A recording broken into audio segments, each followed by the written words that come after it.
Hey guys, welcome on in. Going to continue on with more Disco Elysium, and we're on day 3. This is like we'll get a lot of tasks done, hopefully.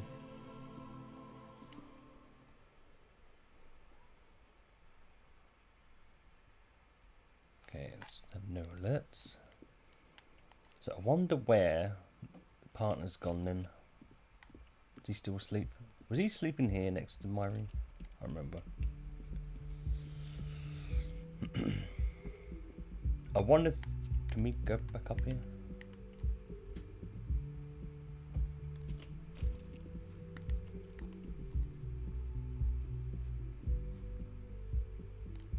Just wondered if she's outside this time. Or she has actually gone for... Oh, she's back there, okay. Hello, officer. What brings you up here again? Okay.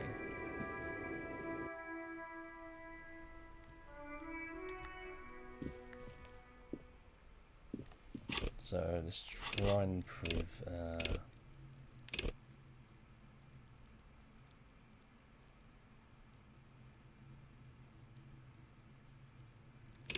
Yeah. Volition, is it called? That's how you pronounce it. This window is pristine. No.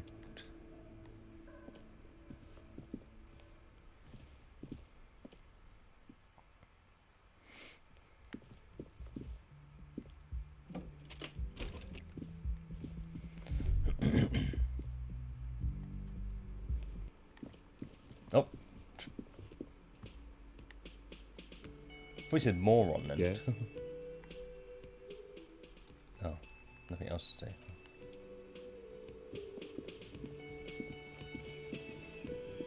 So all returns to their normal spots. Fair enough.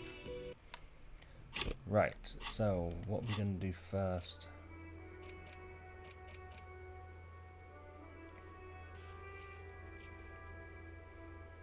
Claudia told me that she can't talk about him now, but you need specifics, height, build, etc. to confirm your autopsy. So do we need to go back to his car? I don't know. Inside, you see a set of steering levers, a radio microphone, a pull-out.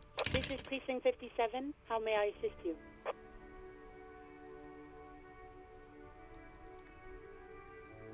Yes. The armor was produced by Fairweather in their facilities in Bétancourt, sur la Clé in 42.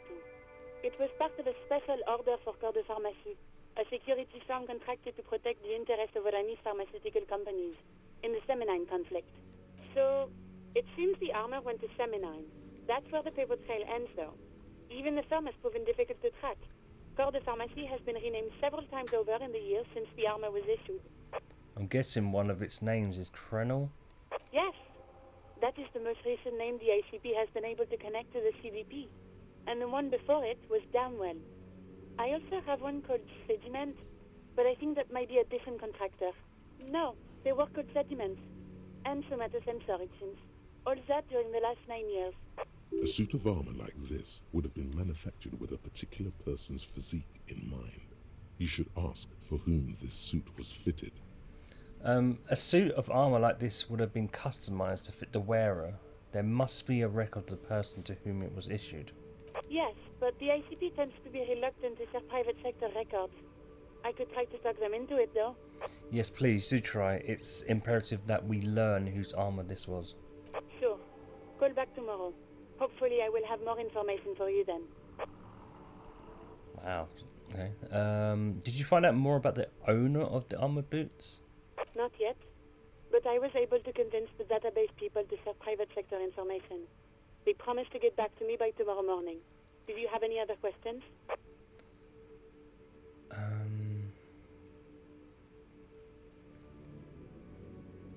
Just a moment.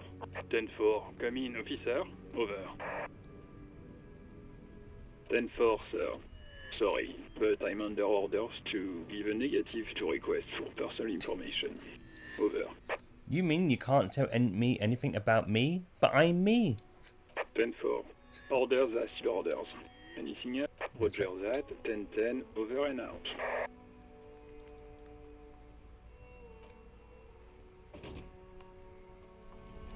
But I'm me. Cool, Alice back in the day, yep. So I mean, even though this is like a big day for collecting doing most of the tasks, I did not think this would be like a finale. I think there's probably another couple of streams in this. Confront the Hardy Boys with what Kalage told you, okay. We'll save it. Before. Quick save. It's you again. What is it?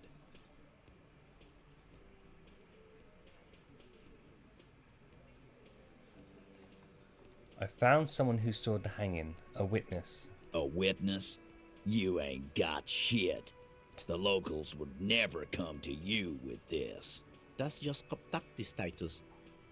Next, he's gonna tell you one of us already rolled on the others, and he's in witness protection.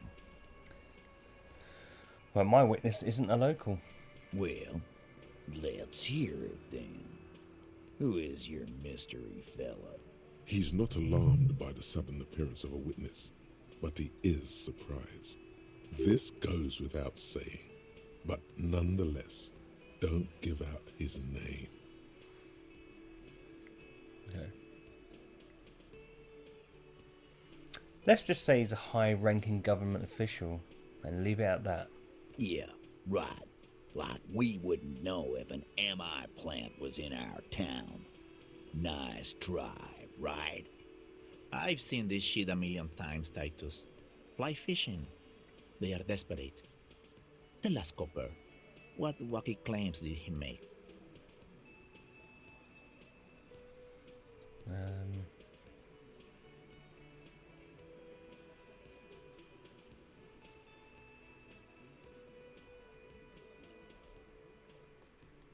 Yeah, it didn't say that.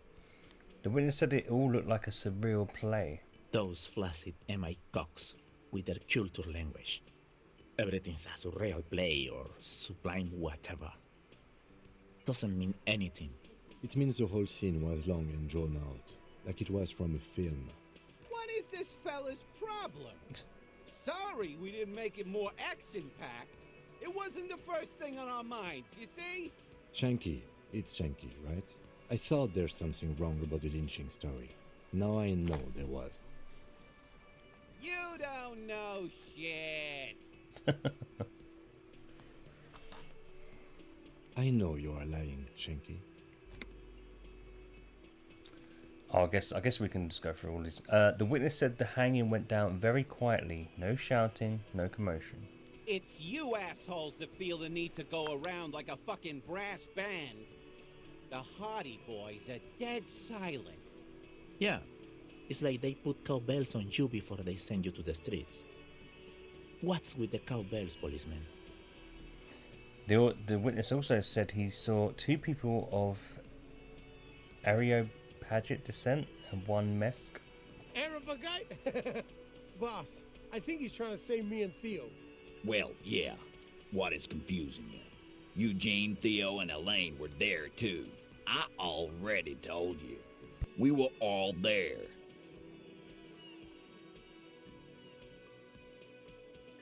Okay, enough about the witness. Some witness. I pulled the same shit.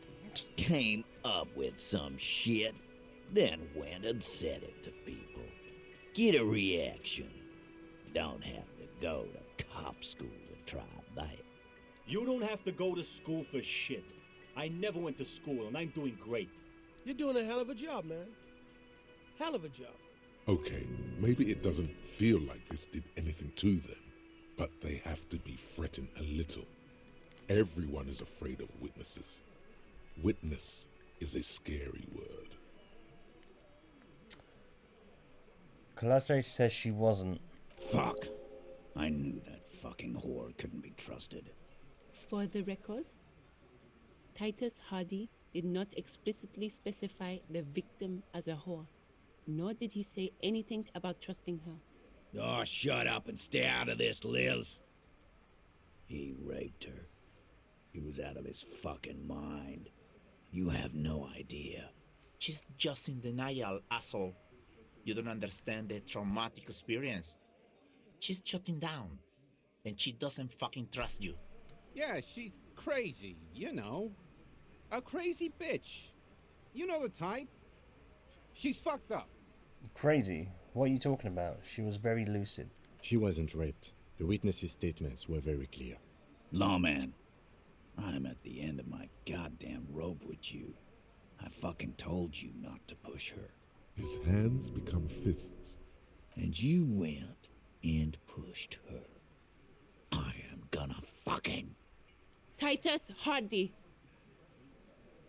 Her voice rings through the room like a warning shot. Everard personally sent me to take care of this.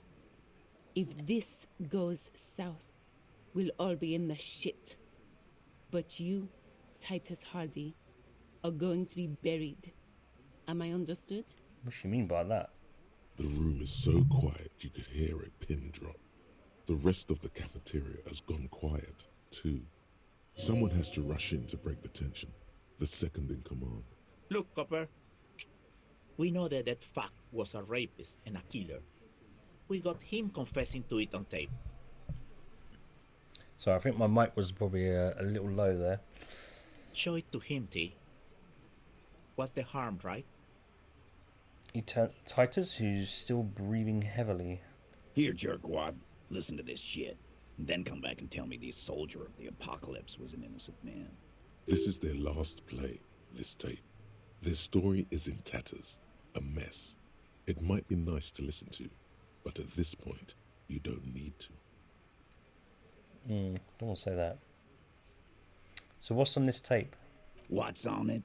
We call it the door gun a mega mix. You'll know why once you listen to it. And where did you get this tape? You think we go into this shit deaf and dumb? You RCM aren't the only ones who know how to bug people. There's no university degree for that. So you bugged them, huh? How? We have machines. We're in logistics. How do you think a harbor works? It's advanced stuff. Understood? You've listened in on their communications. How long? Since way before their chief started taking swing lessons. Things got nice and quiet after that. And which one of you is doing this advanced radio work then? It's not advanced. You just hold up in a coop all day, writing down what they say. It gets hot as hell in there. Don't put yourself down, Angus. It's important work. The chief picks his beer back up to offer a silent toast. Yeah, man. You're like a radio genius or something. Those notes are some in-depth stuff. Indexes and shit. Where can I listen to this? I'm sure we can find a tape player. Why is he whispering? Where can I listen to this? Why don't you try shoving it up your ass, genius? Ah, bravo. Yeah, play it with your ass, cocksucker. His voice echoes like thunder in the small room. I'm sure we can find a tape player. It's not a problem. He repeats calmly in a hushed voice. Your room had one. Or maybe it's too broken. Right, maybe you can choose this now. Why should I care about the tape? You lied to me. You don't care about evidence. The fuck are you a cop for, then? Pigs, T. They don't care about getting the truth. They care about getting convictions. They are fucking keeping a score on their bulletin boards. I won't be on your bulletin board. If you don't listen to the tape, we got nothing to talk about. That's enough for now. I'll get back to the investigation. Don't forget your tape, lawman. Compliments of Titus Hardy. Fine. I'll listen to it. You do that. Oh, and keep it. Maybe you'll need a reminder of human ugliness someday. I think if I just choose this, it will come up with the options I've already talked about. Yeah? What about it? You do that. Yeah.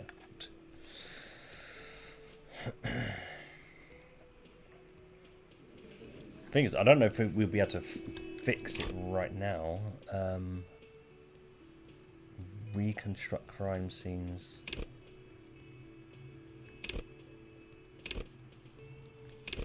Yeah, play the accent, that's pretty good.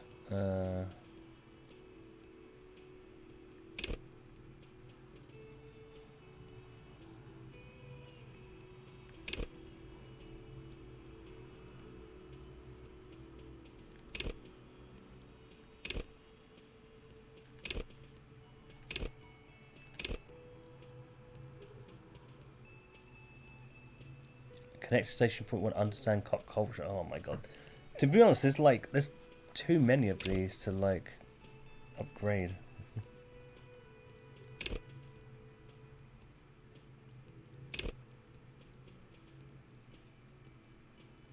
Raise the hair on your neck, tune into the city.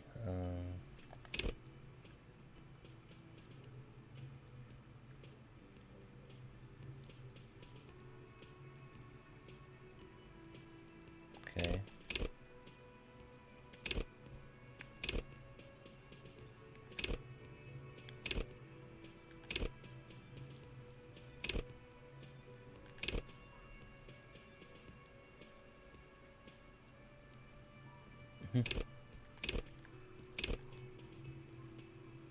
Well, it does say master machines pick up some pockets, but that's not to do with electricals, is it? Instrument players.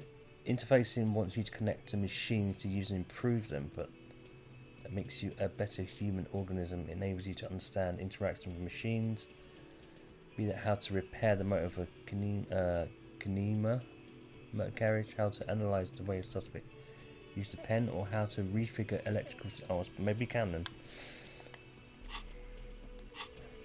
Right, well, let's... Yeah,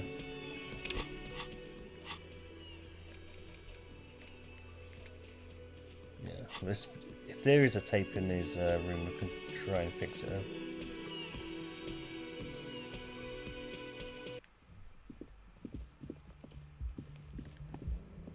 There we go.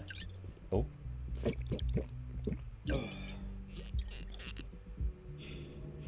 Wait, did I press something?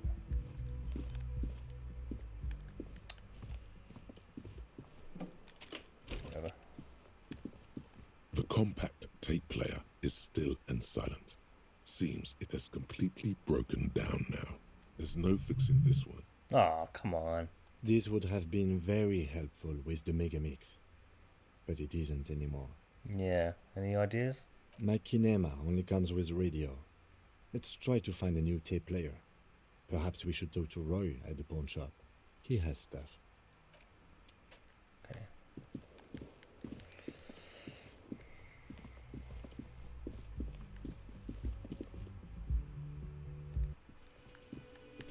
I wonder how much he's selling it for. He has one.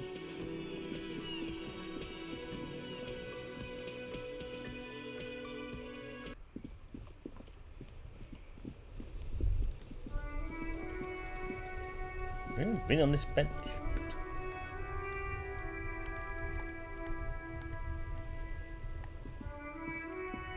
The worn and beaten wooden planks of the bench do not look overly comforting. We can sit on benches after we've solved the murder. Let's go. You can revisit the bench if you ever need to pass the time when Lieutenant Kitsuragi is gone. Yeah. Sometimes it's good to do stuff when he's not present.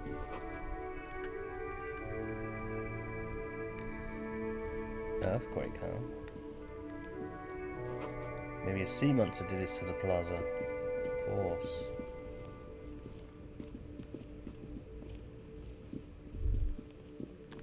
Oh, I've gone that way.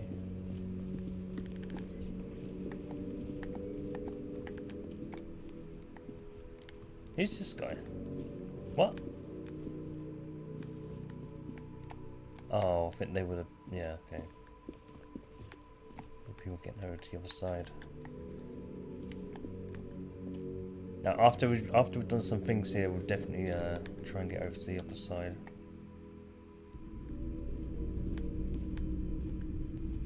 Have you got a tape player, mister? Hello, hello. Let me know if I can help you with anything. I'm looking for something that plays a tape for police business. Yeah, we still have those boom boxes on the shelves. Okay. Is it here?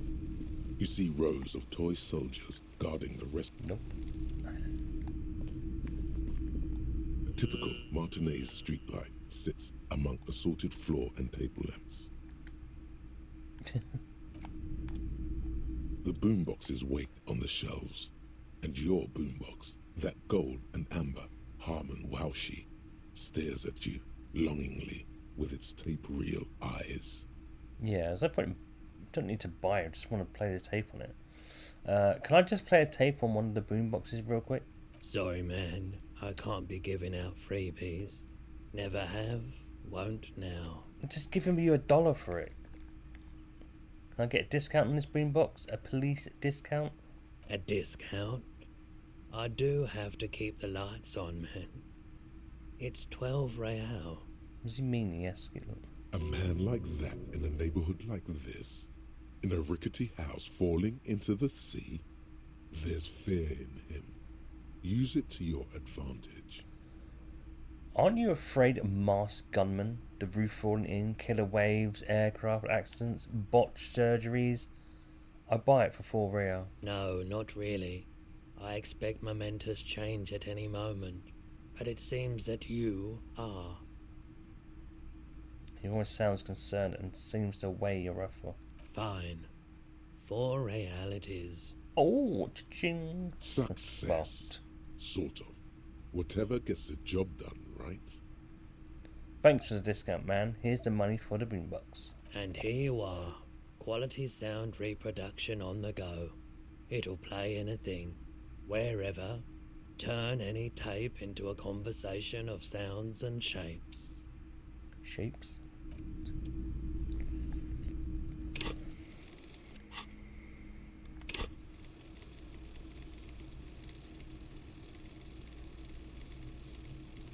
Where's that noise? Is it a tape player or something? Anyway, okay.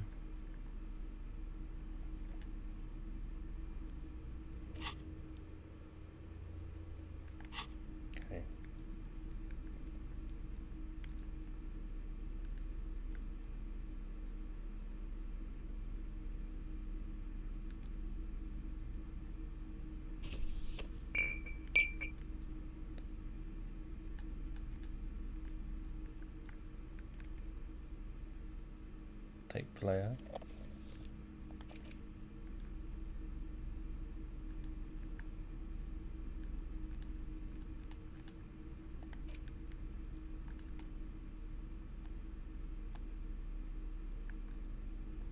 Oh, we can't really equip it. Looks like he's got a rocket launcher in his.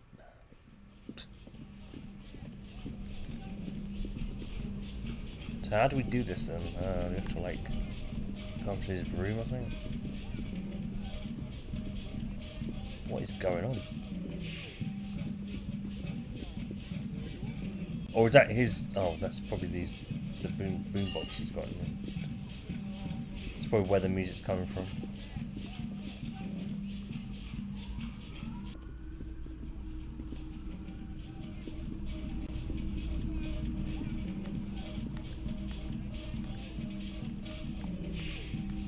Come on, game.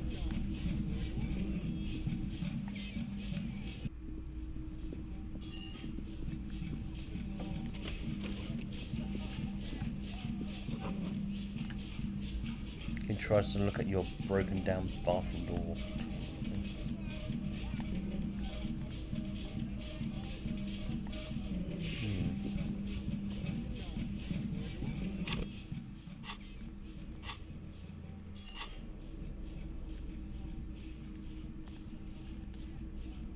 The porter reel is just what you needed. The reels attach to the apparatus with a satisfying click. The tape is rooted behind the magnetic reader. Play the tape. You push command set, and the tape starts spinning. Violent static and machine sounds fill the air. Whoa. This isn't Revachol. This is a fucking village. I can almost see the elephants. The harbor. That's the son of a Kvalson crane. He's right. When this shit is done, I'm gonna tear that place up. Soldier of the Apocalypse style. Kill shit. Dogs and chickens too. What? Gonna run a room, Cordy. A real nice room. I don't give a shit. I'm fucking done. I'm done mentally. I'll fucking do them all in. Rape that disco cunt on the counter. You know, the dance a whore upstairs. Do it Kohoi style. Jeez. Never did get that taste out of my mouth. In silence, the rest of the tape is empty. The lieutenant presses the button marked Arrête on your porter reel. The tape stops spinning. What was that at the end? Silence? End of recording. So what do you think? It seemed authentic enough. Probably recorded off the shortwave, then edited to seem more incriminating. He sounded like he was on patrol around the harbor walls.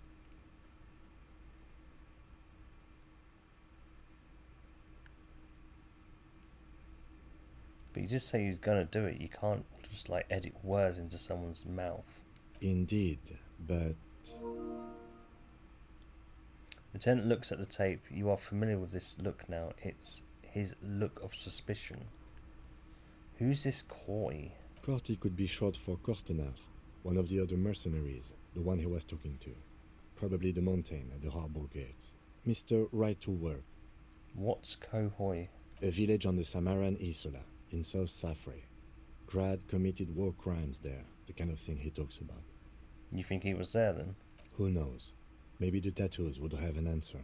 We would need to know the story of this man's service. Okay, what's now then?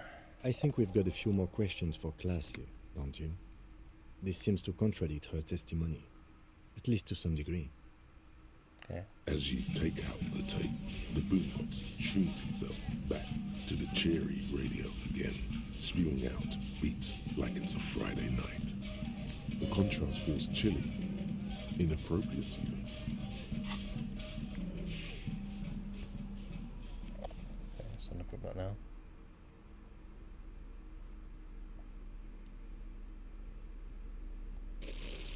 Let's carry our bag around with us.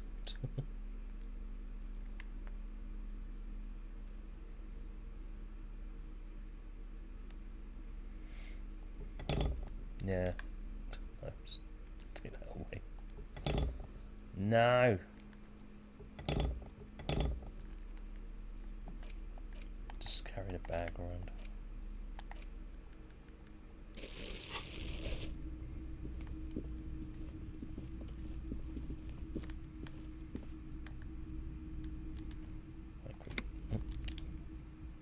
No, actually we'll do it once we get up there.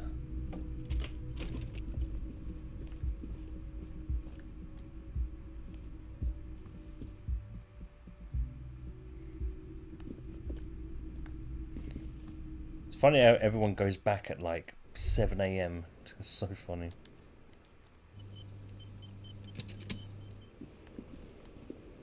That's it. Stand in your spot. I was just thinking, what a nice day for questions pertaining to a murder investigation. Titus Hardy gave us a recording where the deceased states his intention to commit. She puts her coffee cup down with a soft ring. As the porcelain meets the metal table, this does not surprise her. Did he? I never said he was a good man, or that he had good intentions. Only that he was never bad to me. On this tape, he specifically identifies you as a target. Where did they get this recording exactly? It's intercepted radio chatter of the deceased, recorded via the encryption station. It's authentic enough. Does he say he's gonna do it Soldier of the Apocalypse style? She arches her brow. Something to that effect, yeah. The phrase was used. Lieutenant checks his notes and nods. Yeah. That was practically his pickup line. She picks the cup back up. A memory surfaces in her tired neocortex. It's not entirely unpleasant. Did he say whores a lot? Was he pretty much on the verge of doing it Kohoi style?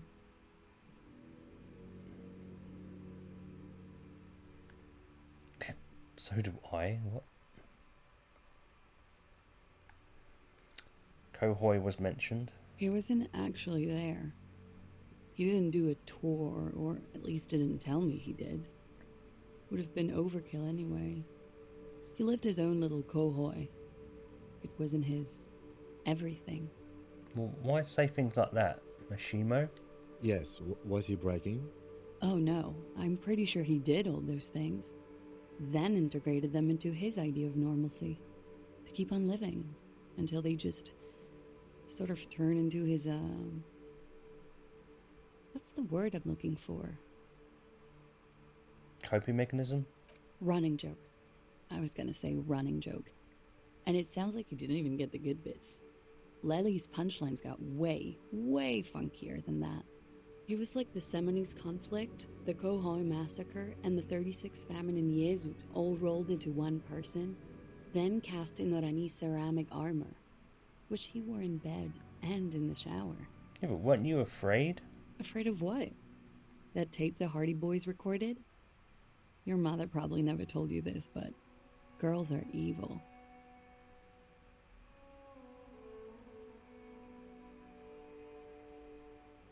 Had I the physical robustness and social support, I'd be in Kohoi. I would be tearing it up Soldier of the Apocalypse style. She wouldn't. She doesn't have the full Hoi in her. Did he tell you he had actually done any of those things? He and Martinez, I mean? No. We were too busy laying waste to our own nervous systems to direct any of the fury outward. He seemed happy, I guess. At ease. As much as a man like him could be. What kind of man was he? Before you go, ask for details. She seems okay to talk about it. Thank you for clearing that up, miss. Whenever you're ready. I'm interested to hear what Titus Hardy has to say now. She takes a very small sip of her coffee and smiles. Now that you've had some time, can you tell us more about the victim? Like, for example, his name? Actually, officer, I didn't know his name. I just called him Lely. A nickname? I guess. He came from Lelystad. It's short for that. And it was his army name, apparently. He said his real name wasn't his. I tried to pry it out of him, but it was no use. Lelystad. That's a good start. The lieutenant writes it down in his notebook. We have a few questions you can help us with. A few things a field autopsy alone can't answer. The young woman cranes her neck, trying to catch a glimpse of the page the lieutenant passed to you. On it is a list of autopsy observations recorded neatly in blue ink. The last missing pieces of a puzzle of flesh. Where is Lelystad? The place, I mean. In Oranje, officer. It's, I think municipality is the term. A nowhere town there. You were almost right, officer. That means his race was occidental, not mondial. I'll update the form.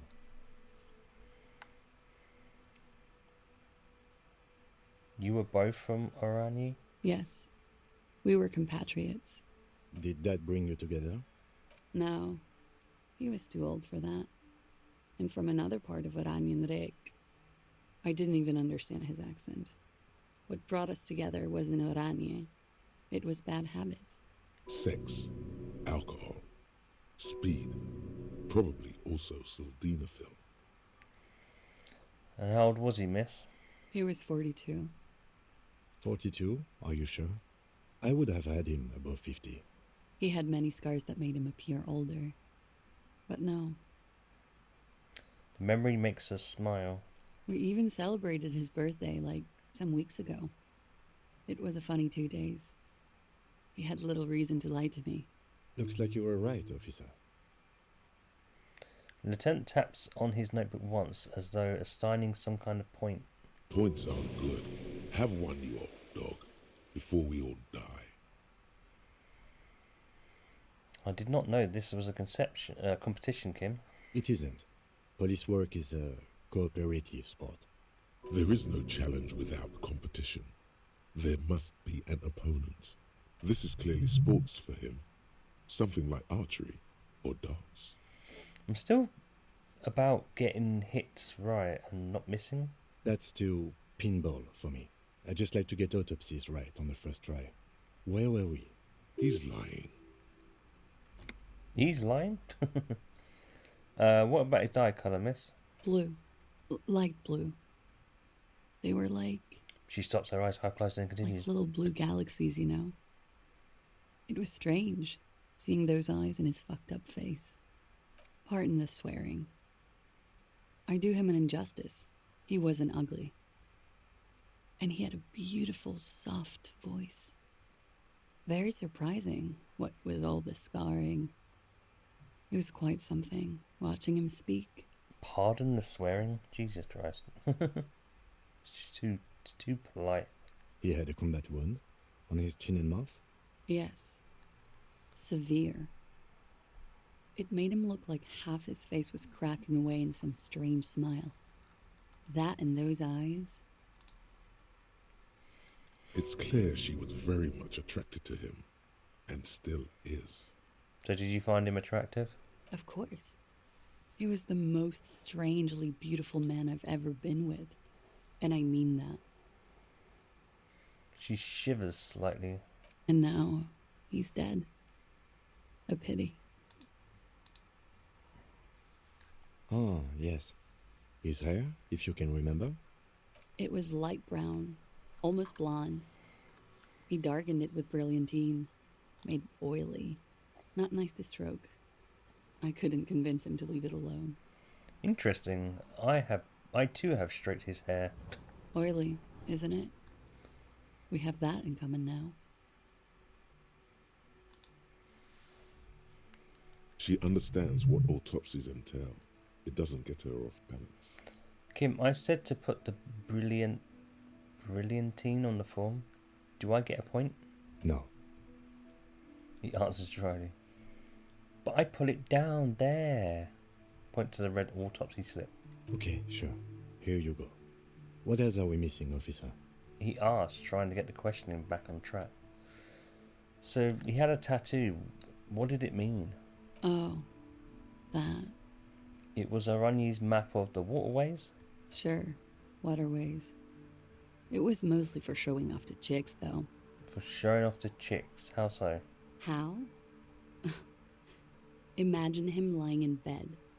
Freakish musculature laid out on the sheets. Scarred, of course. Tattooed. The sheets are dirty for some reason. He's smoking and drinking, of course. And his chest and shoulders and arms are studded with stars. Tens, hundreds of them. Maybe even thousands. And the woman goes like, "What was this, baby?" She points at the air with her sharp-nailed finger, picking up an imaginary tattoo star. And he says, "That was too hardcore. Don't ask me about that." So she goes, "Okay, but what's this, baby?" And he's like, "Saw some bat shit there. Killed some loincloths." And so it goes. Star after star. Port after port. Third world country after third world country. And he's done horrible things in every single one of them. You were the woman in this? Oh yeah. Can you tell us precisely what these mean? No thank you. I've seen enough of him dead. I can tell you what they meant without looking at them. She pours herself some more coffee. Go on. He was a blue-eyed boy with thick arms, from a small town. He was also poor, and the government of Aranya needed some people killed, so they turned him into a grotesque killer. For money. He went to Killer Academy in Vredefort. Then he killed some people in the Seminine Islands, and on other islands too. All of the islands. After this, he came to Revachol and got killed himself. Yeah, not a very fun story though. It is when you're high. It can be very exciting then. You have the tools to deal with it. It's not a very nice story to remember when you're sober. A change of topic? Okay, well, we ordered a toxicology report. Any idea what that will show us? A real rainbow splattering of pharmaceuticals, I bet. Barbiturates, amphetamine, sildenafil. Hear that? Sildenafil. Just like you suspected. You have a great nose for this stuff. And what is sildenafil? It's for maintaining an erection. Uppers are vasoconstrictors, so that feat becomes problematic. Okay, and why do I know this? Because you're a scientist, of course. I am? How much does the toxicology report cost the police of Revachol? I can do it for half of that. Save you some money, make some myself. It's quite expensive, miss, but we'll manage without your help for now. Well, I think we've finished with the list line of questioning. And Lieutenant backs his notes. All right. Lieutenant puts the slip back in his notes and observes the young woman for a moment. Coolly, gracefully, she pours herself more coffee. Okay. Wait, stop. That man, bloated beyond all recognition, was 42? Yeah, that's what she said. Below the damage, the weeks of decomposition, all the swollen indignity of mortality. He was 42 years old. Alright, where's this going? How old are you? That's where this is going. 45,000 litres of raw alcohol has left its disfigurements. What lies beneath, you wonder? You could ask either one of them. Kim, how do you think I am? Huh? How do I look? How old? 58. Oh my god, that's really old. Really? You asked. Maybe you're wrong. You were wrong about the deceased too. He was way younger. He was deceased. He had been decomposing for a week. I feel like I've been decomposing for longer than that. On the bright side, you've been getting a lot of exercise lately. The ravages of Al Gore are nearly as extreme as that of death itself, Lieutenant Kitsuragi. There's silence. Then a little more. Here it comes. Mercy. Sure, you're 42. Let's go? Wait. This requires scientific measurements. Bring it on. I'm not afraid of the truth. To the laboratorium. Smell cigarette smoke in the air. You made the right call there. It feels good. Pure. What? About what? I'm talking about your zero tolerance policy toward the mania of narco. You're in the right there. Powerful stance. Would you like to take it up a notch? Would you like to become an anti-narcomania zealot? Well, I am pure and steadfast, so I'm totally uncorrupted by narco. Yes, you're pure. Unravaged by narco. Of course, it's pretty obvious you've done a lot of drugs in the past, and will probably do more in the future. But that doesn't matter. Well, my drinking problem isn't going to be a problem, is it? No. Alcohol is a powerful anti-narco agent. 78% of people who use alcohol daily feel no need to use its opposite, narcohol. If anything, you should drink more. It cleanses. Well, I'm ready to start saving lives. That's good to hear. Lieutenant acknowledges your strange mumbling. He does not have any narcotics visibly on him as he says it. Good.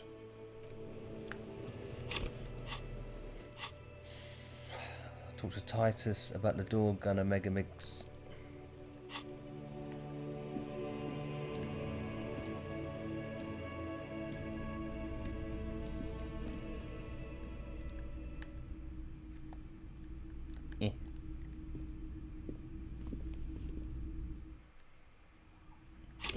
How much points we have? 84? I would have thought we would have earned a skill point by now.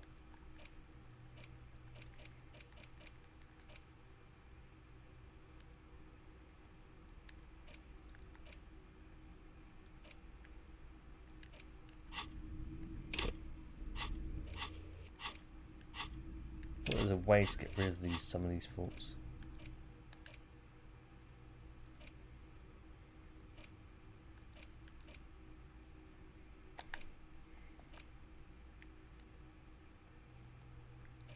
It's annoying because I can't forget.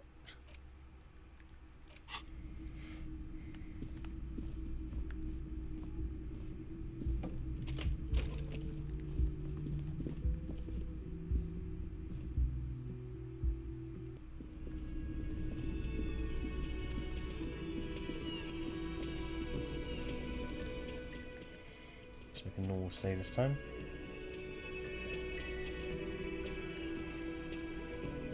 It's you again. What is it?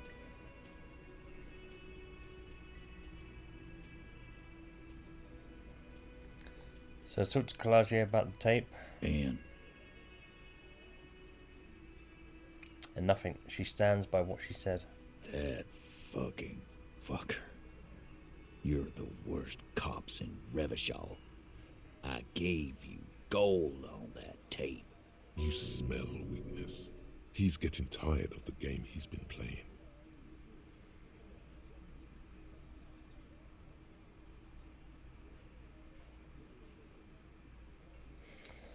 Well, it was dark stuff, but it didn't prove anything, and it didn't exactly change her mind. Dark. Dark is when you start a goddamn death rock band. He said he'd rape her. He shakes his head in disbelief. What did she have to say then? Fine by her? This is what people are supposed to be like? Fucking whoop-de-doo. Didn't come as a surprise to her, and she definitely wasn't scared. Yes. In fact, I think she thought it was a little funny. Funny? No good goddamn psycho whore. His lips barely moving. Seems like they wanted to give Klasia a second chance to play along.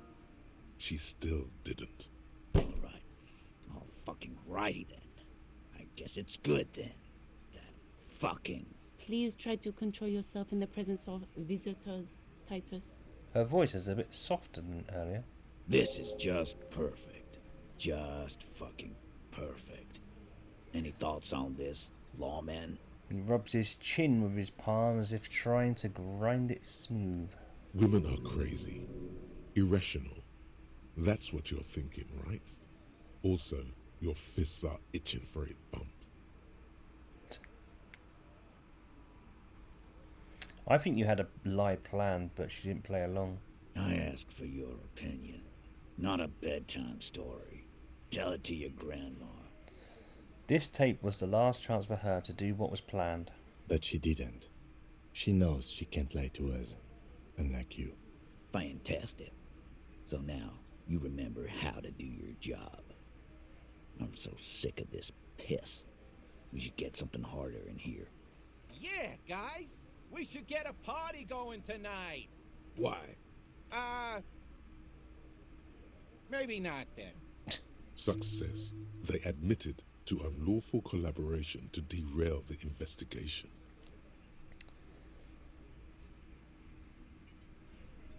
You can say that again, copper. Right here. Here we go. Bump it hard. Bump it hard. Your fist connects with his. Hard. The slam is audible. You can almost hear his bones ring. Your knuckles tingle, life-affirmingly. And now you, Bina Plard. His voice is chummy as he turns to the lieutenant. The lieutenant adjusts his glasses, then extends his curled fist and taps Titus's bruised knuckles. Not bad. Maybe she just isn't who you thought she was. Nah, I know her. She's just a girl. In over her head. So you don't know then? She's a model and she won a pageant. I knew it. Titus, I knew she was professionally trained by her walk. I told you she was a beauty queen. Yes, Glenn. I know she's a beauty queen. Everyone can see that. Sorry. Maybe she's still in denial, you know, like a defense mechanism. Yeah, maybe. That is a possibility.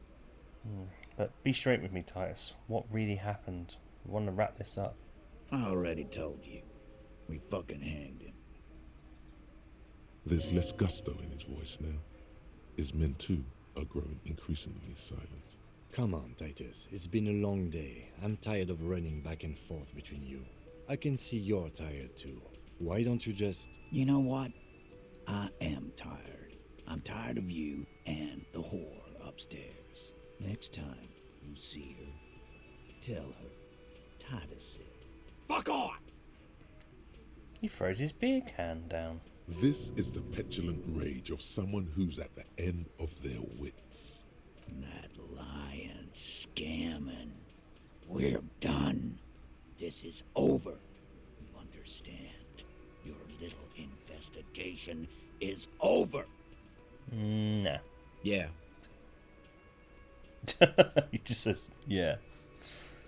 There's silence in the room. A lion starts saying something, then thinks best not to. Is that his name? Is it Elaine? I don't know. On the floor, beer drips out of the can into a small puddle. No one does anything about it. How dare they? What is this quiet funeral shit? What we need is some beers in us. Bartender, 20 beers for the Dock Workers Union. Why do we make it 40, huh? Why do we make it 100 beers? You're not loud enough. 100 beers? Now we're talking. Hoppity hop over here, cafeteria manager. The window might be closing. The more beers they get in them, the less cooperative they will be. That ain't gonna work.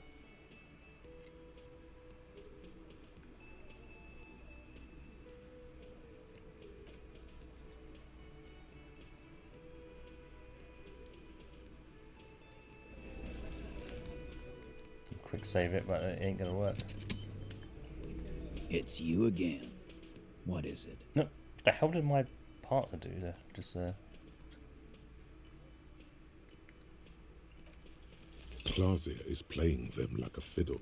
Tell them how bad they got played, and they'll tell you the truth. There are many ways to go about it. All of them really good. Okay.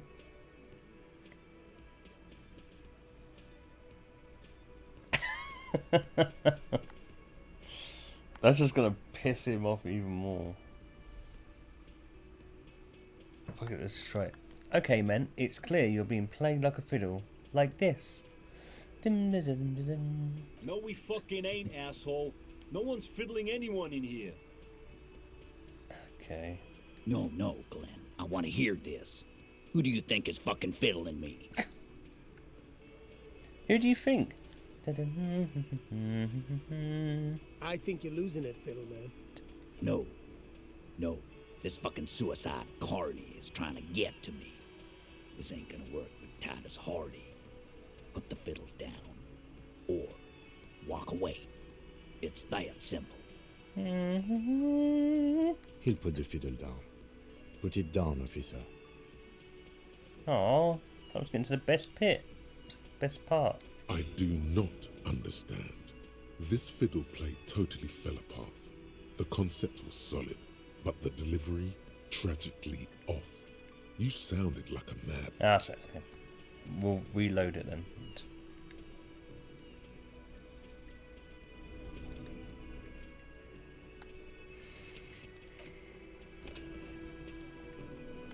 We'll see if we can succeed. It's you again. What is it?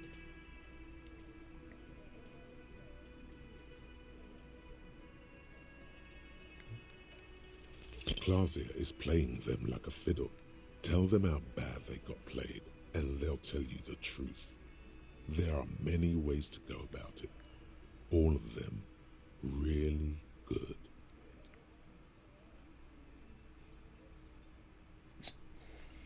I know what's going on here. I've been wrong too. I got this dark shadow over my hair, over my heart. What the hell are you talking about?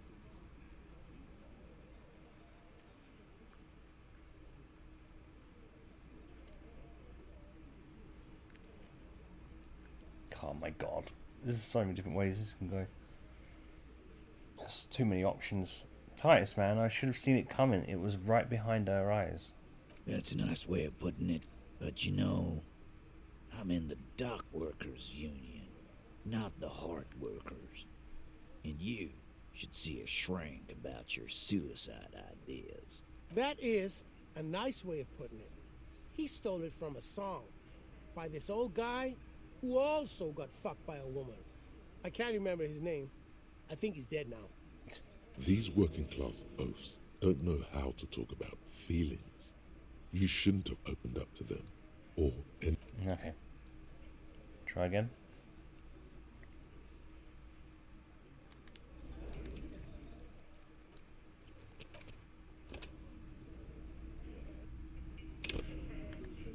It's you again.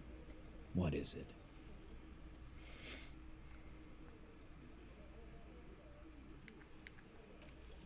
Clausia is playing them like a fiddle. Tell them how bad they got played, and they'll tell you the truth. There are many ways to go about it. All of them really good. Well, then it can't be all really good then if I'm failing. You guys are always telling me they're good, and then they aren't. Those are the other guys. My shit is solid gold. You can trust me. Oh, it's talking to him. Okay. More my nose. Can I? I mean, all those ideas look really bad. Oh, you don't like these arguments? Let's see you come up with your own then. Come on. Everyone's waiting. Where are they? Why is Goldmouth mean to him? Something is wrong. It doesn't look like he's succeeding. Whatever. Just do the fiddle thing, sire. It'll be artistic. And if you've already done it, do it again.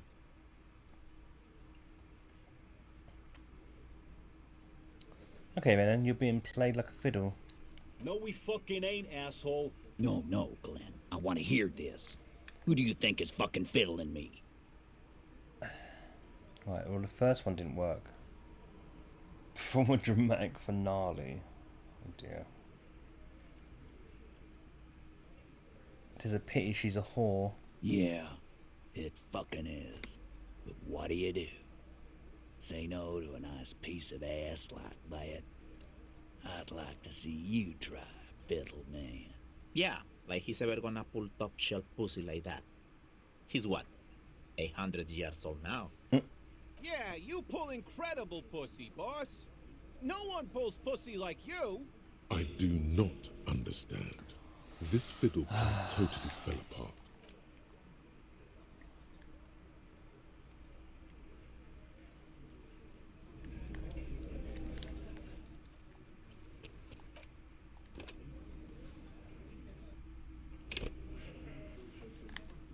It's you again. What is it? Should get it at some point. Maybe because we failed at this, it won't get us there. Clausia is playing them like a fiddle. No, we fuck. No, Glenn. I want to hear this. Who do you think is fucking fiddling me? From a dramatic finale on the imaginary fiddle, the hunter becomes the hunter. The hunter becomes the hunter? A little tip for you, cop. The next time you try to fuck with someone's head, make sure you're not fucked there yourself. I don't understand what...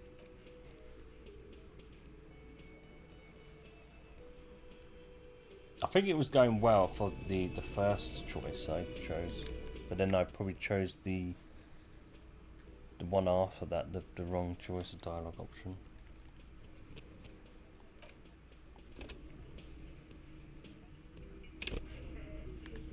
It's you again.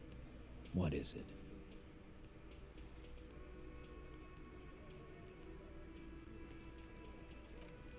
Convince Titus. What? He's being manipulated. You should know by now. Titus Hardy will never falter. See, I didn't think it would I thought it'd just be always the same, that you would always fail, but especially when, I don't know, you managed to succeed.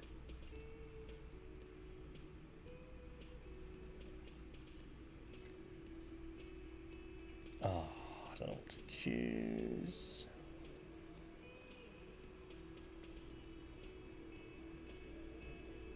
One of his boys will. Just remember, it's about more than Glazia. It's about these men and Martinez. Their district. Their responsibility. Oh, that's it then. Case closed. Okay, Kim, we're going home now. Tent raises his brow. He'll get it. Go on. Write it down, Kim. In Martinez, they just kill you because they don't like you. Got it. Kill you because they don't like you. All because...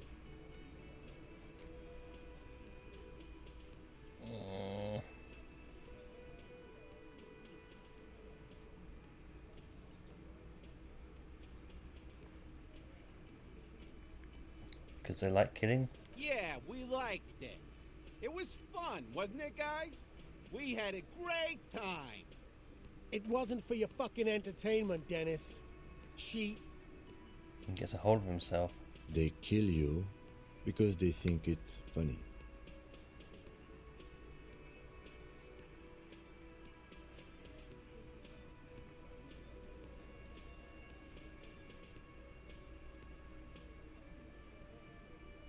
They just hang you like in the Dark Ages, make a display of your corpse. It wasn't that.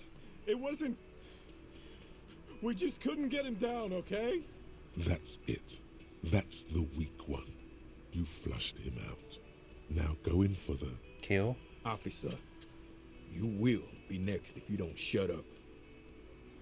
The old man reaches for his belt, but his voice is strangely calm. Firearm. A Glass 08 or a 38 caliber pistol. Either is small enough for you to have missed. He's onto you. He knows what you're trying to do.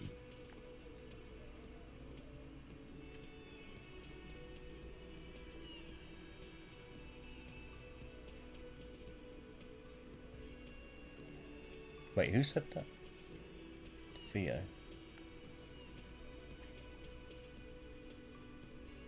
And what happens if I keep talking? You're gonna kill me too in this bar for nothing? No, I'm not gonna do it. I'm too old for a shot like that now. You hear that, Angus? They're gonna kill me too. Suddenly, there's an awful ringing in your ears. Your body temperature spikes. You're burning all over with fear. The most terrible fear. Bigger than any before. To your right, you sense the air move. The lieutenant draws his firearm. You only manage to perform one more movement. An instinctive jerk to your left. Then, no sound. No one screams. It's impossible to say where it comes from. More dead cops. Sad news from the district of Martinez. Oh well. Ah, we got a bloody success on that as well. Let's leave you there, I think. It's you again. What is it?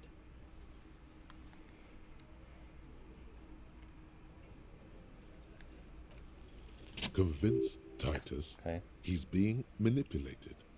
You should know by now. Titus Hardy will never falter. Yeah, but one of his boys will. Just remember, it's... He'll get it. Got it. Kill you because they don't like you. All because...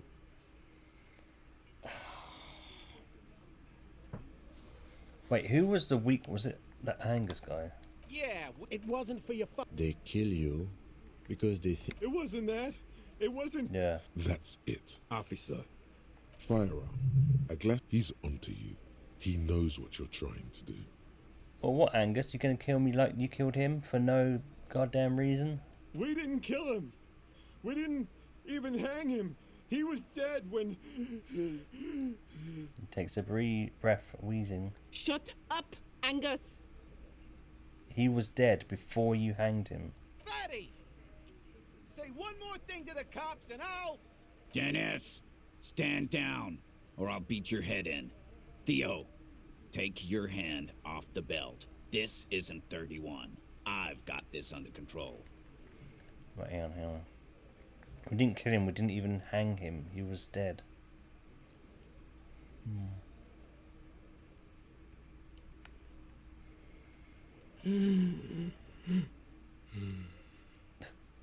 Angie, Where's your goddamn inhaler?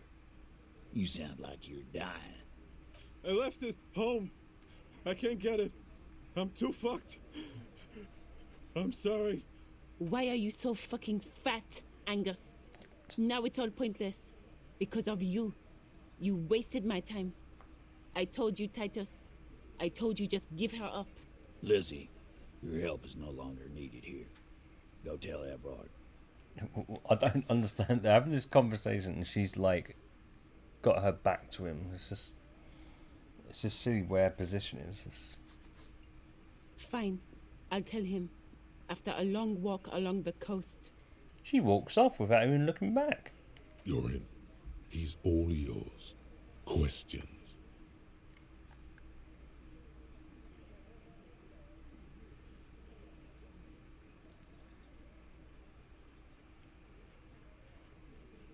So you didn't kill him, he was already dead. He nods. You hanged the corpse to cover up the real cause of death. The bullet in his head. Another nod. Cause the girls asked us to. They were in some shit. Did she kill him? Cop, I have no idea. The girl says she didn't. He doesn't think she did. Or at least he hopes she didn't. What happened Sunday night? Classier came down. She seemed really out of it. Drugged up, even more than usual. Bug-eyed and gurning, you know? Not in a fun way. It looked like she'd redosed after something went down. I've seen that look before. She was scared. I knew someone had died. How did you know? I've done this job for 10 years. I've seen it before. It's the politician in the motel room with the dead hooker scenario. Only in reverse. Good analogy, boss. You don't get to talk yet, Shanky. You're still on the bench. And you keep taking it easy too, Angus. He turns back to you. That's okay with the fat man, still wheezing there. He couldn't speak if he wanted to. We went upstairs. Sure as day the Merc was dead. There was a bullet hole through the window. Fucking dirty sheets and bottles everywhere.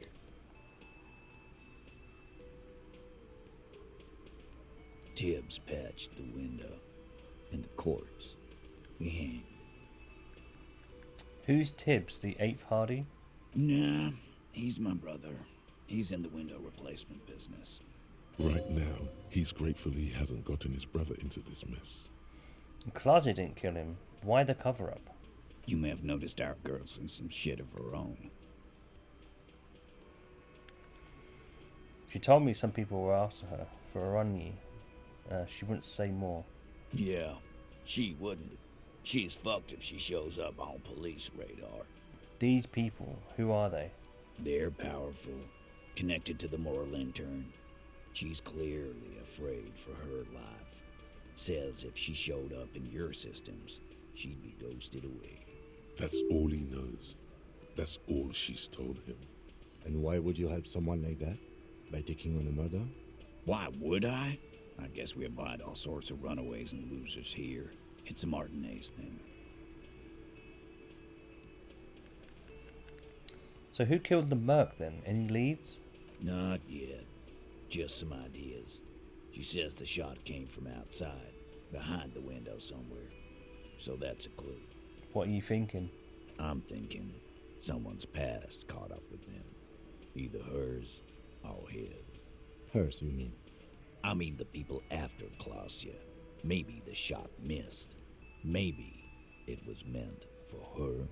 I like that. Been thinking the same thing myself. And you had some ideas about his past too? My dude. One of those mercenary buddies of his could have done it. They got guns, training, years of bad blood, probably. Or it could have been someone else from Crenell. Pauses to think. Tell you what I'd do. Check out the coast for vantage points. Maybe consult with a ballistics buddy of mine. That's what I'd do. If I wasn't too busy doing this clown dance with you. So whose idea was it to hang him anyway? Hers? In a manner of speaking. What do you mean? We had help from another girl. It was her idea to hang him, and I liked it for political reasons. It sent a good message. It's her, isn't it? The drug trafficker, the missing 8th Hardy. Fella, you think too much. He's off all right. You're gonna hurt your head. That woman is just affiliated with the Hardy Boys. You don't know her, anyway.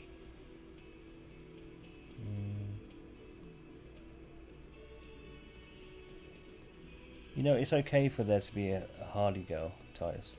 We're Hardy Boys. And that's it. Sure, but can you tell me anything about this affiliate? Name, current location? Nope. You're not getting to her. It's Klasia you want to talk to. Kim, we did it. The lieutenant gives a smile only you can see. Well, I'm sorry I made you guys fight.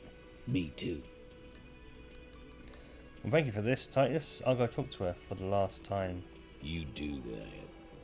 Hey, cop. Before you go... What? Klasia, came to Martinez to hide. Many of us did. This is where you wash up when there's nowhere left to go. The Union takes you in. Now, she refused that protection. But you would still prefer it if we didn't take her away? That's right. If we didn't take care of the people who end up here, this place would just be a couple of ruins and some cargo containers. We'll take that into account.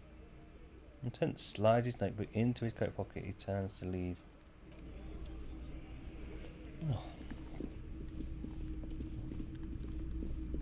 Hopefully this is the last time we're going through this back and forth. There's so much other things to do.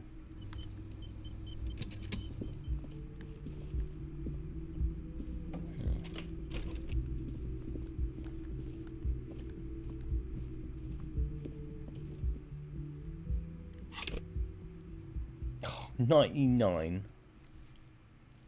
Terrible.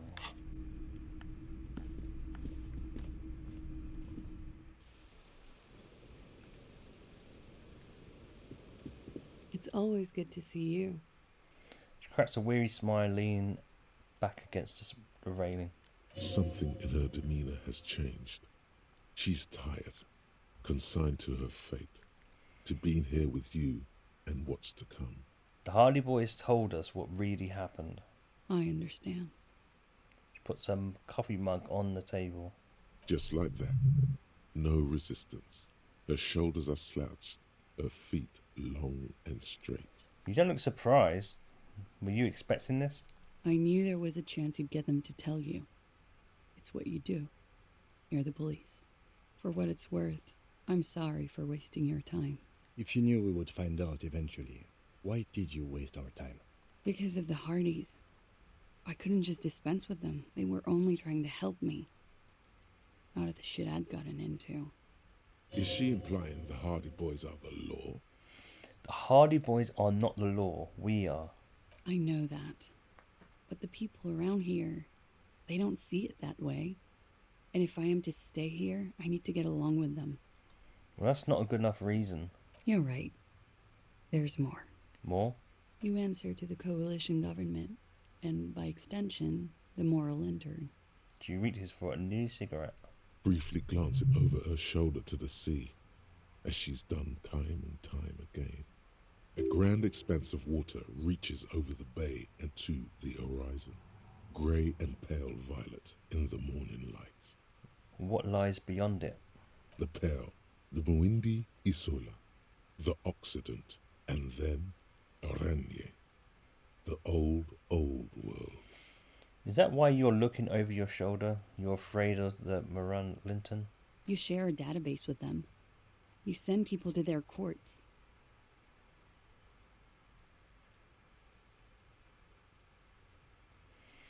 Is this part of why you're on here is a bad memory for you? I have people after me. And they have friends in the moral intern. Some are moral intern. If I show up in your records, officer, they will find me. They will. What happens if they do? They will kill me, sir. If you file my name, take me in for questioning, enter me into the moral intern mill, well, then I'm fucked. For nothing.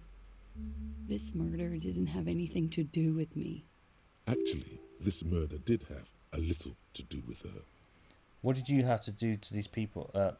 What did you do to have these people after you? It's not nice, but it's not illegal. Not here in Ravishol, or even in Oranje. What exactly did you do? Industrial espionage. I joined a business collective with the intention of betraying them. I did my job well enough to be asked to do it again, with a bigger company. The kind you really, really don't fuck with. I took their ledgers, 2 decades worth of accounting. I need the names of the companies involved and who hired you.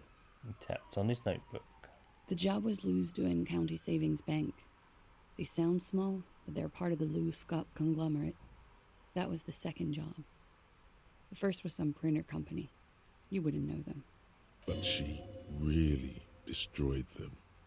She still feels it. As to who hired me for the job, I don't know. But they're after me too, along with Lou-Scott and their friends in the MI. Once you're done in the competitive intelligence circuit, you don't have allies. You're radioactive.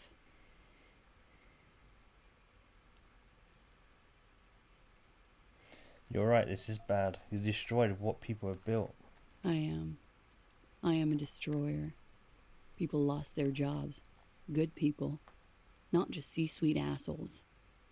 And the way I got into accounting. Shakes her head at the thought. A lot of people got hurt. But that's just more of my shit you shouldn't have to deal with. You're solving a murder. That can wait. Look into her eyes. There's more. What did you do? One of them killed themselves because of me.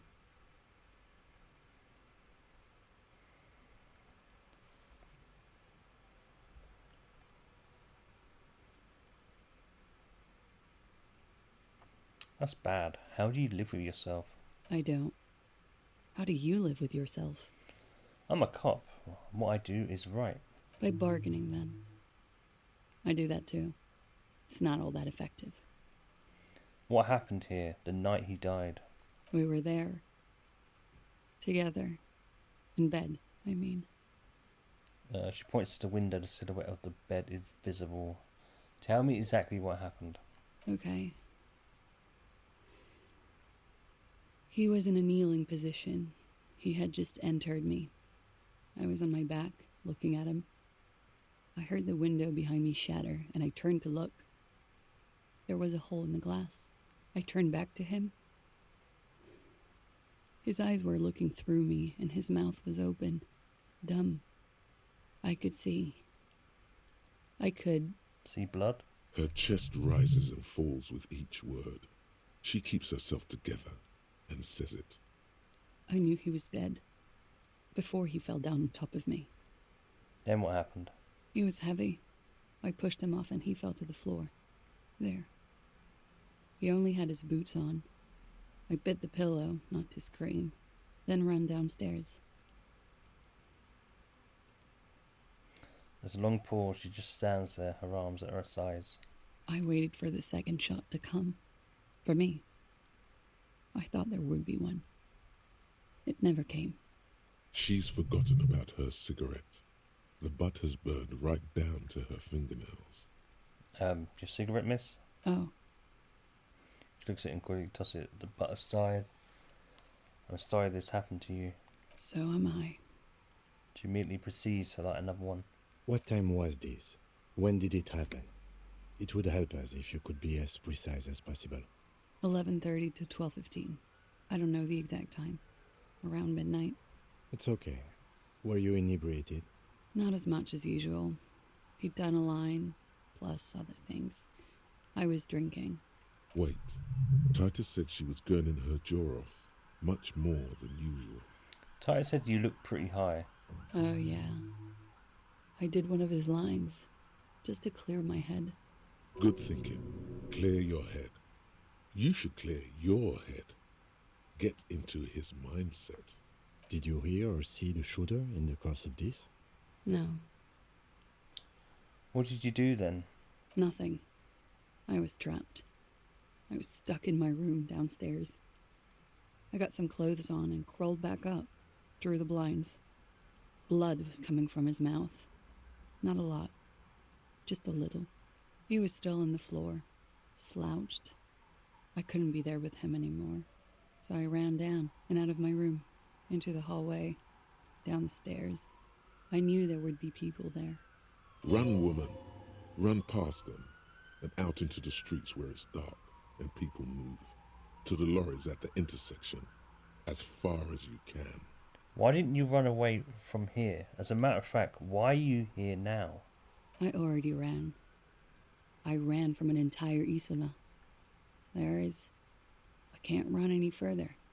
Not with these people. This is as far as it gets. So what happened after you ran downstairs? Sylvie was tending the bar. A lot of people were there. The Hardys were at the table in front of the stage. I think the Union box was full. Ruby was there too. They were having such a good time. I sat down and they all welcomed me. I didn't even have to say anything. Ruby knew something was wrong. Ruby? Before we continue, who is Ruby? Ruby. You know, the leader. The 8th one? The leader? Of what? The Hardy Boys. She says as if it's self-evident. I thought Hardy was the leader of the Hardy Boys. You mean Titus? Well, nominally, yes. Ruby's the one they go to when things happen, like things they need taken care of. She's the organizer. This Ruby, in her phrasing, is entrusted with great power. She trusts her. So do the others. Would you say she is the 8th Hardy Boy? Why not? Okay, let's go on. What then? Well, Ruby said let's talk upstairs. I showed her the room. I've known these people since December. They know my situation, that I can't leave a paper trail. Ruby was the first one I told. She said she'd take care of this. It's what she does, you know, take care of things. I helped her get the body to the bathroom. We used a belt to pull him up under the shower, to keep him upright. To produce lividity, matching a hanging? Yes. We completely missed the tampering. Looks like you got there in time. What was this, 20 minutes after death? About 20, yes. Ruby explained it would make the blood... You know what he does. She looks at the ground, then raises her light brown eyes to meet yours. Then, what do you do after that? Ruby went outside to talk to Titus and the boys. I was just looking at Lely in the bathroom. I had to put his clothes back on. His armor, too. It was tough, but I've seen him take it off and put it on many times. It took Ruby maybe half an hour to come back with Titus. I'd gotten him ready by then. They carried him out. I knew what they were going to do. Make it look like a hanging. Ruby said they would. What did you do while they were hanging him? Ruby said to wait here. She also said I wouldn't see her for a while. That we should lay low or something. So I did. And where is this Ruby now? I don't know. I haven't seen her since. We will need to take this question to the Hardy Boys. Interesting. Why did this Ruby go through so much trouble to hide something someone else did? Look into this later. When it happened, did you hear a gunshot? When he was shot? I may have. I don't know. I couldn't hear anything over the glass exploding. Did you kill Levi? I mean, stupid question. Could the people after you have killed him? That's the first thing that went through my head when I heard the glass break. And? I thought they'd found me. They've killed him to punish me. All last week, I've tried not to talk to anyone or be seen with anyone. She looks at a cigarette. So they wouldn't be hurt. I've come to understand, however, this is paranoia. What happened didn't have anything to do with me. Either way, something to consider. We can't go after Loose Cap. Not yet. There are other, saner leads. I don't ask you to, Lieutenant. If there's one thing I know, it's that you'll get nothing from there. Why did you call the cops if you're hiding? Because I'm an idiot. The answer comes fast. Which is an indicator of truth.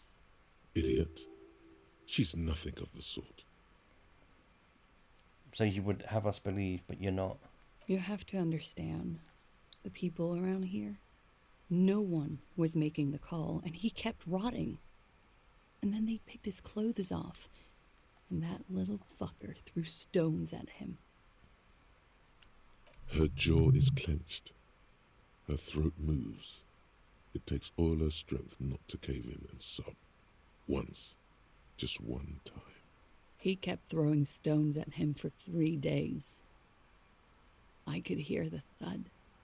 Thud. So I called you. I hope with all my heart it's not the last thing I do in Ravishol. She definitely called the cops. That was task complete. It could not have been a lie. That is impossible. When was the window changed? Last week. Angus and Titus's brother, I think he's called Tibbs, took care of it. You took the drag. You should have another look at that window after this. Reconstruct the scene. In her It's bedroom? right there. Oh, in her bedroom inside? Yes, you see the glass sparkling out of the corner of your eye. Right, well, this is a stupid question because the game's been a bit silly about this, but did you kill Lily? What? Why would I put myself through this? Insanity. Get myself cornered like this. No, I just said the game's bloody bring it up, not me. He wouldn't have died if it weren't for me. I know that. But I would never hurt him. Yeah, I know. All kinds of crazy things happen when drugs are involved. Sweet, sweet drugs. Oh, like she could have drugged him. Okay. He was a serviceman. He must have had a gun. Somewhere, lying around. Close to her hand. Oh, wow, okay.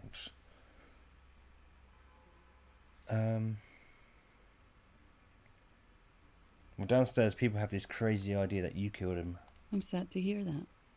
They must have said it in some fit of frustration or under pressure. They couldn't have meant it.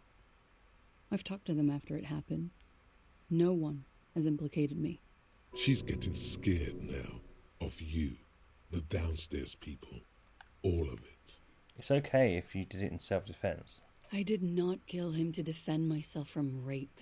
I told you before. That wasn't what happened. True, sire. 'Tis true. Drugs were an integral part of your relationships. Maybe perhaps they contributed to its end. What does that mean? Do drugs make you aggressive? No. People don't take drugs to kill each other.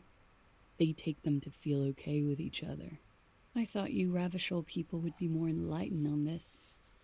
I'm sorry, officer. I'm under some stress here. Well, he must have had a weapon nearby. Did you use that? No. I specifically asked him not to carry firearms when he was with me. He only had his stupid armor. Stupid, huh? Thought you'd like that. Okay, I'd like to answer some other questions, miss. Like what? Nope, that's it. I think we're done here for now. She nods, silently. She doesn't even smoke. Just picks up the cold coffee and holds it in her hands. The lieutenant glanced at you, then at the door. He's thinking, are we done here? Or... yeah. Drama. In God's name, wake up. What does that mean? Am I saying it to my partner or her?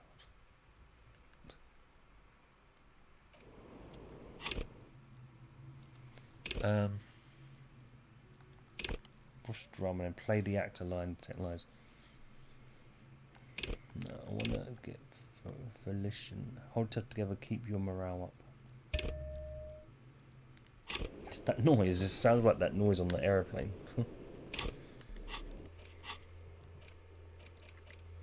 God, I've got to make Tyres give up Ruby's location. Ugh.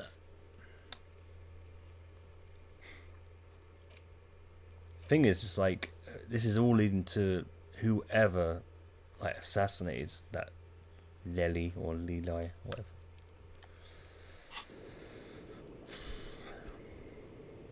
Maybe like Ruby knows them. I don't know.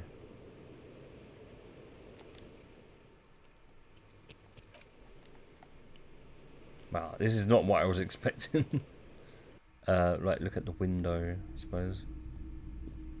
This window is pristine on the inside, unlike the one next to it. Light from the desk lamp reflects off the glass in an untarnished golden halo. Run your finger across the surface of the glass. Smooth as ice. There are spots of mud and rain on the outside, even smudges. But the surface of the window is clear from the inside. No chips, no hairline fractures. Following your lead, the lieutenant leans in closer to inspect the surface. This window was recently replaced, as Clazo said. It was last week. Looks like it, yes. Yeah, we already know that. Right, so what happened here? Golden light melts away into the blue, glassy darkness of your mind. In it are two neon-lit shapes, a man and a woman on the single bed. What position are they in? Like the witness said, the man is kneeling, the woman is on her back. It's the night of March 4th and a shot has just been fired. Oh, you can get a glimpse of his face. The man looks directly at the woman. The shot's possible directions converge in his mouth. A ray cast from somewhere outside, entering his brain, ending him. Where does it come from? From the roof outside, location A prime. The glass fractures around the bullet hole. Shards face inwards like a corona behind the woman's back. Inspect the ghostly figures. The man does not know the bullet has entered his brain. He never will. Death comes faster than the realization. Have a look at point A, the roof. The ray cast from the man's mouth unravels into a fan of possible directions, all on the roof at first. The shot could have come from any of them. This is composite location A prime, most likely of the origin points. Shouldn't there be gun residue outside? There could have been. Then the rain and slush and wind washed it away. This was more than a week ago. So I'm what, 80% sure the roof is where the shot was made from? 72%, with a weapon that's good for medium range, like a rifle or sports pistol. This is a good short distance, but not too short. The perpetrator aimed with their back against the railing, or possibly kneeling for precision. This would explain why it only took them one shot. The lights were on in here. Outside it was dark. It was like shooting fish in an aquarium, a well-lit aquarium. The victim opened his mouth to let the bullet in. Neither of them would have seen anything outside in the darkness, too busy with their own bodies. Could the shot have come from inside the room, a closer point? Point X would contradict the woman's testimony, rendering the entire proposition void. These figures would be wiped out, Detective. Are there any arguments against A prime, the roof? None that you've found thus far, but that doesn't mean there aren't any. Could there have been another point of origin further away? That's a 28%, yes. In this model, the shot could have come from a greater distance. Nothing excludes the possibility. Should we extrapolate to include every possible point of origin in Martinez? Yeah, extrapolate the radius to include all of Martinez. According to your map of the district, this shot could have come from a wide angle of locations, starting with the northern edge of the abandoned boardwalk, ending with an islet in the bay. Let's call them B prime. Okay, can you be a bit more precise? B prime for boardwalk, B double prime for Land's End, and B triple prime for the islet, Detective. There may be smaller points in between, but those are too fine to zoom in on. Have a look at point B, the boardwalk. 700 meters away. The likeliest of these B positions, 20% chance. A skilled sniper could have made the shot, provided he had a safe sniper's nest. Even with the light on inside, we're talking military training. At that distance, the perpetrator would have had to take wind direction into account. Okay, let's have a look at point B, Land's End. 1.2 kilometers away. The least likely of these positions. Let's say 3%. A truly skilled sniper could have done it, possibly from a tent. No, too far-fetched. Okay, so we've got the islet. 1 kilometer away, a point beyond the docks, on an islet in the bay.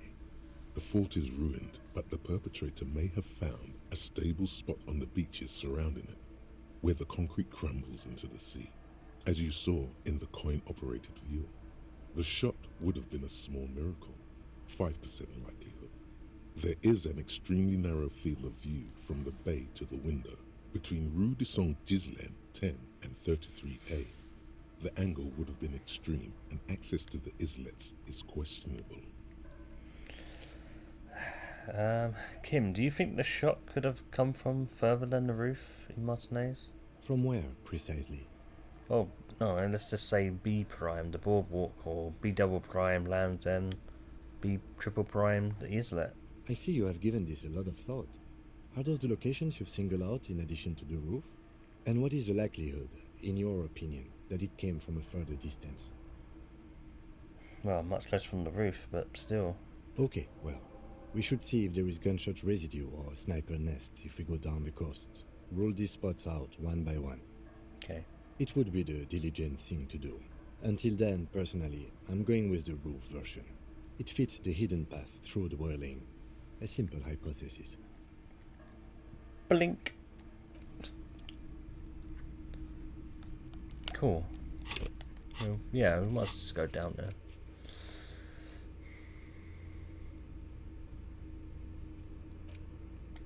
No, we've got to talk to Tyson soon.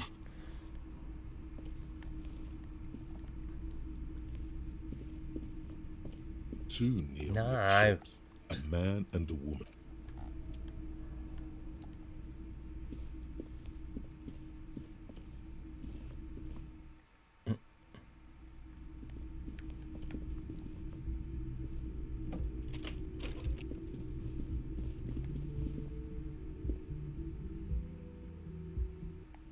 Crazy. I thought we were just gonna do like one couple of things and then go to that fishing village. I'm gonna talk to Titus afterwards.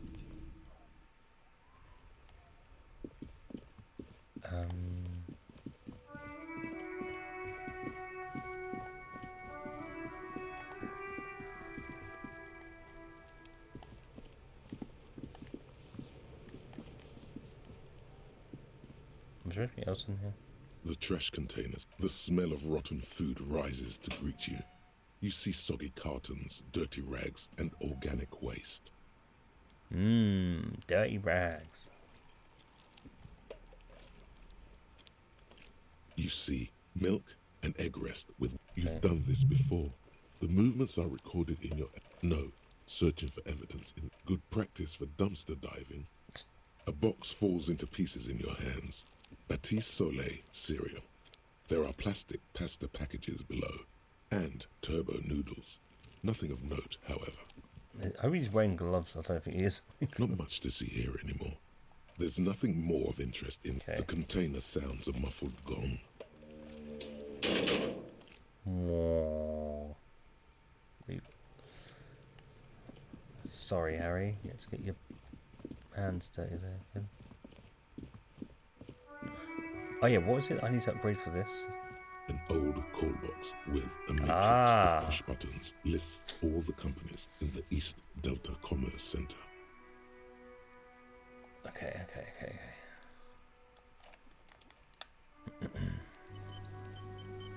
Oh god, I'm gonna put another something. Maybe if I get with a matrix of push buttons lists all the companies in the East Delta Commerce Center. Can we get Slipstream SCA?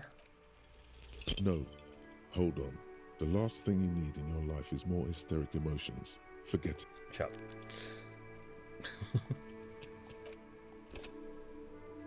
We'll get it. We've got it. We've got bloody, what, 17% on the other one. An old call box with a matrix of push. No. Hold on. The last thing you need in your life is... Shh.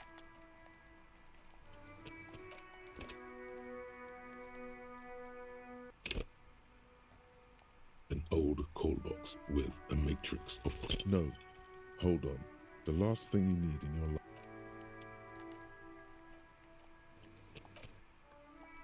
Could be the game's actually telling me this, like, It's telling me no, even though it's at 58%. An old call box with a matrix. Whatever she says, Oh, it can't okay. hurt you. You're a different person now. Stronger, healthier, and...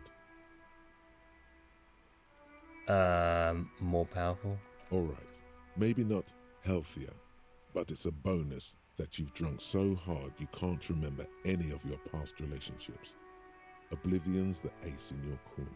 Call her again. Press the doorbell to Slipstream SCA. There's a light buzz as you press the doorbell, waiting for her to answer the call. It's cold outside, and you can hear the wind blowing into the speaker. A strange metallic taste fills your mouth as you stare at the intercom. There's the static again, whispering like a seashell pressed against the air. Yes, hello. This is Tricentennial Electric. Have you come to place an order?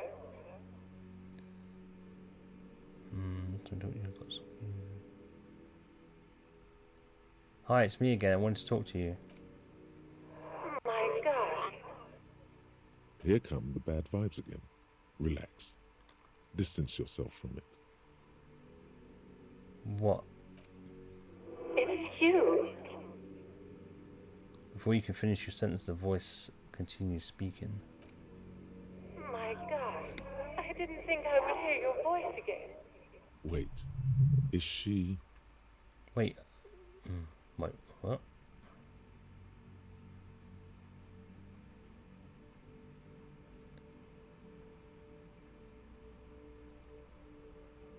Didn't you already say the last time we talked?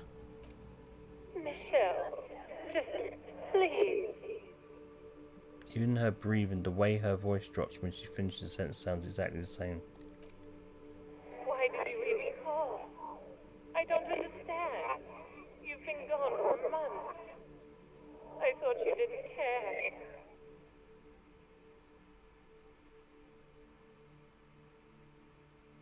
Is this some kind of joke?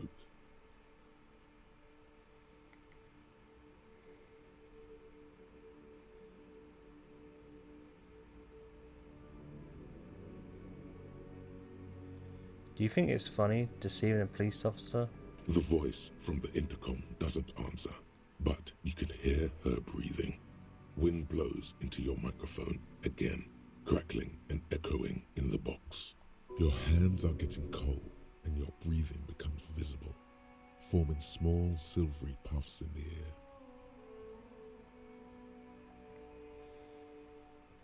Is it over? Can we talk now?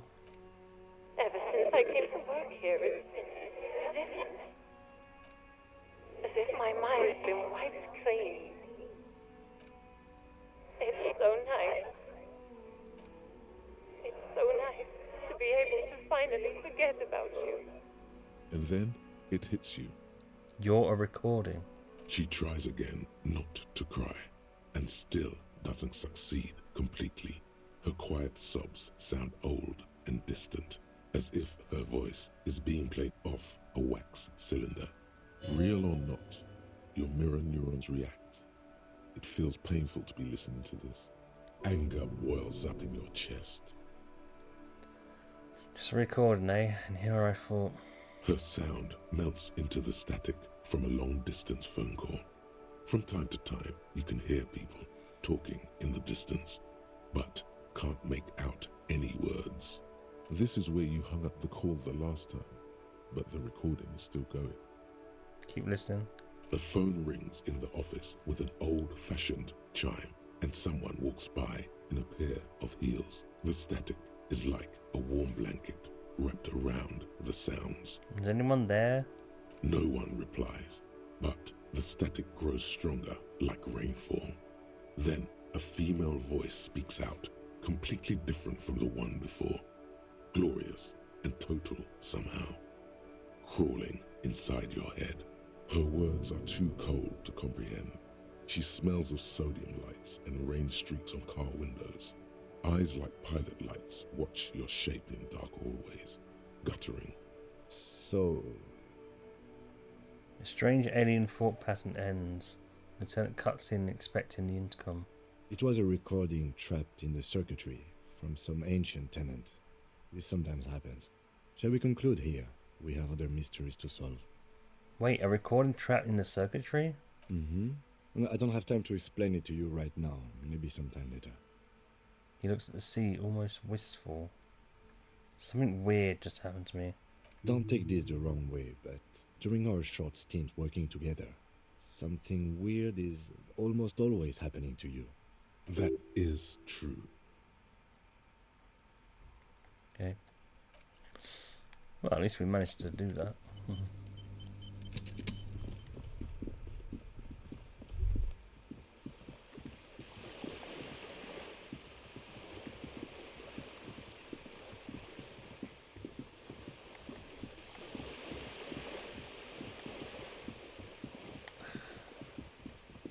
What the hell is this thing again? Just an ordinary wall. Nothing to see here.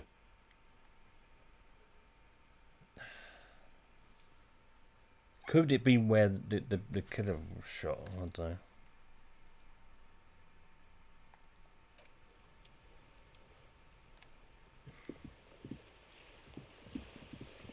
I mean, it's just 3% is too low. Understand creativity, see art in the world.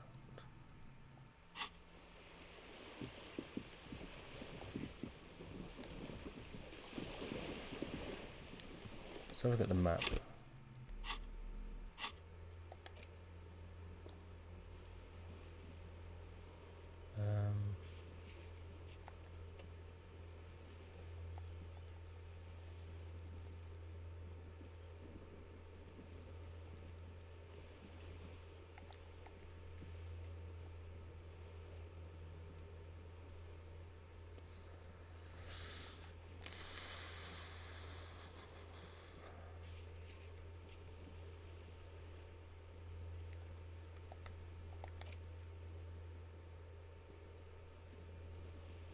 Yeah, where's Boardwalk though?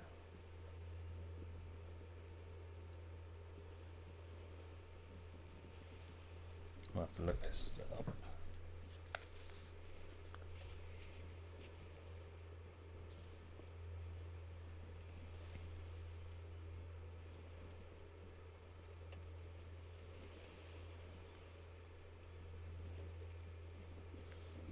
So determine where the shot came from.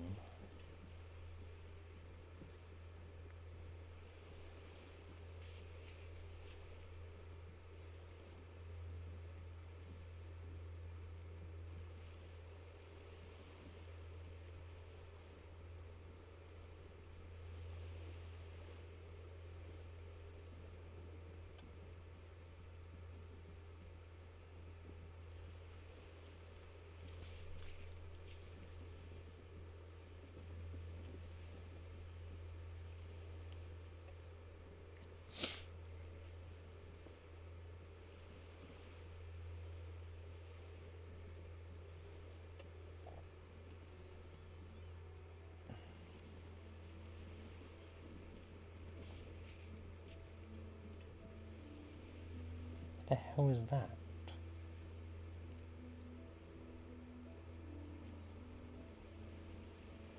The area reachable by going north along the narrow path between the church and the abandoned failed R&D building.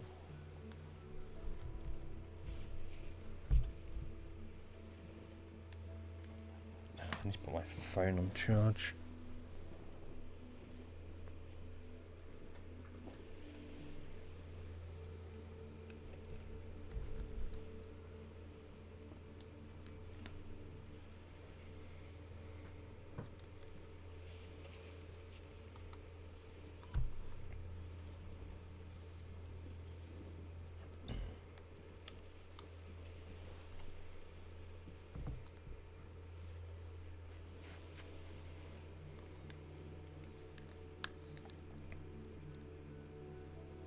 That can't be in this area, surely.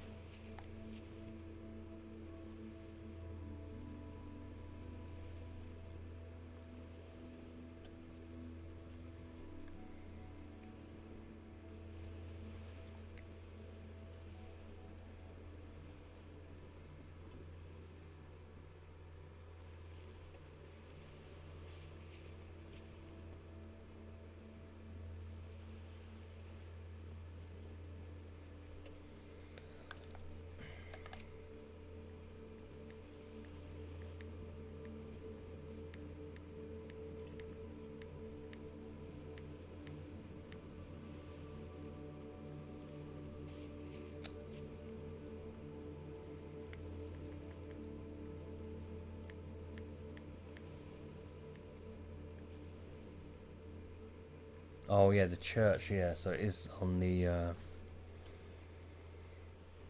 right.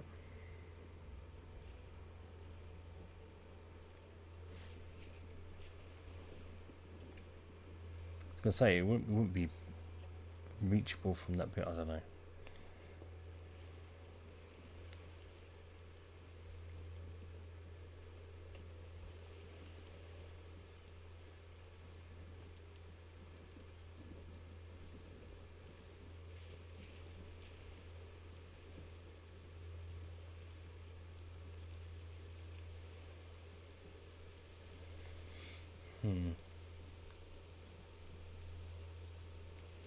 Okay, I don't think we'll be able to do this one.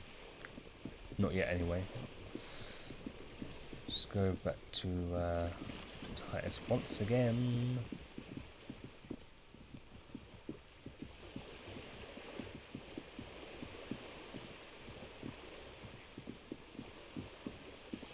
Backs and forths.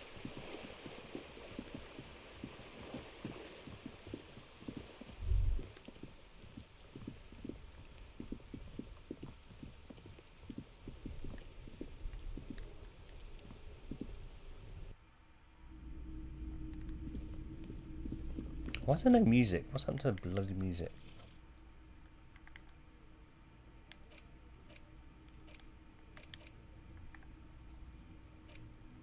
Music, come on.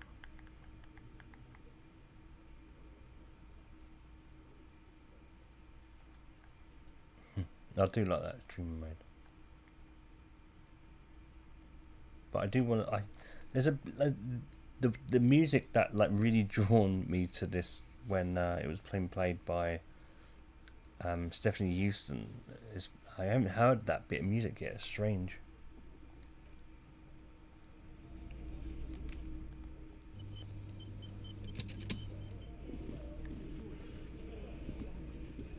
It's you again. What is it?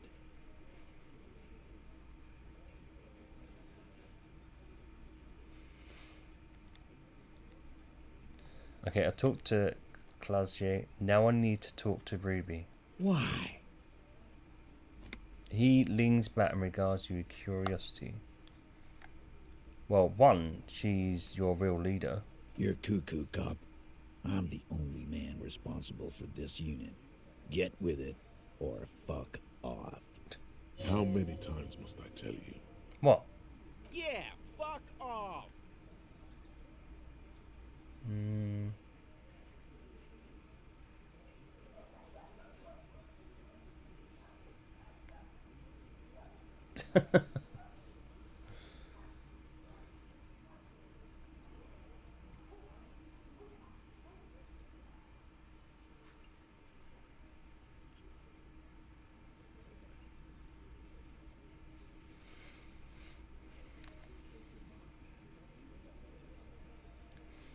I'm going to level with you. She's the next link in the chain that leads me to Leeli's killer. Sounds like you're making her a suspect in this. Not on my watch, you're not. Ruby's one of us. We're not gonna throw her under your moral intern steamroller. Fuck that shit. And fuck you too, moral He throws a glance at Titus at the last syllable, leaves his lips. The big guy sighs. Ruby is missing. If you hide from the police in a murder investigation, you become a suspect. You know how it works, guys. That's nothing. That's just legalese. You don't even have a sound theory.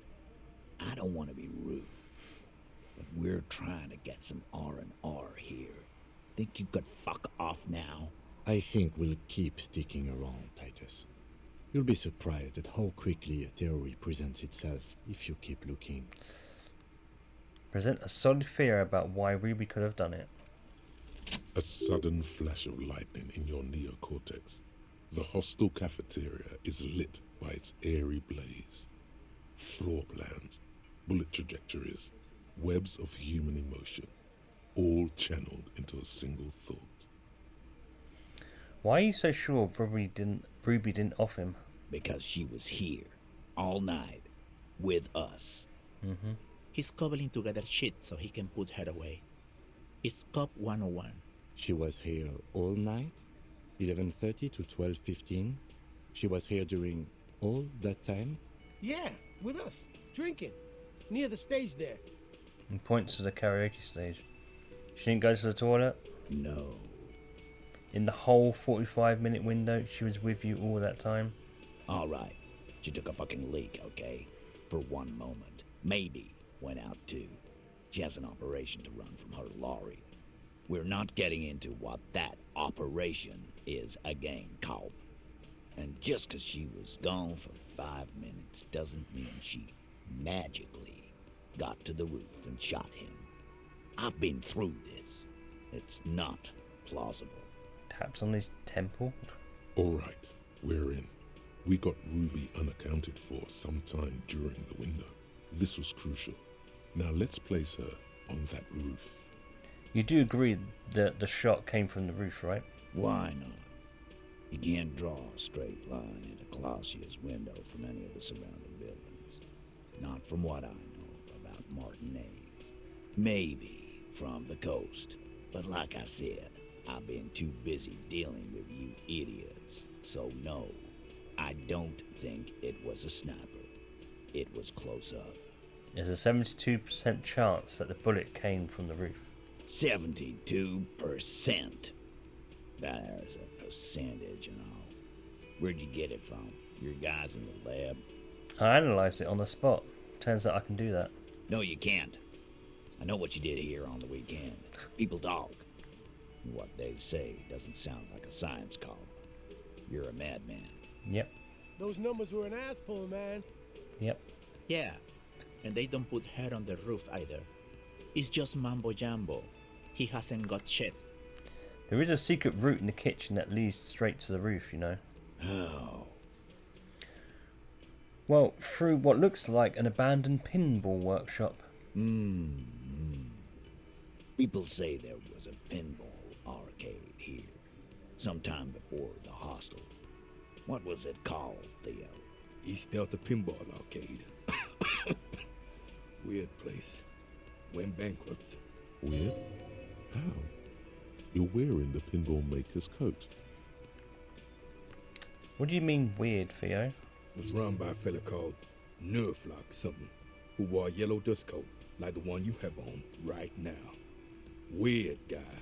Never liked him. It is a very comfortable coat for such an oldie. Okay, but how'd you get up? There's no room for a staircase in this building.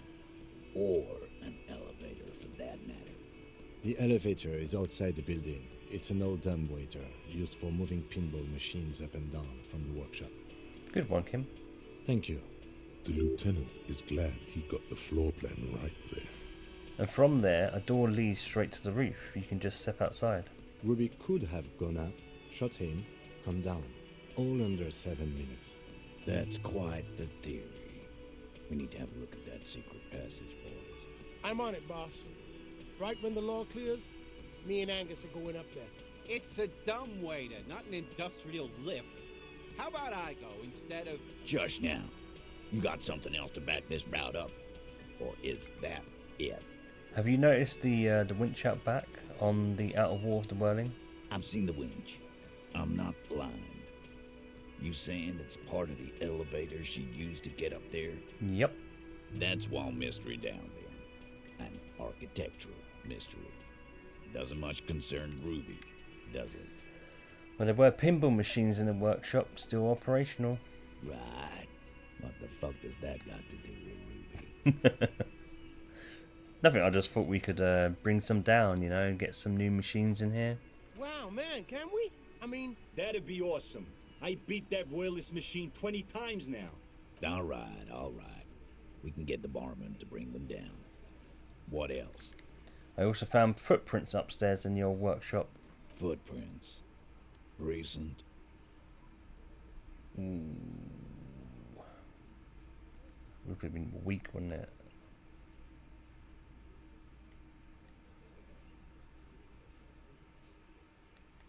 Recent, a week or two? That close, huh? How fortunate. I'll take a thorough look at those prints myself before I believe that call. Good news is, I'm still listening. Have we firmly established Ruby could have had access to the roof where the man was shot? Firmly doesn't go well with could've. There's a route to the roof. Me and the boys need to check it out. That's what we established. But a route does not put that bullet in his head. A gun does that, and Ruby doesn't carry one. Phase 2. Murder weapon. Get a gun in her hand. If not that, then at least a shadow of a doubt. In the shape of a gun.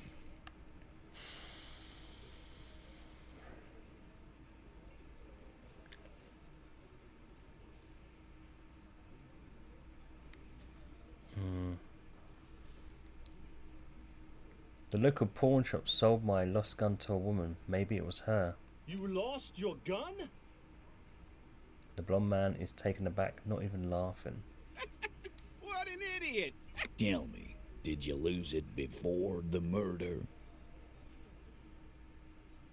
Yes. No, you didn't. And Ruby didn't use your lost gun to kill him. Stop thinking about your lost gun, damn it. You'll get a heart attack. Alright. This was merely a thought exercise. He did not lose his gun. Let's move on.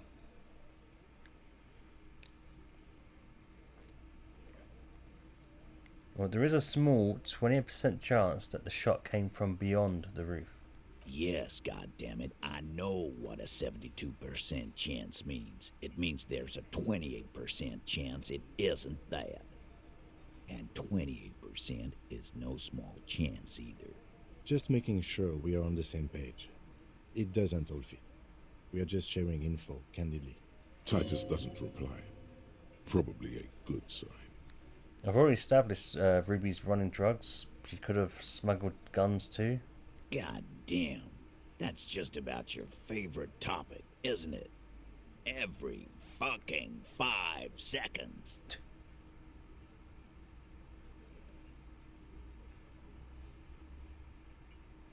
All I'm saying is, from what I saw in her cabin, she could have no trouble getting a gun. Trouble. This is Revachol. Even the roidheads in the gym had a carbine. No one has trouble getting a gun. I still never saw her carry one. He's angry because he knows you're right.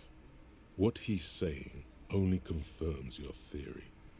I didn't say I'd prove she had the murder weapon, just that we need to find her. I don't know, Cop.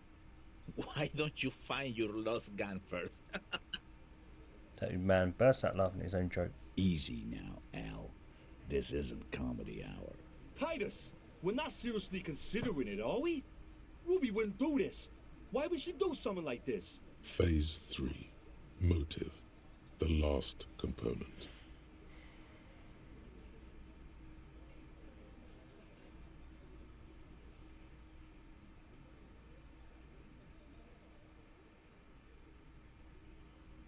It's not why did she kill him, it's why did she organise a cover-up. And I suppose you have a theory on that. She could have been covering up for herself, Titus. Think about it. Why go through all that effort? It was her idea, wasn't it? The hanging. You went along, but she suggested it. She had, like, a fully formed plan and shit. Right when she came back downstairs. Really, Shanks? Claudia wanted to talk to another girl, that's all. She was just the first one up there. I could have come up with that plan if I'd have been first. Time for a logics demonstration.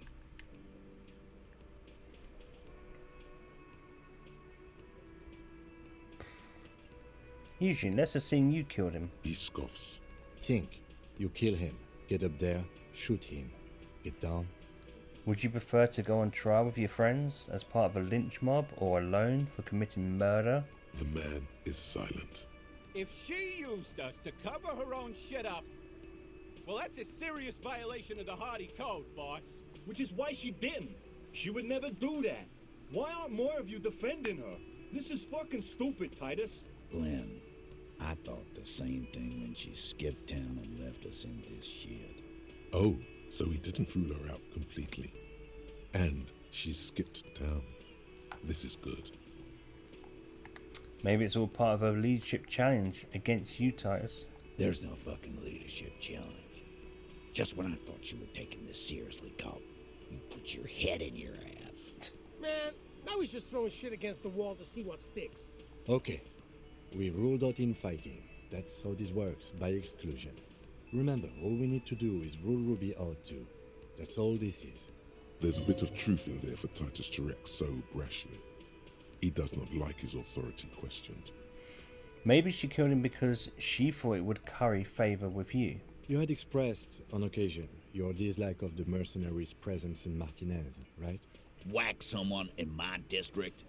That doesn't carry much favor with Titus Hardy. She has to know that. He rubs his chin and looks out the window. Titus, come on, you have to see it. Things don't add up. We need to talk to her. Silence. He looks around the room. The old man in the corner nods. A very small nod. And a trickle of tobacco spit on his lip. This is the only option he cares for. Yeah, he says option, but it says opinion. Yeah, I see it. There's one more thing I've been wondering about. Ever since you asked me where she is. Add it to your list of suspicions, if you want. I don't know where she went. She just got up and left. Got real scared, too. Wouldn't tell me where. However hard I asked. Want to know why? Yeah, why? She was afraid I would tell you. Maybe she was right. By now, I probably would. She knew there's evidence on her, and she knew we'd find it. This is typical suspect behavior, why fleeing is always incriminatory. Perhaps. Ask her if you found her. It won't be easy, though. She made sure of that. Cool, right, so when did she leave? Friday afternoon, when you first arrived. I got word the RCM was in town. Then she came in to see me. Told me she was leaving.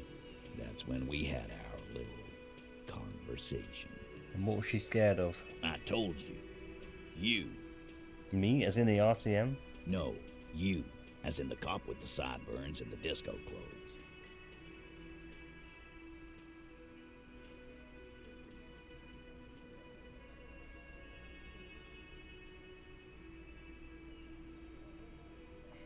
No wonder she's afraid.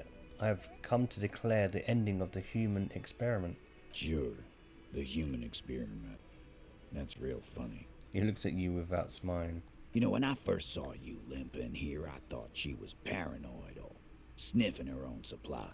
But now I'm not so sure. What else did Ruby tell you about me? She said you have a funny taste in clothes and that you won't stop. And stop what? Until you have something on her. She said she's heard of you from Jamrock, that you're a human can opener, that you play suspects against each other, open them up like cans. And then when they're all empty, just move onto the next can. Don't look back unless there was something you missed. Fucking hell.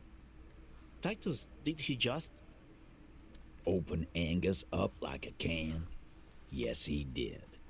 Now, we can whine about it, whack him, or we can go on with our lives.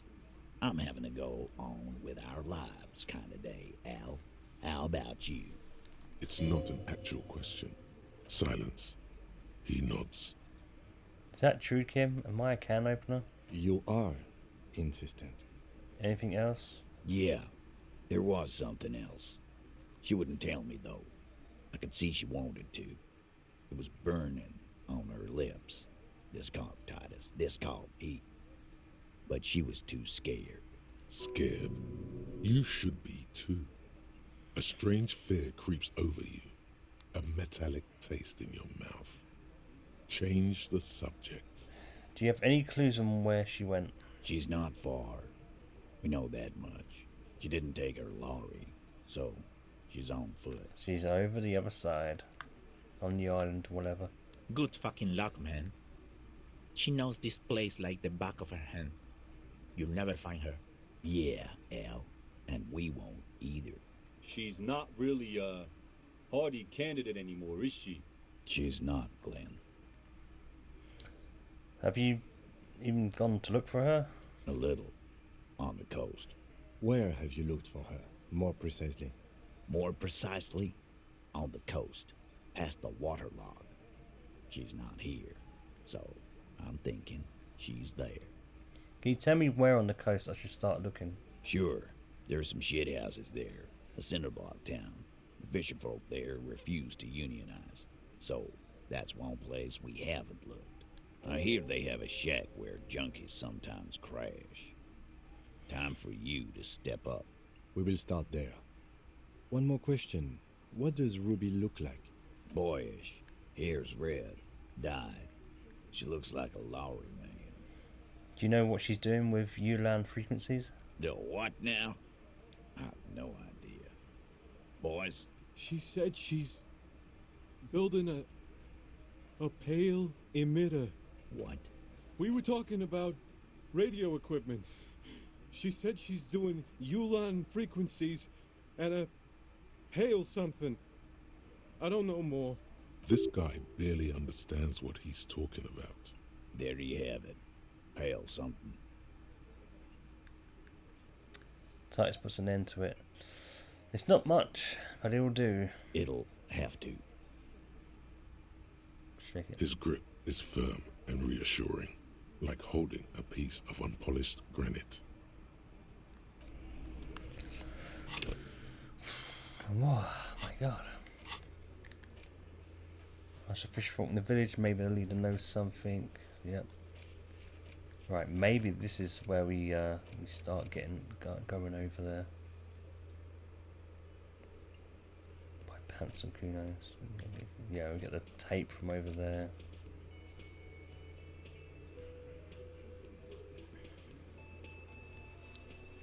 I've not done that yet.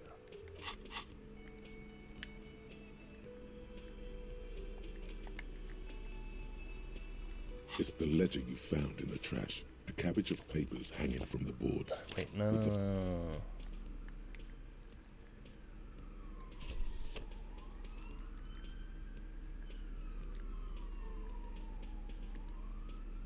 It's the ledger you found in the trash. A cabbage of papers hanging from the board.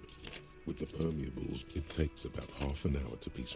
This one is the mural. True people, the graffiti, the case files do not show. The crew agree. The 9,000 people subjected to the mural's message, or a staggering 78% of voters choose to keep it. Turns out, in any case, it appears to have been a rare case of civil activity in the quarter. Right, let's just go through all this. AK, you were so Leslie, the only one you would think. Can you keep threatening? It's plain to see from. No, he must have it. In the process, killed them. He came at her, can't get out, which is also why it would be. That's all. Who knows? Don't worry. Some assholes brought their insufferable. They were leaving it cigarette butts. No, you didn't have time for murder. Beaten to death. Joseph Mills. No. Okay. No. Yeah. No one ends. Mills has a no. See? You can't even read the thing without. Yeah. Smoking hookah. Didn't you hear? I don't know. Not much has changed in the meanwhile. A bunch of sodden papers still sags from the clipboard. It says about the... Going to eventually interact with a damaged ledger to give it one. Finding the right line might take some time. Whatever. So this person as well could be over there as well. Wait, who put the clothes in? So Ruby could have done that. She could have, maybe. I don't know. She has enough time. I really don't know.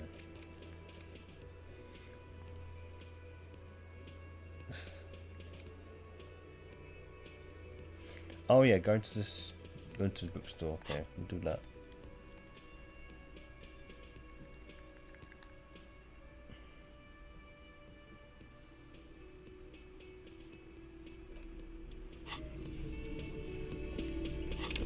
Right, so I'm gonna quit that now.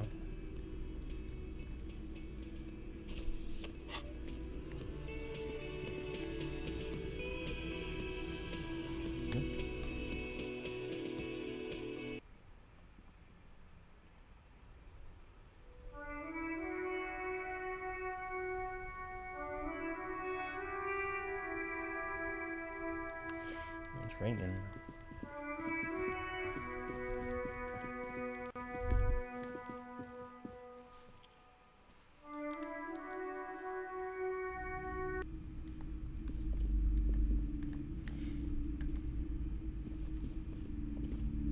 The display rack is brimming with worn paperbacks featuring an extremely muscular, sword-wielding barbarian on the cover. Nearly all the titles contain the word Hyundai somewhere. This is entirely... Nope, not for that.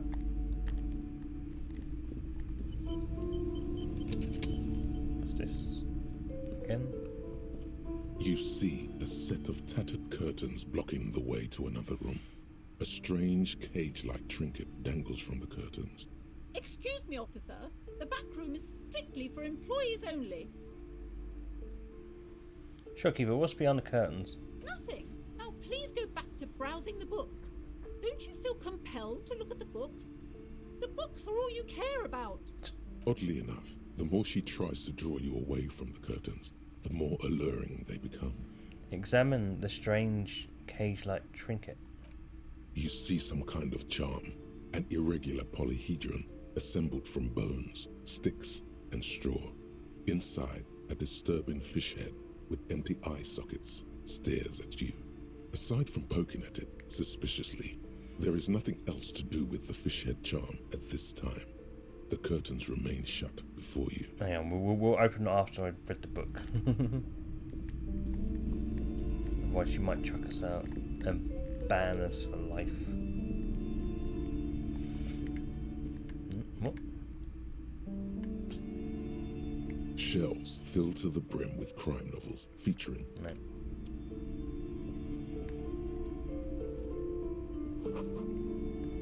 Tome of Fascist Magic. Rather candid.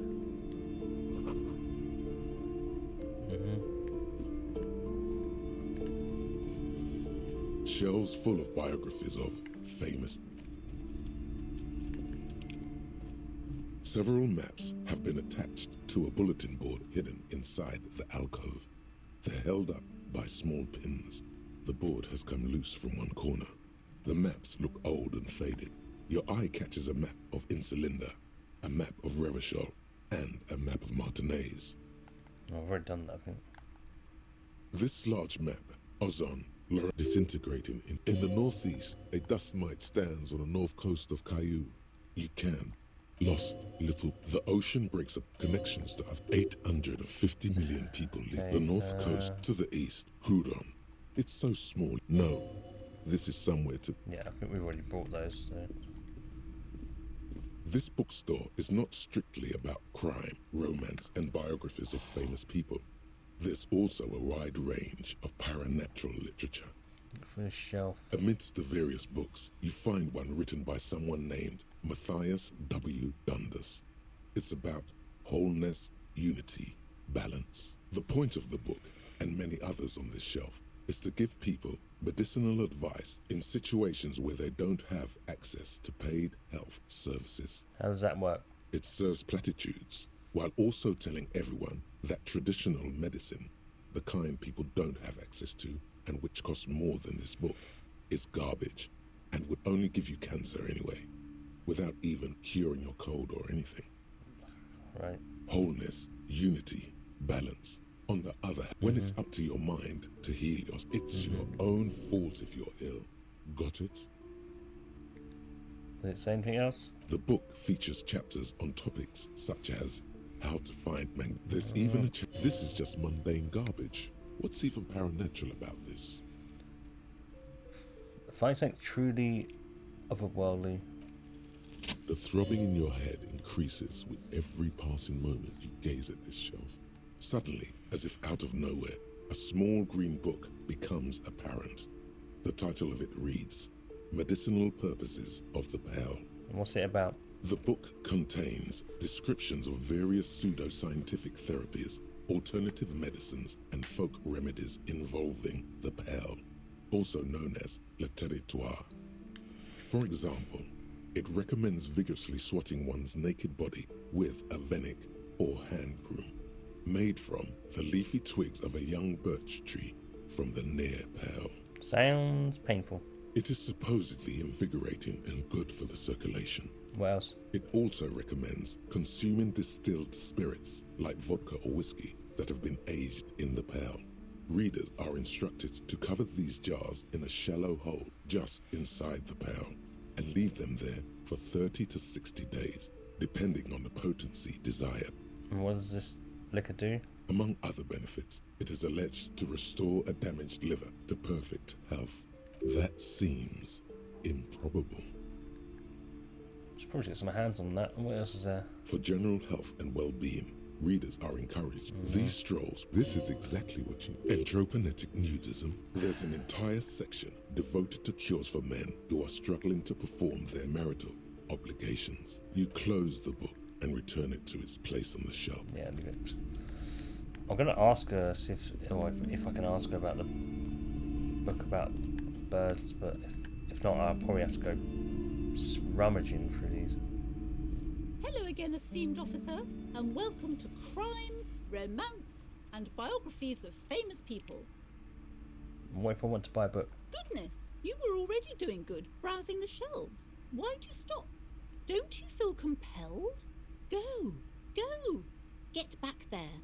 The books await you. Everything is on the shelves. Take a look yourself. She smiles and nods, seemingly relieved.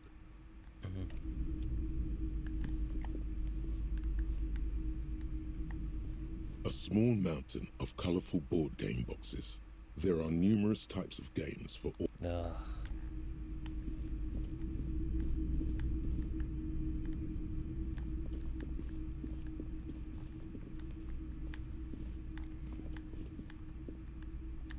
It's got to be here somewhere. Shelves full of biographies of famous people. I would say the book is also very daring. The author aims to re-examine, perhaps for a certainly. You feel like you should get this one. Definitely. It's important somehow. There's something personal inside. Browsing through all the books with all their names, suddenly, a particularly odd title catches your eye. High Speed Love. Next to Earth. Next to that. I'm sorry. I did not mean to. Shush. Shelves filled to the brim with crime. Oh, crime! You're a police officer, apparently. Crime fiction is a disgrace. These books greatly overstate the Furthermore, they have no idea. What's more, they completely... Not a single mention of all the... You see, Dick Mullen on the job. Get me Mullen. A killing is declared. Dick Mullen, oh no. Turns out, yes. Tragedy caught. After all this, you still haven't found the answer to the one question that matters. Who is Dick Mullen? I have to look this up. See, it was in the bloody bookshelf. The working class woman said that you're a bit of a cockatoo. What if it's true? Go read up on cockatoos in the bookstore. Maybe you'll discover something new and about yourself as well.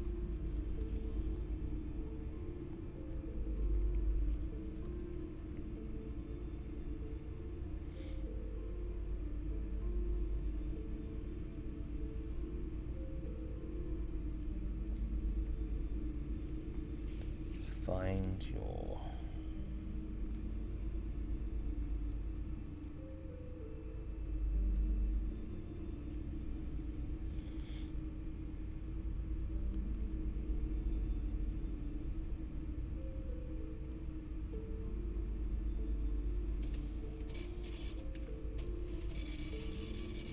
Oh, it might be outside actually.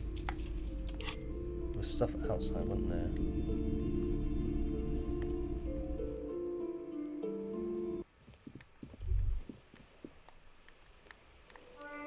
No, it's not. Wait, here?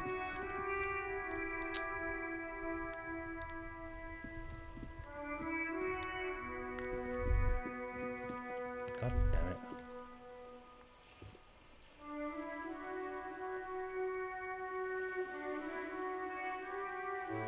Unless it's beyond those curtains. It's got to be beyond those curtains then. Let's quick save it.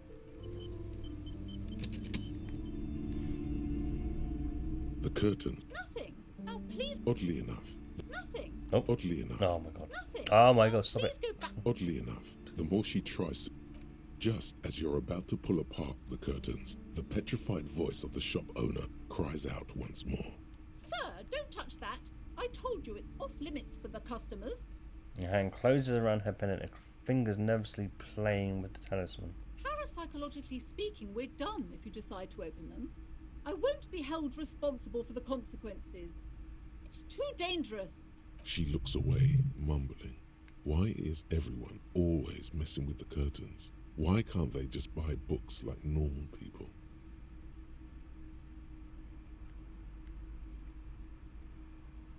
Psst. This is about the curse, that's why you're afraid. No, it's just a storeroom for the employees, I told you. Now please step away from the curtains. Ma'am, this is different. I'm a police officer. I need to get in there. Why? It's not like anyone was killed there. She stops abruptly as her hand flies over her mouth, baffled by her own bluntness. I am sorry. I don't mean to be so impolite. Just please don't go there. I can't allow that. You'll only make things worse and unleash the powers. The curtains do seem frail suddenly, not robust enough to contain a slippery darkness. But I sense this place calling for me. I must investigate beyond the threshold. You do? My God, even more reasons not to mess with the curtains. Just step away, dear sir. I don't care. You can't stop me. I'll open them. No! Please just talk to me, officer. Come here and let's talk this through before you decide to do anything extreme. Lies. Rip them open, we say. There is something mysterious about the curtains. Be careful. The curtains, tattered with age and covered in dust, hang before you, as if taunting you. Rip them apart, this time for real. You see a dimly lit room full of dusty furniture and trash. A doorway stands in the back, covered in dozens of scary little cage-like trinkets, your shadow looming over it like an omen. I warned you, you're unleashing forces beyond your understanding. Yeah.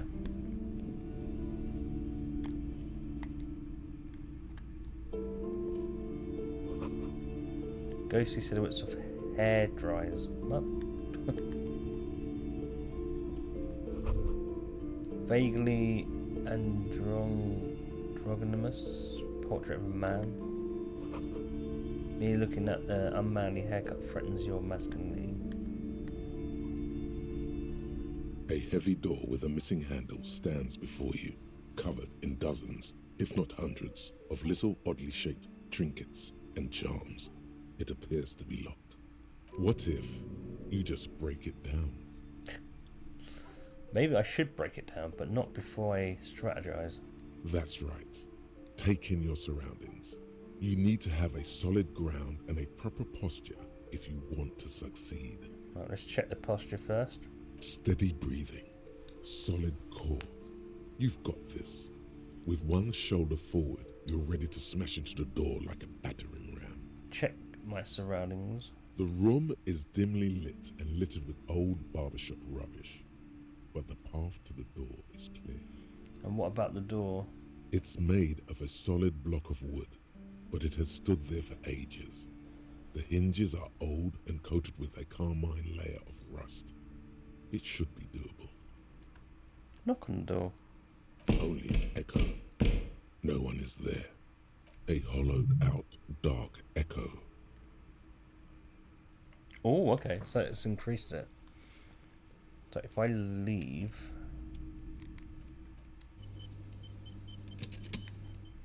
A heavy door with a missing handle stands before you, covered in dozens, if not hundreds, of little shaped trinkets and charms. It appears to be locked. Ow. Ow. Shoot. Whose moronic idea was it to just run through the door? Don't you know that things like that hurt?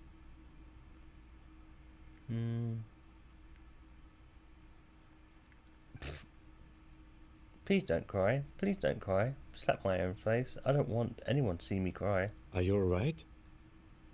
This looked pretty intense and painful, I must admit. What is going on there? Are you really trying to break down the back door? Yep. I warn you, don't tempt the spirits, officer. Don't tempt the spirits, or you'll damage the holy wards on the door. It barely looks like you've done any damage to the door, however. It's still locked and closed, covered in dozens of little charms and trinkets. Reload. This will probably take a few tries, but we've managed to do the other one, so we can definitely do this one. A heavy door with a missing handle stands before you, covered in dozens, if not hundreds, of little oddly shaped trinkets and charms. It appears. Size looks funny every time we do it. Ow! Shoot! Who's moronic? Are you alright? What is going? I warn you. It barely looks like you've done any.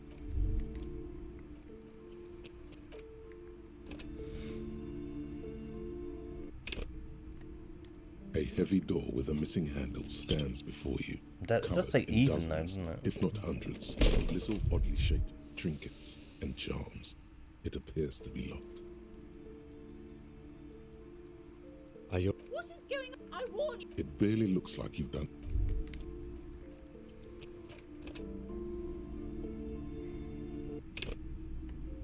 A heavy door with a missing handle stands before you, covered in dozens, if not hundreds, of little oddly shaped trinkets and charms.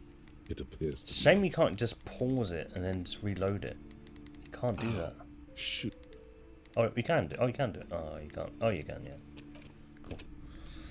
I'll skip all that dialogue. A heavy door with a missing handle stands before you, covered in dozens, if not hundreds, of little oddly shaped trinkets and charms. It appears to be locked. Ow. Ow.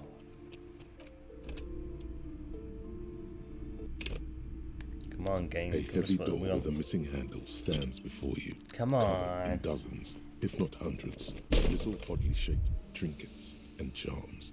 It appears to be locked. Ow.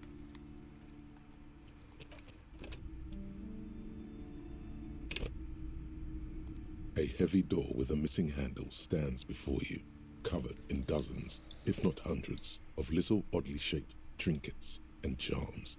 It appears to be locked. It does only give us like +1, only 1 +1. Oh, we do it. Nice.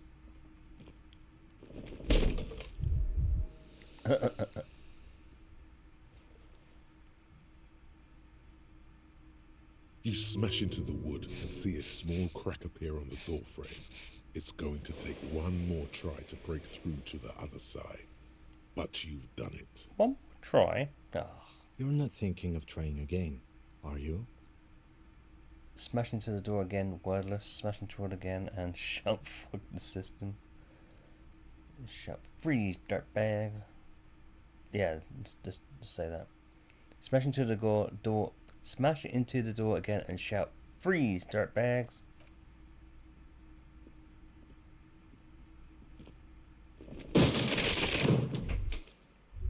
Freeze, dirtbags.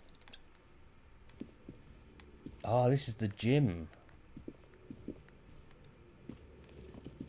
Oh. What is this place? It looks like a gym to me.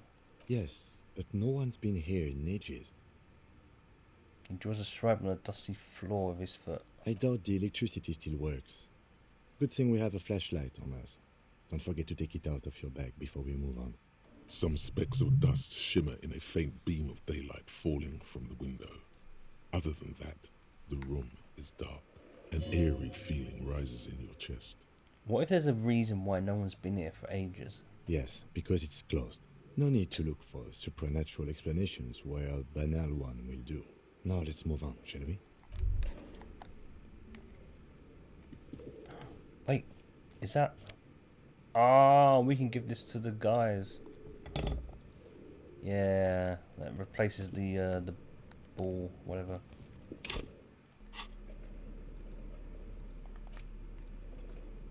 Yep.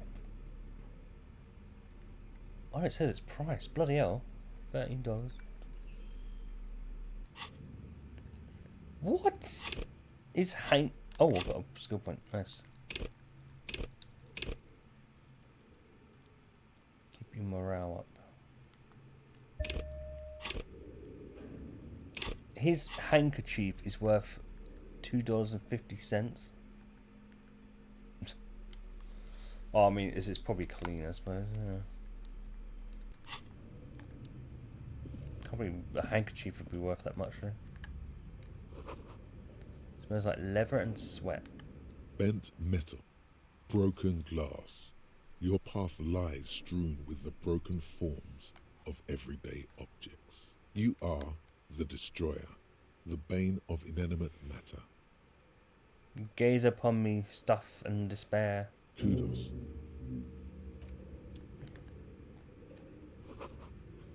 Post Citius Fortis, the rest is worn off.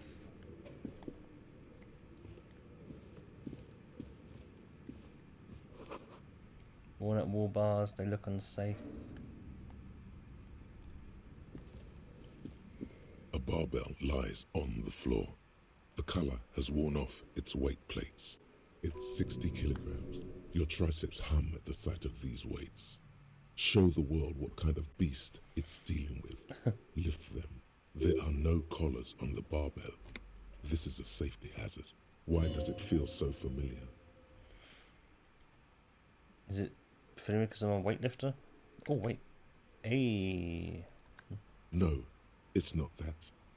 It's the stale smell of rubber, the squeaky sound of sneakers, your bruised knee against the mat, and a whistle.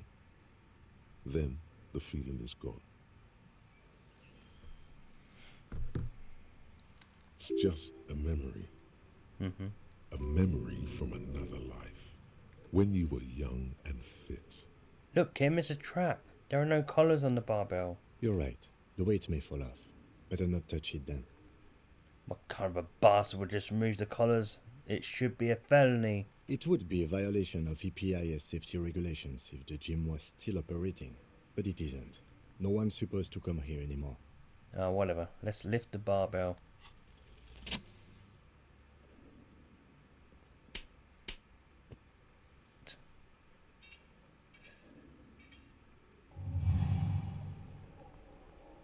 Conjuring up an inhuman amount of strength, you raise the barbell up in the air. Your biceps tremble, but you're a savage. This is a children's game. Oh yeah.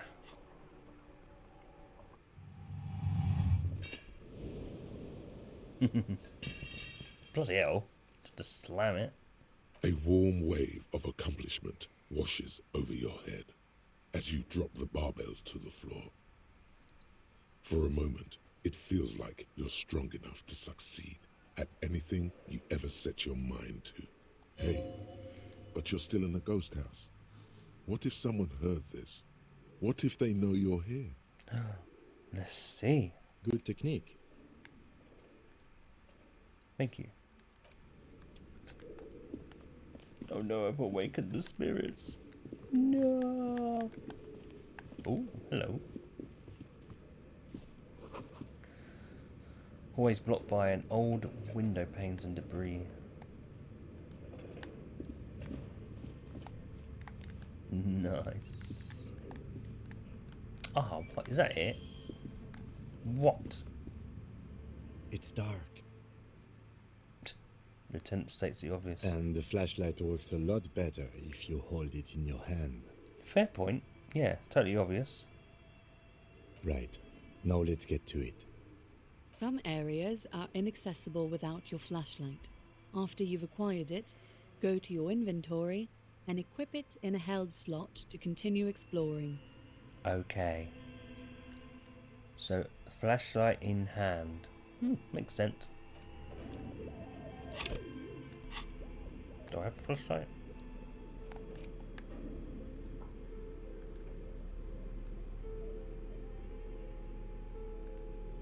Oh, there we go.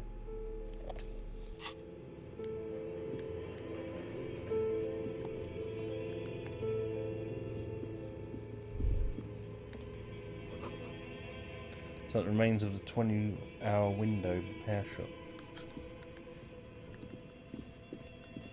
Man, I was hoping it would open up something. Oh, there we go. It's blind. Large demijohn full of strange liquid.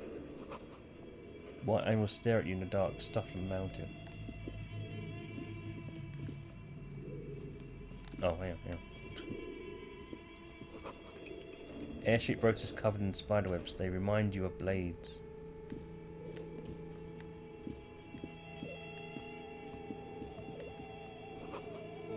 Naked mannequin torso, strange yellow colour.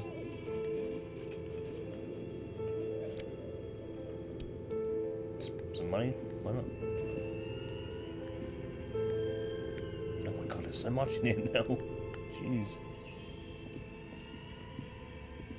This appears to be some kind of machine with a cube-shaped heart and a wired framework. The keyboard has a rectangular on-off button. A piece of paper still hangs from the printer. A radio computer. Just sitting here without anyone inside. You sound surprised and a bit cautious. This is the Ream Civic radio computer, model RC5120, equipped with a Feld mainframe and a Ream-compatible printer. Do you think I should turn it on? We have one of these down at the station, but I never really learned how to use it. Do you think I should turn it on? We have one of these down at the station. Turn on the machine lights up like some prehistoric animal stirring from its slumber, revealing fluorescent play and print keys on the keyboard. The hatch on the machine's central compartment is wide open. Look inside the compartment. It's empty like a beehive without its brood. Some cables have been left dangling, disconnected. This is where the memory should go. Press play. Nothing happens. Ugh. Something's missing. There's no tape in the player. Press print. Nothing happens. Press play again. Nothing happens. Something's missing. Yes? Nothing. Oh my god. Where do we begin? This old fireplace is covered in lines drawn in blue and red marker. The mesh spreading over the stone like blood vessels on alabaster skin. It looks ghostly and strangely ancient. What am I looking at? Radio frequencies, it seems. UKV 123.6, UKV 123.7, UKV 123.9. Some written notes, too. Sparse and cryptic. And what these radio frequencies are for? Unclear. It looks like a cardiovascular system split into veins and capillaries. Very advanced. So we're dealing with something medical here? You think so?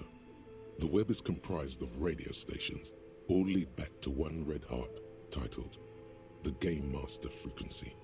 A note says, this one can listen in on any station it wants.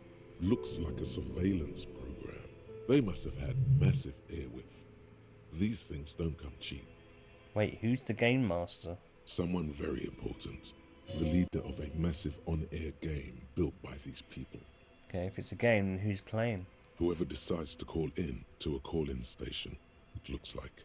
A list of names under the stations suggests people across 6 Isolas would be playing. Muindi, Insulinda, Kotla, Grad, Samara, and even Ilmara. All of this is gone, left unrealized. There's no way a little basement studio working here could pull anything like this off. My God. It's as if the less money they had, the more ambitious their project became. The cost of airwidth alone must have been huge. Exactly. This schedule, I know doom when I see it. The company was running out of funding. Okay, what else? Nothing. It's just lines on marble. An echo from times long gone. No one has used the fireplace in ages. See, I would love to just like move on and try and get over to, you know, the other side, but as you see, like we're earning like this experience, and I'd like to earn as much experience as I can to, well, upgrade all of these really. But yeah, interesting though, this room. Bloody hell, there's another door. Scroll across our notebook, developers of the most advanced RPG in the universe.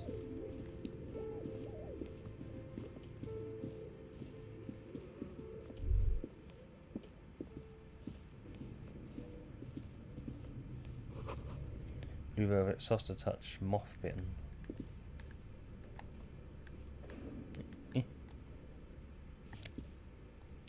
More money. Oh my god. Skis with slipstream printed on the laminated top layer.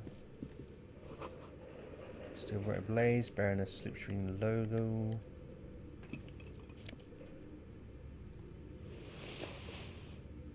What?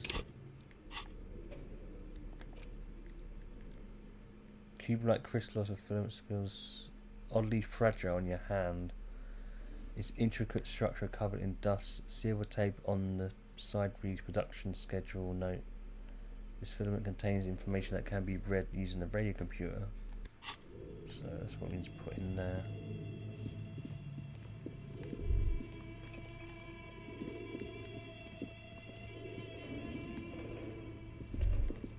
Wait, was there anything here? Oh my god, the stairs! Oh my god. This whole building is just like one whole mystery. This is cool.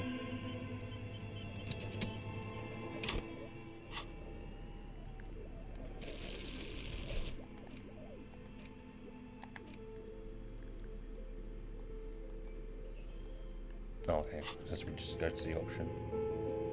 Tiles on the cube are still smouldering, casting the framework in a soft glow.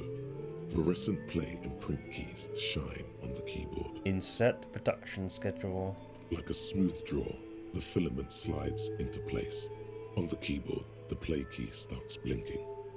Press play again. A bar of fabric right above the keyboard starts producing a soft hum. The sound of static seeps through the machine's planar magnetic driver. Oh no. It was already glowing and now it's also making a sound. It's probably some alien CO-like technology. Yeah, makes sense. The static gets louder, slowly filling up the abandoned hall, until a voice speaks out, crackling and old, cutting into the air. Good afternoon. Fortress accident en rue de Saint-Ghislaine. This is East Insulindian Repeater Station 1. Please repeat.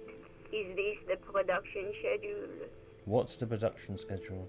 The filament you have inserted into the reader. You mean that glowing thing I put inside? Yes. Is that the production schedule? Yeah. Good. Please repeat the password. Password?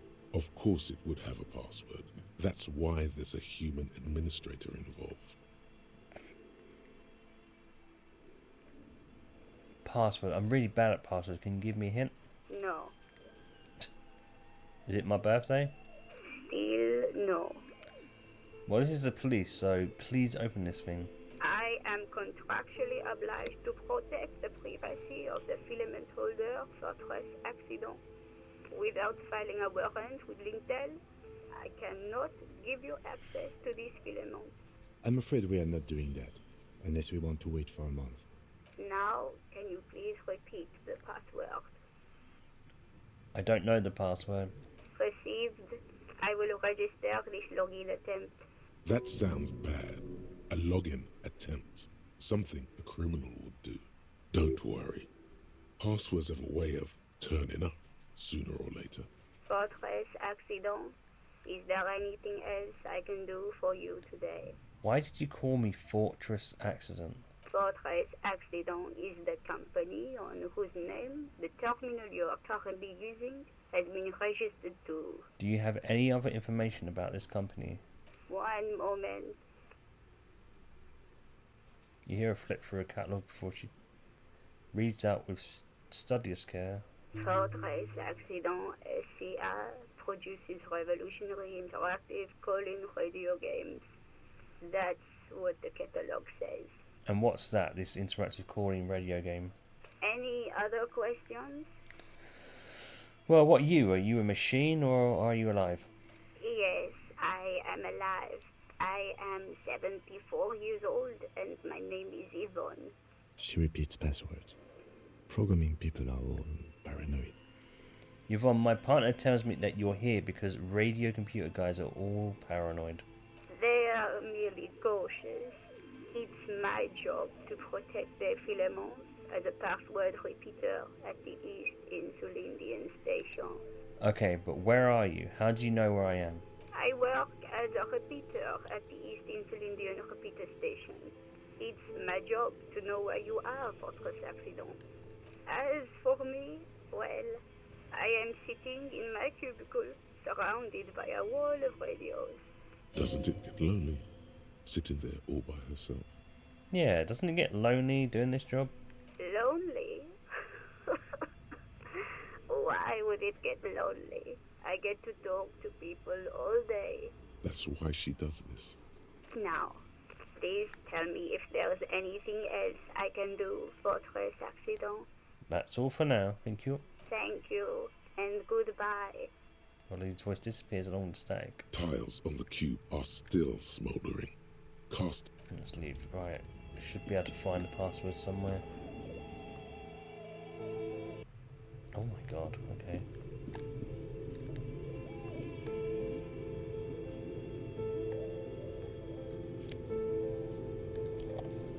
Elysium.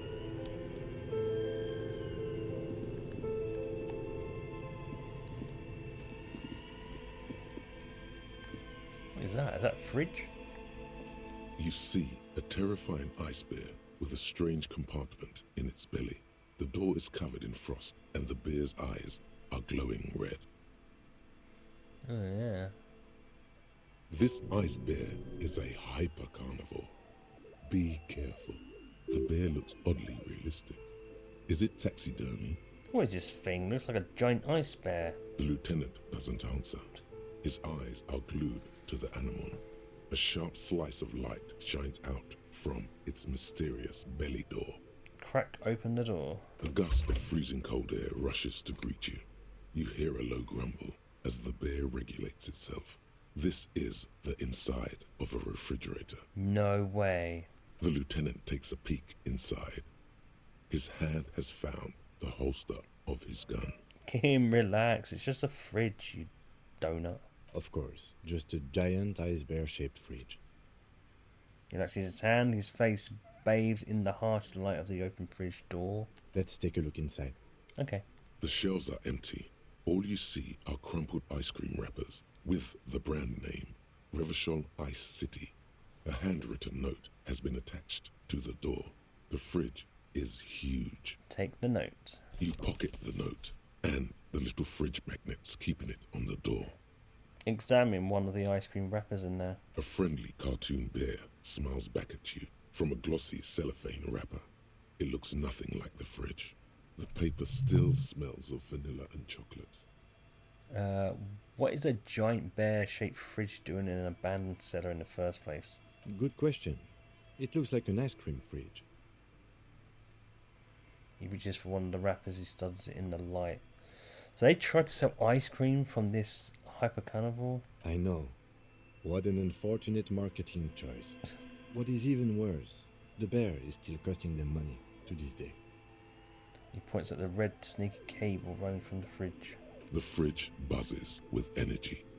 The electricity bill on this thing must be catastrophic. I agree.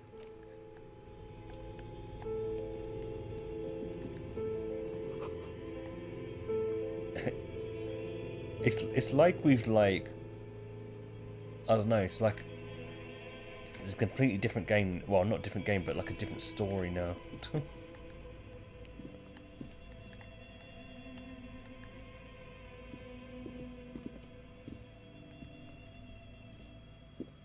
Why are you doing it?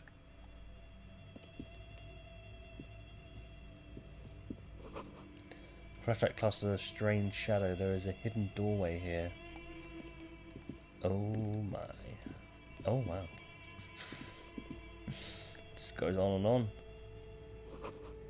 Someone stuck some busted guns beneath the ceiling. A few bricks have fallen off, revealing a compartment behind the wall. It's too dark to see in. Where are we? Seems like an old bunker from the Revolutionary period. Look at all those rifles. Must be an old weapons cache. Look, there's a hole in the wall. There is, yes. And there also appears to be something inside the hole. Interesting. Do you want to take a look? Yeah. Your hand reaches deep into darkness and spiderwebs. Rummaging around, you find rusty rifles hidden away. Rifles, Kim. Are these any good? Inspect rifles. Most of them are rusty and inoperable, like the rest, but one catches your eye. A bolt-action model with a fine wood stock, in better cosmetic order than the others. Rifles, huh? Take it. You're a police officer. Police officers carry guns. This one looks nice. That's a rare sight. Seems to no longer be functional, but still a beautiful thing in its own way. What does this mean? What, a rifle here? It means there are firearms, breech loaders, still lying around in Martinez. This would have been good in our case against Ruby for Titus.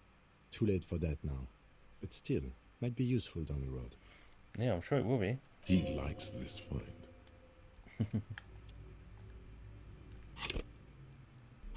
Where are we at now? 85.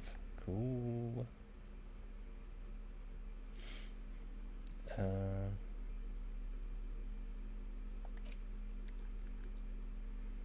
Handwritten note you found from the okay.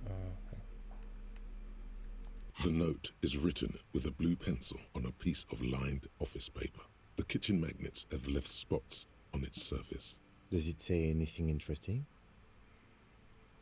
He's closer to read your note. This is tangential at best, but the lieutenant's detective instinct is still active. Read it. Someone has scribbled, S. I can't believe the off-site copy is still here. The illiterate ginger kid keeps stealing stuff from the studio, so I had to hide it somewhere safe. You'll find the filament memory with the off-site copy in the frozen ice cream maker. Please take it home, ASAP. It's important. I'd do it myself if I lived in a civilized place with a freezer. Take care, Sully Swaff. I wonder who wrote that note. Someone who owns a radio computer? My guess is as good as yours, officer. Well, remind me again, what's a filament memory? It belongs inside a radio computer, storing its memory. It's like a tape. You listen to disco tapes, right? It's like one of your disco tapes, only for a computer. Who's the literate ginger kid? I think we know. Really? You don't have a single guess? You mean Kuno? Oh, I'm sure that child would love to get his hands on a filament memory. Even if he doesn't know what to do with it, he'd probably try to pawn it for speed, based on our encounter. Do you have any idea where the frozen ice cream maker could be? I don't know. I assume it's somewhere close to the ice bear fridge. Yeah, we'll find it. These rusty rifles are hidden above the piping. They look inoperable. Wow. Just wow.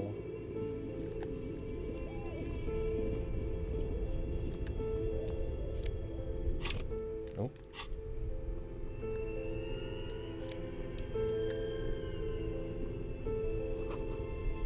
Cell window, people's feet shuffling by on the street.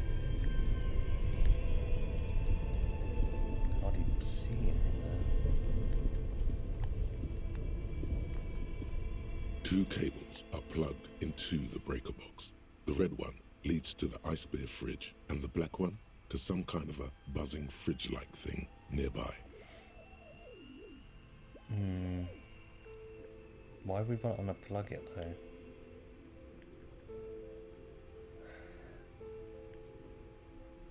I don't know, I don't want to unplug it just yet.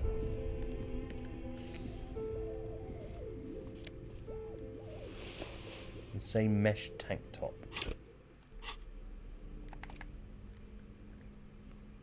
Because it's +1 drama.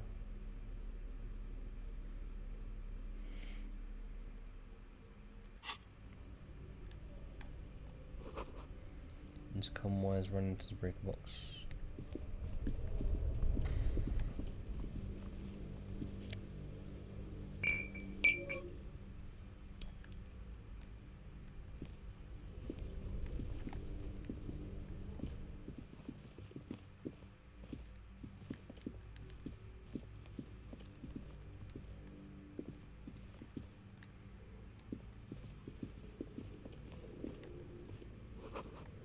Walls collapse. It's inaccessible now.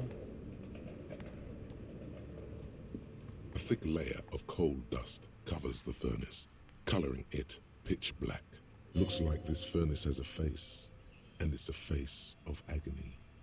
Kim, what is this thing? Is it a furnace? Looks like it. Looks like an old central furnace used to heat the building. It's connected to the chimney. Opens the door and gingerly peeks inside. No one has used it in ages. No signs of any recent fire. Only dead rats. Let's look inside. It's dark and grimy here. In the darkness you can hear chatter. It's coming from above. A voice or several voices talking to each other. Near the smoke chamber, upstairs, the echo is so prominent, it's impossible to discern what the voices are saying or what's producing them. What are you doing? I think I'm hallucinating. The lieutenant asks you when he sees you could climb halfway inside the furnace. Wait, really? Take your head out of the chimney, please. It's not safe. This sounded real, not imagined. Smear your hands with coal. A lush layer of coal now covers your skin, sinking into the wrinkles. Your hands look ancient. Maybe you could paint something with this coal. Leave a cave painting for future archaeologists. No, that would be stupid. Still, it's good to have this dirt on you. Real men wear coal for makeup. Kick it with your foot. A hollow ring echoes through the furnace. Your toe hurts.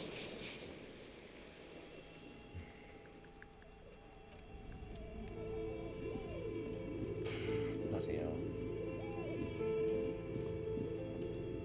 Hang on, was anything else over here?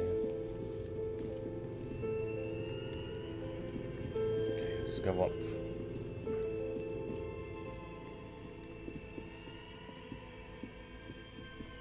It's got a feeling that unplugging that breaker box is probably the last thing I want to do. Maybe I could gain something from it though, but let's look up here. Oh, okay, at least here. Wow. Okay. Two cables up, an electric sizzle. The room is slightly quieter now. Unplug the black cable. Something close to you dies with a soft electric purr. Why did you do that? I don't know, I unplugged it. I just do things without any reason. The lieutenant raises his brows, but doesn't say anything. The electric distribution board now has one cable missing. Don't I not take them with me? These cables.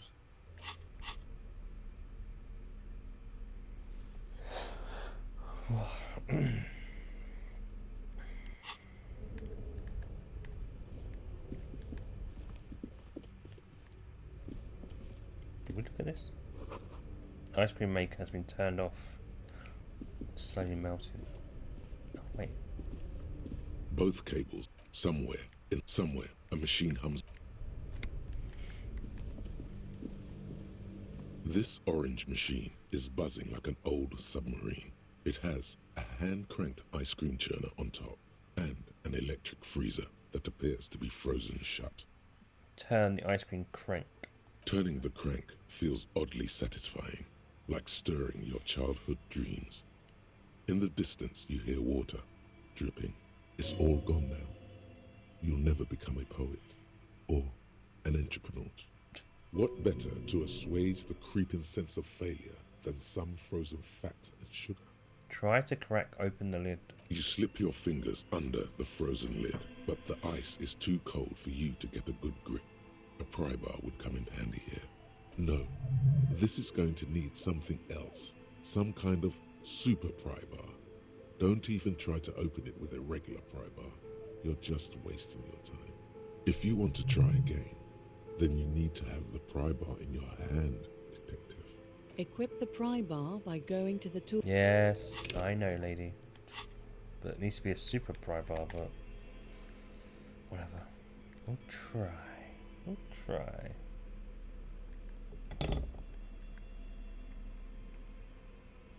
We what? Shame you can't combine stuff like in Resident Evil or something.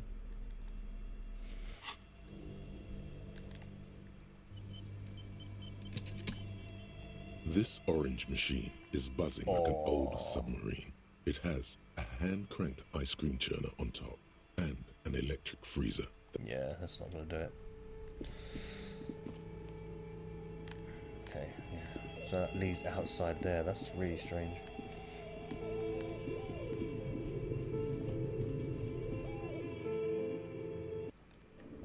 Okay, so that's where that leads to. Still don't need to look for the password.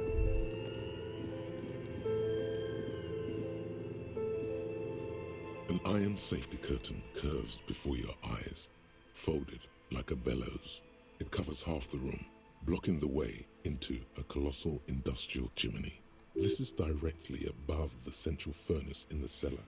The voices probably came from here. Knock, knock. What an odd thing to do. Nothing happens. Knock, knock. Still nothing. No one's home. Knock, knock. Those curtains prove to be surprisingly sturdy. Your fist hurts now. There must be another way to wake up whoever is in there. Maybe we should ask the lady in the bookstore what's going on here. Maybe we should. Shoes in a puddle of melting snow. What's this? Postcard.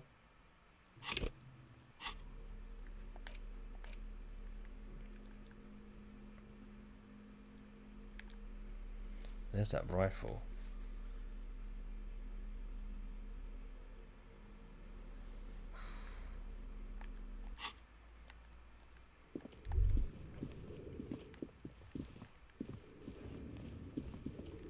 No, we need to find the password. Wait, did we look at this? Your flashlight slides over an old green chalkboard covered in scribbles, sketches, and schemes like some ancient cave mural. Some of the writing has faded with age, but you can still make out sections here and there. Photos and drawings have been pinned to the board. Alright, we're going to inspect everything. So drawings first. These lithe, pointy-eared creatures appear to be different types of welkins. You make out autumnal candle welkins, casting wax-based magic, translucent welkins, with organs shining under their skin, and even ether welkins, hailing from the vast emptiness of sidereal space. Who are all those creatures?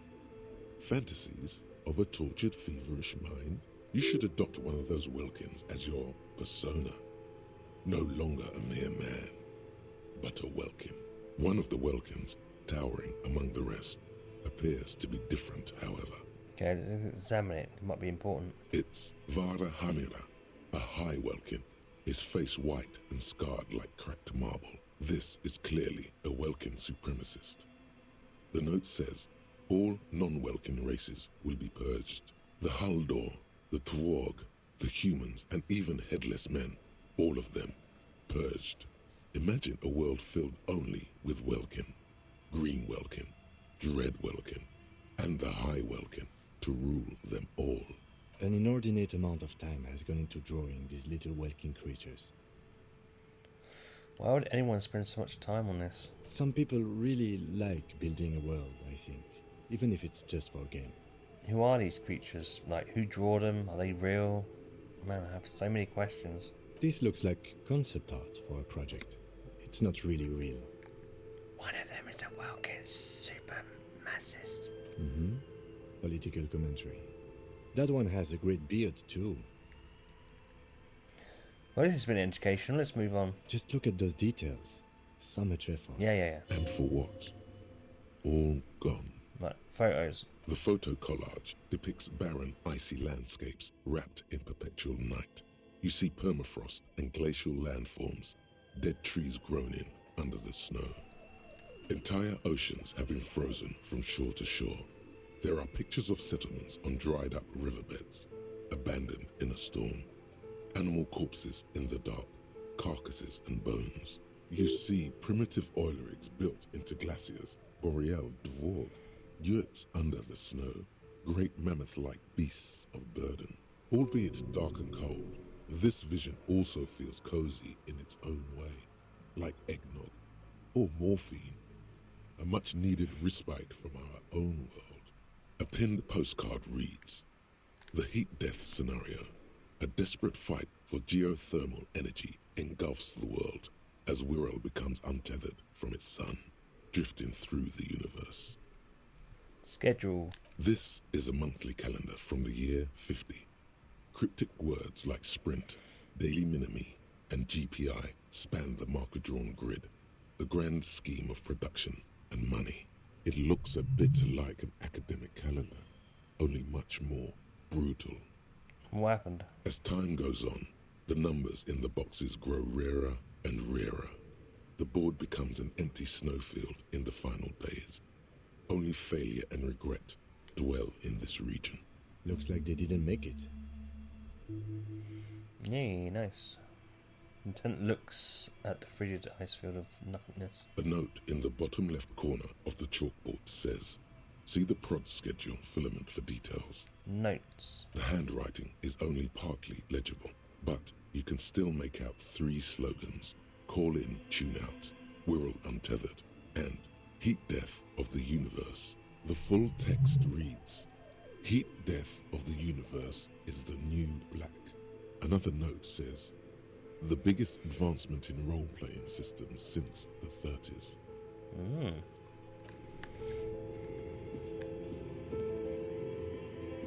This old fireplace is covered. Oh, yeah, what is that? Okay. What do you think is going on with that computer, chalkboard, and fireplace? What? I don't even know what I pressed there. Looks like an undercover counterintelligence program. No, that's not it. I think... Intent takes a step back, steeping his hands. Like he's ready to lay out a fine theory, crafted together like a puzzle box. It looks like one of those popular pen and paper role-playing games. Only these people were trying to automate it, make it work on radio computers. How would they plan to do that? Through call-in stations. None of the players have to be physically present. Anyone in the world can participate in the game, as long as they have a two-way radio. Then there's the game master frequency that listens in on the smaller call-in stations. I think that was supposed to coordinate the stories, functioning as a master of ceremonies of sorts. His fascination has swept aside other concerns for the moment. He's a little hooked. Coordinating so many games would take a whole switchboard of people, possibly divided into sub-frequencies. Has anyone ever done this before? Not to my knowledge. They make automated games in Graz, Messina, Königstein. You know, places with industry. But I don't think anyone has attempted to create an interinsulary game before. We just don't have the technology. And this was a role-playing game? Indeed. Those Welkins are a dead giveaway. Role-playing people love that stuff. The world looks like a modified version of the WeWorld board game, with heat death thrown in. What do you think happened to the company? No idea. They stopped filling out the schedule on the chalkboard. Wow. Indeed, it's ambitious and untethered from reality, but... Intent tilts his head thinking they were insane if they thought they could do this. Yes, especially in here. Intent looks around the delivery room, the pipes howl, and the rat crosses the floor in front of your feet. Okay, let's keep moving.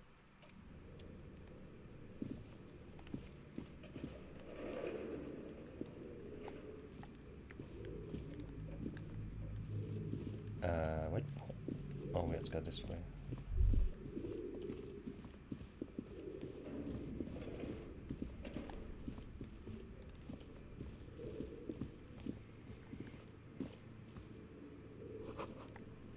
Sand is dripping from a punch bag.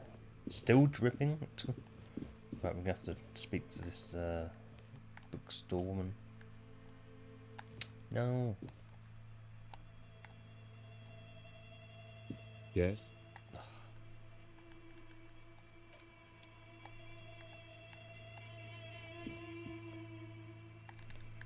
It's getting bloody way. Sorry.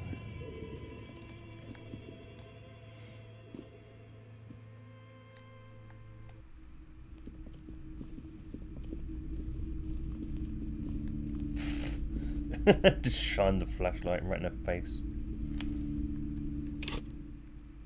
Oh, nice. We did get a little skill point.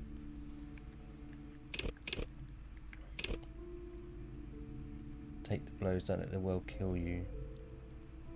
Yeah, why not?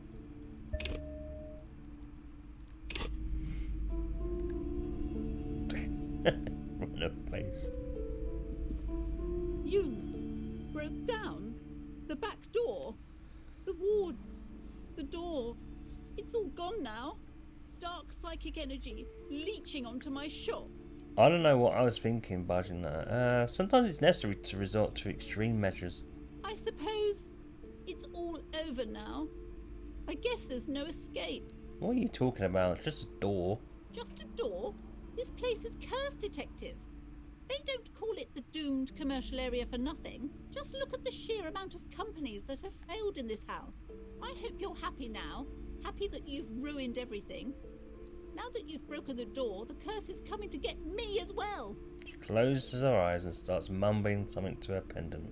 Host Almighty, she prays, guard me and my honest business venture from the curse that lurks behind the door. Blessed be your name. Curse? But I thought the curse wasn't real. Of course you didn't. You're nothing but a policeman. She shrugs, visibly dejected. All right. You know what? I'm willing to let you investigate the doomed commercial area. We are set on the path. There's little else to do. Good. Her facade has dropped. Now you see the curiosity behind the fear. But before we go on, tell me, did you encounter the malignant entity? Her eyes narrow as if she whispers the name. The intensity? No, I don't think so. Yes, the malignant entity that lives inside the chimney. It takes the shape of a woman, a witch probably. I've suspected that she knows more about the curse than she lets on ever since I first saw her.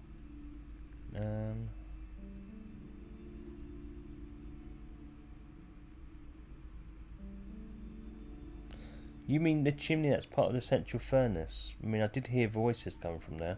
Yes, I've heard that. It's enormous. She has barricaded herself behind some metal security curtains upstairs. God knows what she's doing there. Well, it could either be Ruby or it could be someone else. Some unnatural magic, I assume. You should go find the entity and ask what happened to all the companies in the building. And do return to me after you've talked to it. I'm quite anxious to know what she has to say about the curse. If you're really interested in cracking this mystery, then we should go back to the furnace. Maybe you could yell into it or something. Make some noise. You'll think of something. You always do. I have a few more questions about the curse. Okay, but please, only a few questions. You wouldn't want to disturb the spirits. Oh, alright. How does this curse manifest itself? The curse is so much worse than you could imagine. It's a disease, eating at the very foundation. A shiver runs through the woman as if she looked around the dimly lit store. It's the curse of financial distress, of ruin and bankruptcy. She peers at the curtains again. Didn't that curtain just move? No, I don't know, I didn't see it. Okay, I'm a little confused. What does that mean? Everyone knows that all the previous companies in this building have sooner or later declared bankruptcy, and their malicious spirits are still here, feeding off bad business practices and disappointing income statements. There's something wrong with this building, I can tell you. Ever since I arrived, I've sensed an eerie lingering presence, as if I was unwanted here. Sounds familiar. Strange, I feel unwanted too. What does it mean? Truly so? Perhaps the dark energies are leeching off you. You shouldn't stay in the store too long. It may be dangerous. Why don't you just tell me right away if it's the curse? It's not good to talk about the curse, not in detail. The negativism, it's dangerous. Talking about the void wraiths angers them. Such wraiths may prove a formidable enemy. Suit up. Have you sought help from anyone? Yes, I've contacted numerous parapsychologists and even a pair of Simonese mediators. They provided me with the wards. She nods at the strange cage-like trinket on the curtains. The wards help to keep the doom at bay and protect us against the darkness that lies further in the building. Even though now I fear it's not enough. And is that pendant part of the walls as well? Oh, this! No, it's a special Himian amulet, blessed by desert pygmy shamans, with a spell of compulsion. It's to compel people to buy books. There are numerous spells cast throughout the store. I had the books anointed with a different inducement spell, for example. It's guaranteed to boost sales 15%. What about the wards on the back door? Are these Seminies as well? Yes, the Simonees are very crafty, and their wards are extremely powerful. Lesser wards simply won't do here. I heard that the Union has squeezed out all the local business to fund their strike. How is your store still up and running? It must be these very spells and wards of protection that keep me safe from all the ill and wicked deeds. Never mind, I had other questions. The woman before you scans the store, her shoulders rigid and tense. Every now and then, she nudges her glasses. All the pressure has made Annette really anxious. You know she's been chewing her nails? God. I've told her not to do that. It's such a disgusting habit. She'll get over it. Anxiety is a part of life. A part of hers, too, clearly. I don't think she can do anything about it. She can, if she has enough willpower. This is what's called growing pains. Life isn't easy. Life doesn't give breaks. Come on, ma'am. It's obvious she can't do anything about it. You are placing an unnecessary burden on a young child. Yeah, that is true. And obviously the will of the market. But maybe make an exception for your daughter. She stands stiff and severe, silently fuming. 10 or so seconds pass without change. This is a person coming to terms with a new reality, one where they are wrong. It's not easy. Oh no. Hold on. I need to invite her inside and apologize. She must be freezing out there. There. I don't know what to say to you. My husband, he tries to teach me business lessons. I have what my mother called a dull mind. All this stress. She stops, but her mouth keeps moving. It sounds like both the husband and the mother treat her the way she treats Annette. You're like Annette to your husband and your mother. Oh, well, my mother was horrible, of course. Absolutely perverse energies around that person. But my husband... She shakes her head. My husband is completely different, of course. Is this husband Annette's father? Yes, my husband is a successful entrepreneur east of the river. If only he were more involved in the business we're running up here. No matter. Soon we'll both be off for Grand Couronne. Grand Couronne, what's that? It's a proper place to live. One of the most peaceful neighbourhoods east of Jamrock. You may know it for its massive housing projects. Most of the buildings are empty at the moment. It's a great opportunity to get ahead of the crowds. Better times ahead for sure. And your husband's also involved with the bookstore? He made the initial investment. Since then, he's been what you might call a silent partner. And is she an only child? Yes, I'm afraid so. A real treat she is. It would be nice if she had... No, we couldn't have afforded more children, really. Not in this economy. A glimmer of sadness blinks through the well-crafted exterior. Why not? We're quite busy people, you know, my husband and I. Quite busy. Children are a lot of work. You don't look like a father, so I don't expect you to understand. I'm sorry. I'm sure you do understand. She told me she doesn't go to school anymore. She's been too busy, helping me here. So she studied at home this trimester. This is a temporary solution, of course. I assure you, I of all people understand the importance of education. She will be back in school the moment the store takes off. And hell freezes over? Never mind. It's not a good topic to get into. Okay, I have something else in mind. The woman looks aloof, her features much softer. Occasionally she glances at her daughter's silhouette. So I can say for now, book peddler. I thought she was going to come with us though. Search for the mag...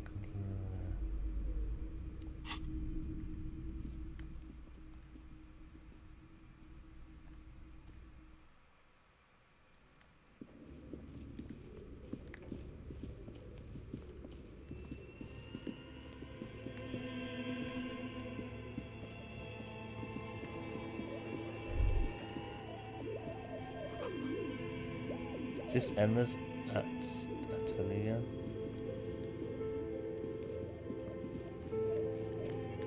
Else here?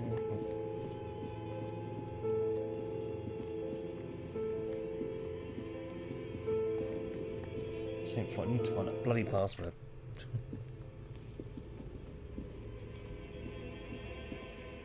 A thick layer of coal dust covers the furnace, coloring it pitch black. Hello? Something breaks loose in you. A mighty bellow echoes throughout the chimney's depths. The chatter of tiny voices above suddenly cease. Then, You hear a woman's voice answer. you've awakened the entity. I summon the ghost of this doomed commercial area. Answer me, spirit.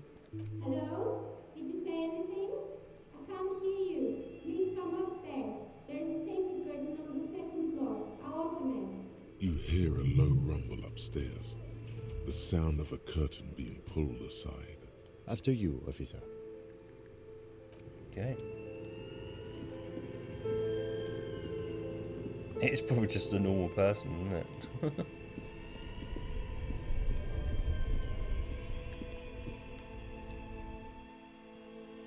Wait. Oh, wait, what?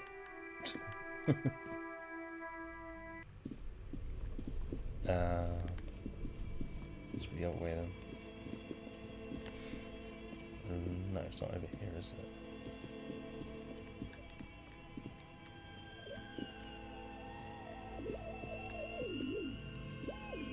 That sound reminds me of like from Silent Hill. Okay.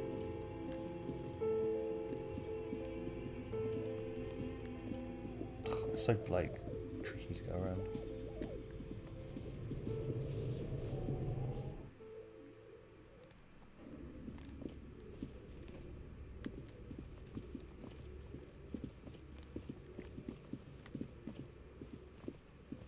Oh, this is this one. Oh, yeah.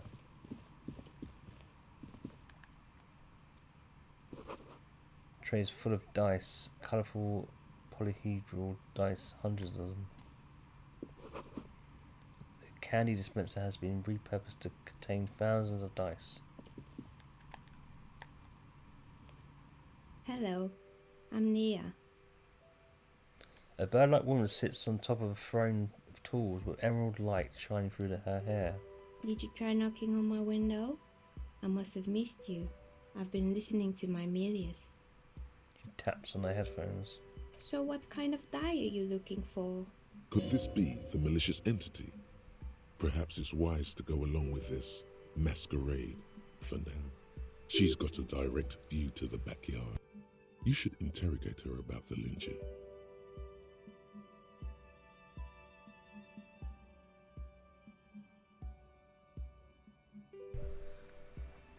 Hold on, what do you mean by Milius? Yes, a Meli is like a call-in station. You need a two-way radio to access one. That's why I have these. Yeah? Mostly, they just teach you to swear in different languages. But some of the stations can be quite interesting. I was so absorbed, I must have missed you knocking. You must have me confused with someone else. I haven't knocked on your window. Then how did you get inside? By the south entrance? You know what? It doesn't even matter. What matters is that you're finally here. Let's talk dice. Did you have something specific in mind? Why are you asking me about dice? I'm a novelty dice maker. Tell me the name of your role-playing system and I'll make the die you need. That's why you're here, yes? As she speaks, her bone-like fingers fiddle with a ring. Her bones light, but her hands strong. Role-playing games? You know the one made by Fortress Accident. Does that count? Sure, I like role-playing games, and I need some dice. Oh, hang on.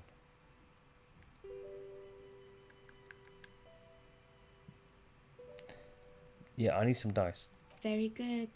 My rate is 10 real per set, unless you want something really unusual. Take a look around and see if there is any particular stone you want to use. The walls around are covered with rows of precious stones and minerals. No falsehoods are present. She's a novelty dice maker and doesn't have anything to hide. Ask what you need. Right, I'm just going to go to the toilet. I'll be back in a couple of minutes.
Okay, I'm back. How did you become a dice maker? How did I become one? It was a business decision. I was a regular jeweler at first, but that's an unfocused field with too much competition. Some of my friends were role players. They asked me to make some polyhedral dice out of cobalt. That was my first order. I grew it from there. Do you like role-playing games yourself? Not especially. I like working with rare materials and a steady pay. And role players as customers? They're nice people. She's thankful for the security they provide her. Okay, I'd like to order a die from you. Of course. Tell me what you have in mind.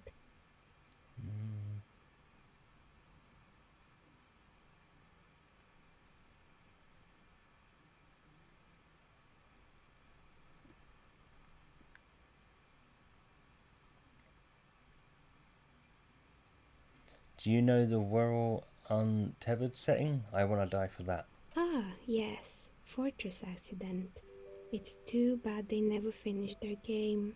The Wiro Untethered die is a variation of a standard role-playing die, only instead of plants it uses motifs of ice and death. And loss, of course. I'm thinking something made from alligator jawbone, cast in black resin.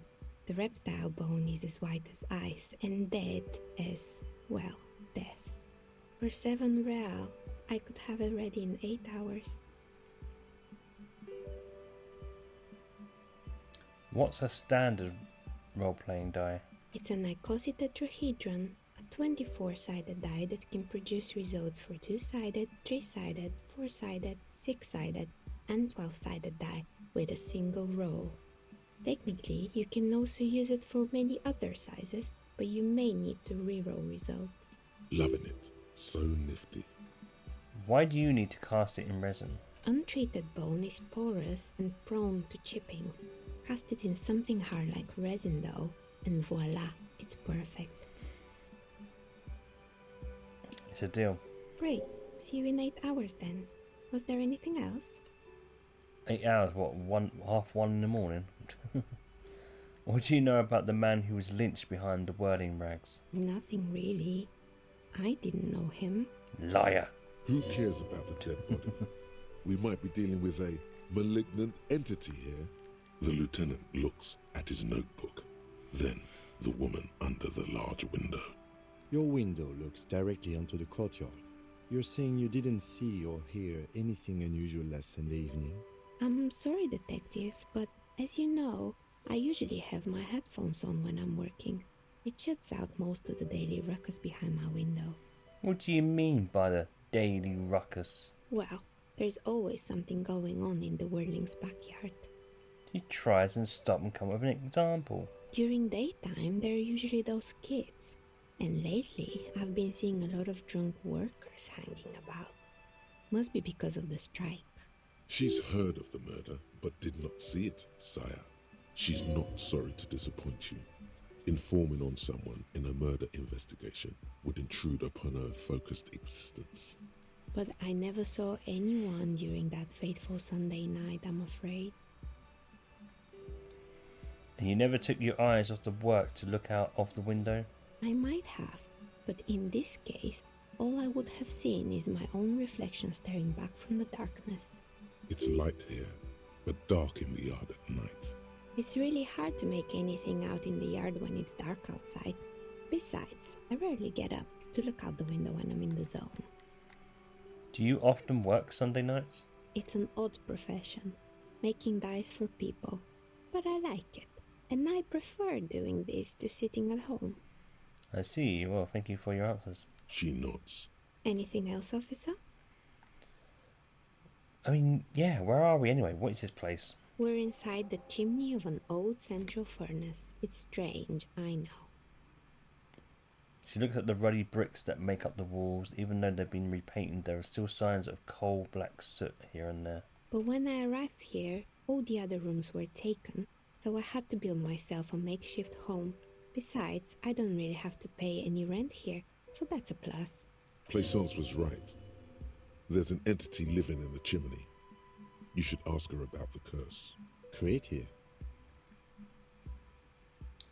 Ted looks around at the spacious room, its ceiling fading into shadows above.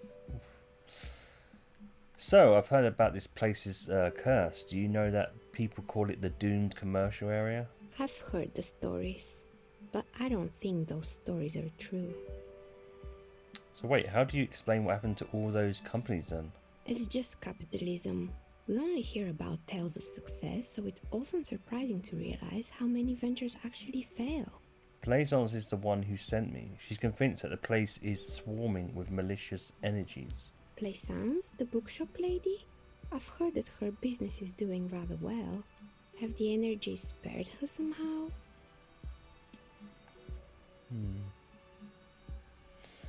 Well, actually, the bookstore isn't really doing that well. There are hardly any customers, and she has to exploit her own daughter to keep the company going. Oh, right. But it's not just the bookstore that's still up and running. What about the whirling in rags? Some people say it's part of the building complex. hold on. The whirling is part of the doomed commercial area? You could say so. Both houses were built at the same time and under the East of the Commerce Central project. Yeah, but it's still a separate building. I mean, the malicious energies can't reach there, surely. And then there is me. She sighs, looking at a messy work table. All kinds of tools lie there scattered, from knives to carving files to wire cutters. I've been here for 14 years, selling novelty dice to role-playing enthusiasts. Not exactly a million-real business idea, yet somehow I've survived despite the talk of malicious energies. Strange, isn't it? It's because she's in cahoots with the demons. Maybe. Maybe it's just because she's so talented that she's been able to woo the curse. Maybe. Pleasance thinks it's because you're the source of it. A malignant entity. Malignant entity? What does that even mean? Some kind of sorceress? What about you, officer? Do you think I'm the malignant entity? The jig is up. The she-demon knows you've uncovered her true identity. Time has come to face the source. Fear not, for the forces of the universe are supporting you in this psychic quest.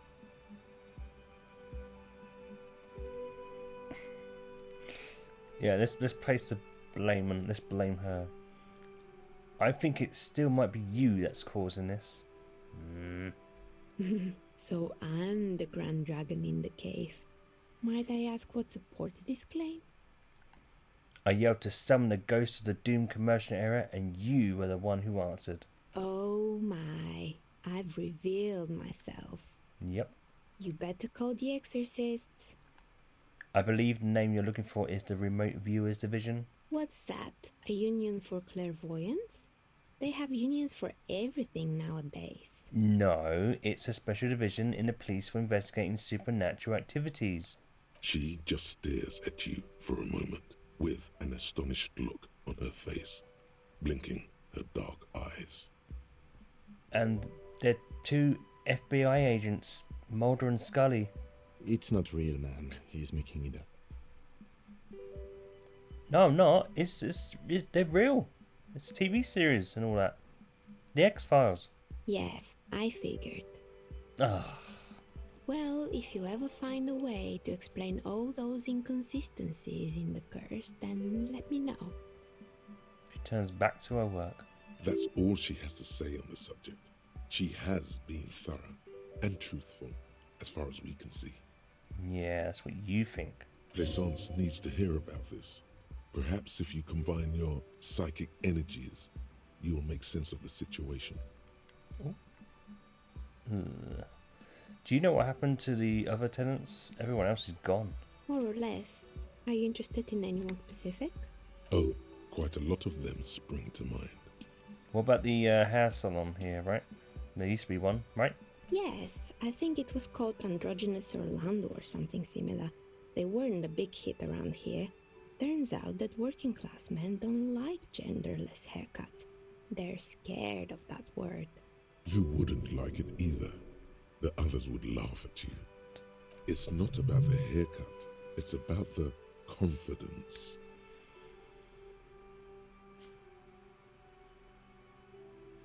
What's wrong with a bit of experimenting though? The customers should have been more open-minded.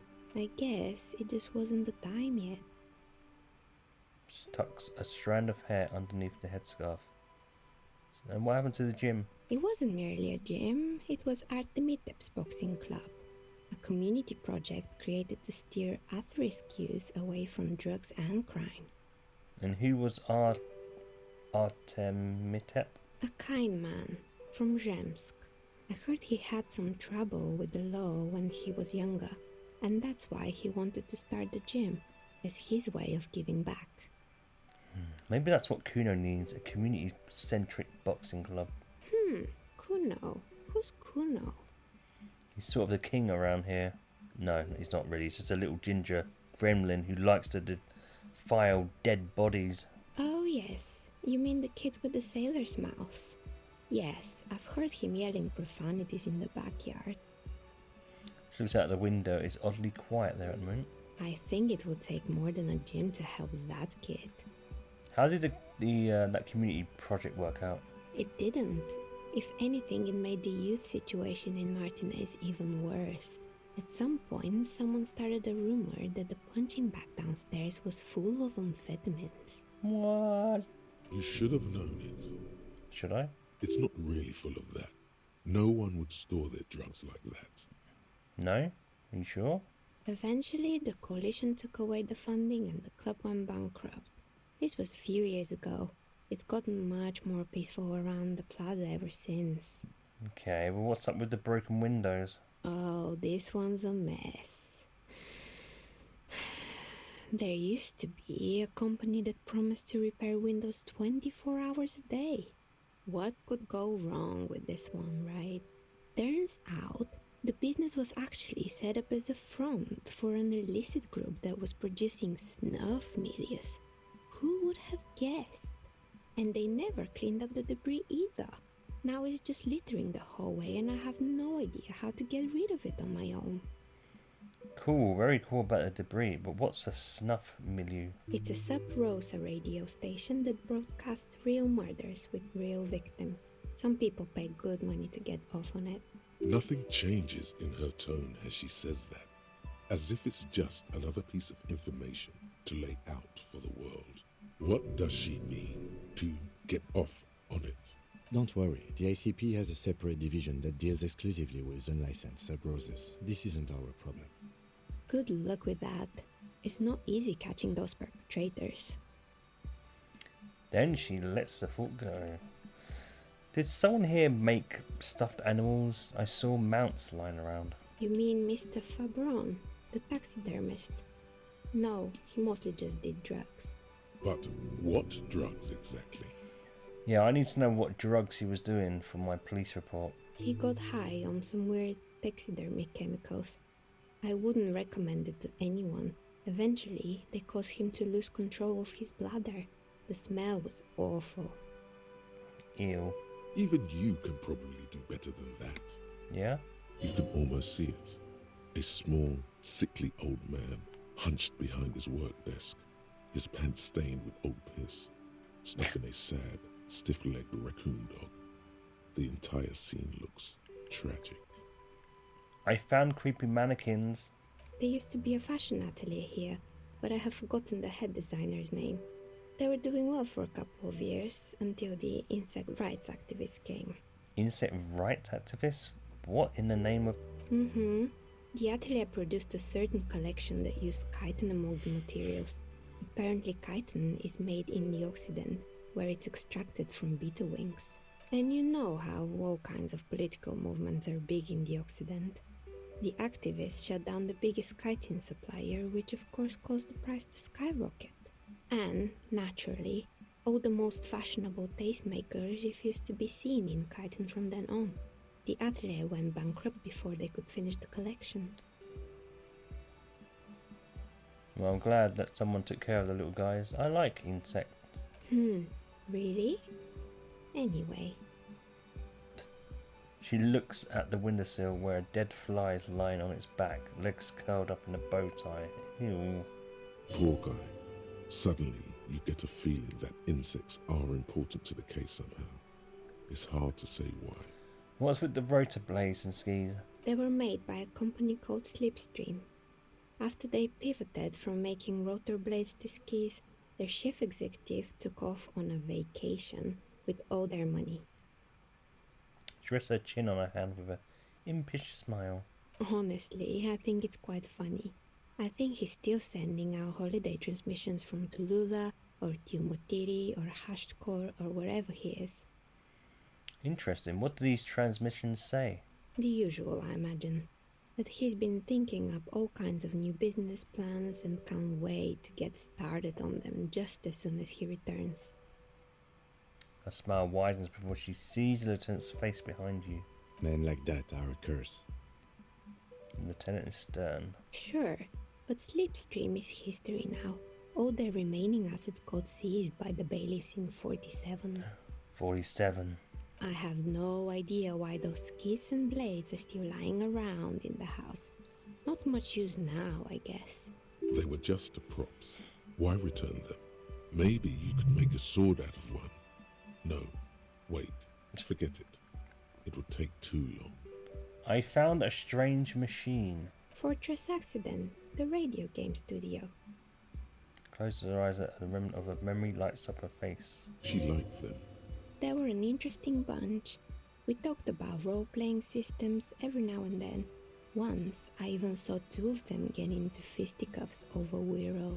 They certainly took their work very seriously, even if they seemed to be chronically liberal with their schedules. What do you mean liberal? What happened? The usual. They ran out of money and couldn't get the project done on time. What went wrong? Well, I did hear them talking at times. She looks at the hallway as if she can still hear them chit-chat behind her curtains on a cigarette break. They seemed to believe they were historical individuals on some grand quest. She sounds almost mocking when she says that.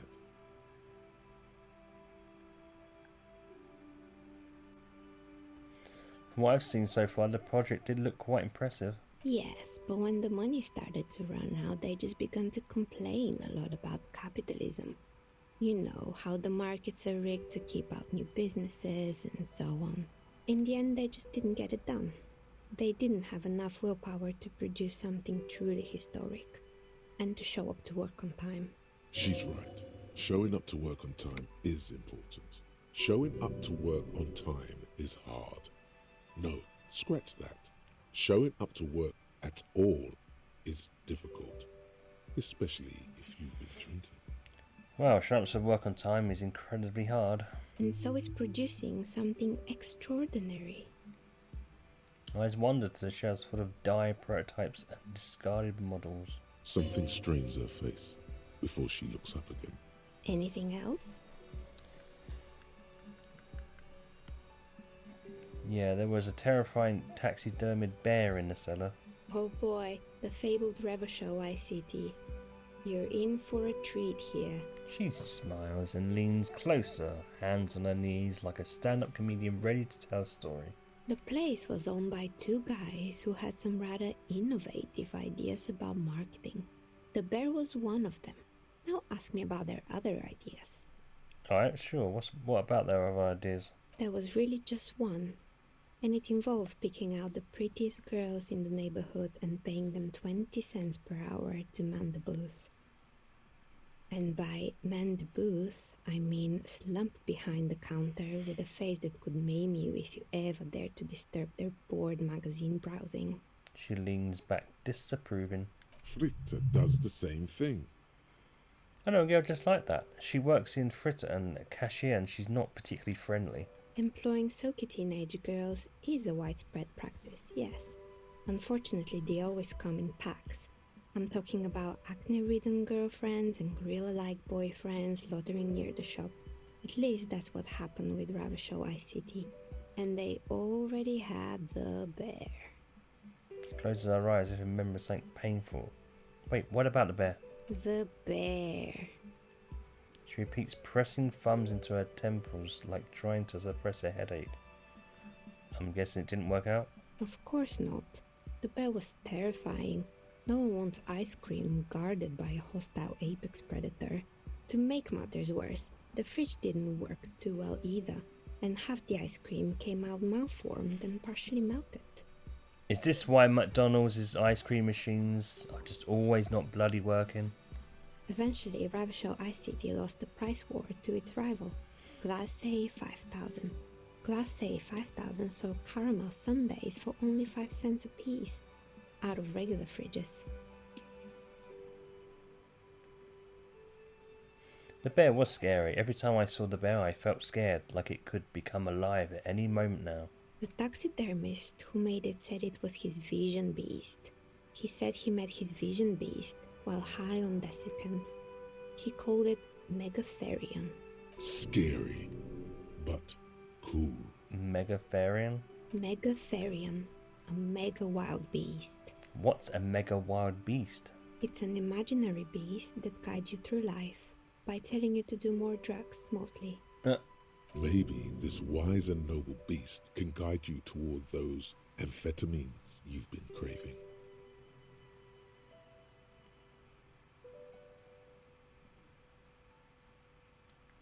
Hey, do you think that vision beast could guide me towards some amphetamines? I don't, officer. You should stay away from drugs and vision beasts. I agree. Anyway, now you know the story of the fallen ice cream empire. She seems almost sad finishing the story. Some dust beams swirl in the afternoon air. Her eyes follow it idly. Little sparkling embers under the window.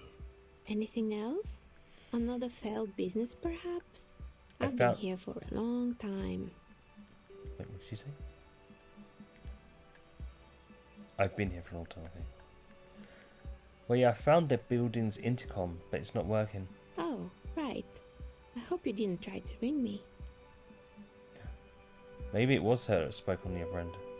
I think none of those doorbells work, including mine. I'm still in the middle of connecting the wires. Sorry about the confusion. The doorbell with the empty name card must belong to her then. So you're telling me that the doorbell with the empty name card was yours? That's right. I haven't even written my name there. As I said, it's quite useless right now. It doesn't work yet. I was wondering about the whirling rags. Is it part of the same building complex? You could say so. Both houses were built at the same time and under the East Delta Commerce Center project. That explains why you can call the whirling from the intercom, albeit I doubt that anyone responds. If the whirling is part of the same building, then it's part of the Dune commercial area. The darkness of this place is there, too. East Delta Pinball, is that now the whirling? Yes, I've heard it used to be a gaming arcade. This is an ancient failure, before my time. I'm not surprised, however. You know, this is something the cafeteria manager might want to know. My advice, don't base your business on a fad. Hypnotism, floriography, trick track, especially pinball. This means the whirling is part of the doomed commercial area. Garte is gonna love this. I don't know this guard, but something tells me he won't. A strange thing happened when I was trying calling a company named Slipstream SCA. Someone answered. It can't be true. They don't work here anymore. They've been gone for years. Are you sure it was Slipstream SCA? Well, was it a woman? Maybe it was Plaisance from the bookstore. Well, first it wasn't Plaisance. I know her and would have recognised her voice. She said it was from Tricentennial Electrics. Tricentennial Electrics? There's a moment before she recognised his name. It used to be a major electric company 100 years ago. Are you sure it wasn't just some kids playing a prank on you?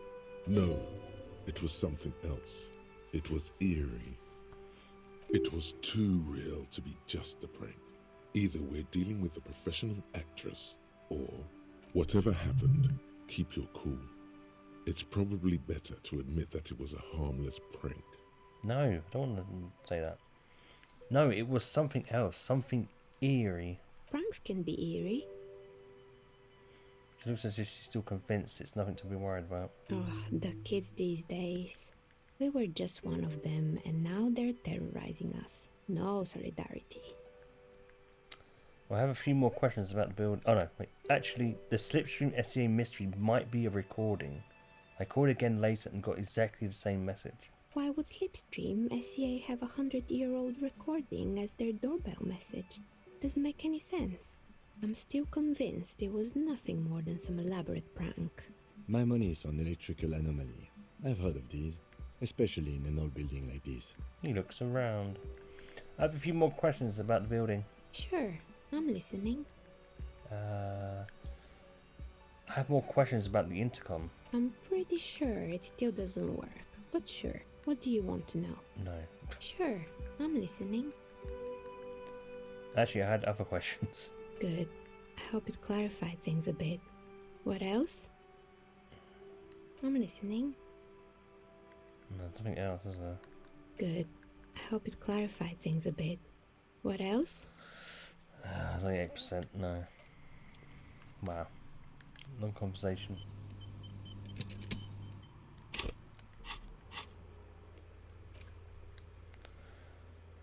Okay, so we now can put the... Well, I think we can. What? Let's have a look again. Question you ought to be totally answered. Is wearing rags a part of the dooms? Yeah, talk to Gar about it.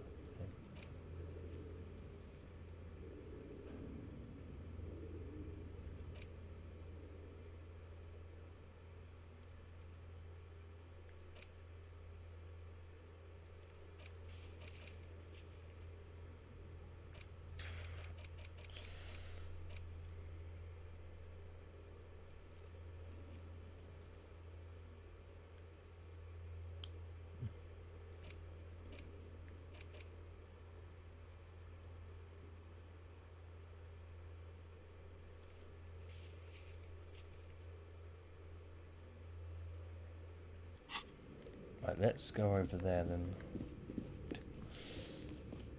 I don't think we can do anything here at the moment. It's bloody Wednesday evening. Oh, the wrong way.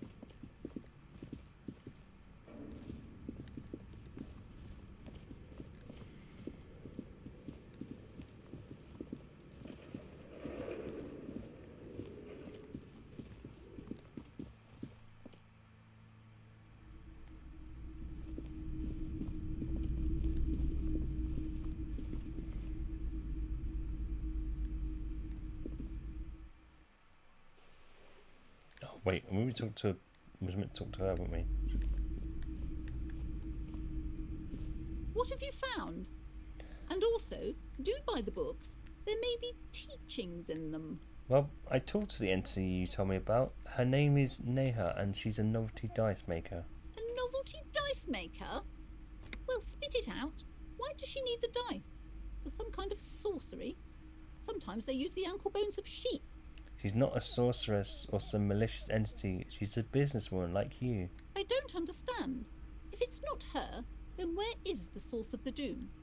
How did she explain the curse? She looks perplexed. Before you say anything, ask yourself, is the woman really able to withstand the truth? The narrative she's built herself, it does need tearing down. She's squeezing on the pendant too tight. A drop of blood in her palm. Just don't say you don't have any answer yet. The uncertainty is killing her. To hell with it. Perchance you ought to just lie, sire. The source is in the taxidermist shop. He became involved in arts darker than a taxidermy and brought the voice spirits down upon this place. Oh, how horrid! I knew something wasn't right about that place. Tell me, did you find a way to break the curse? Yes, I utilised the secret message of the remote viewers division. I understand that you can't divulge official secrets, officer, but know that I appreciate the efforts of your department. She looks at you with sudden admiration. All that matters is that the energies are retreating. I can already feel the curse lifting. It will be a long time until we're fully free of it, of course, but still, thank you, officer. Truly, you've brought a better psycho-emanation to this humble bookstore, and that's no small achievement. She so badly wants this to be over. She would have believed anything. All right then. All's well that ends well.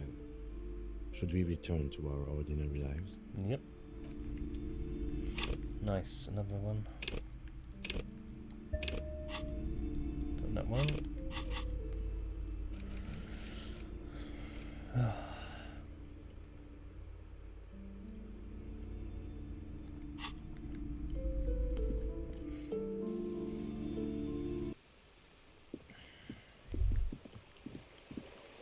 I've still got a bloody flashlight in my hand.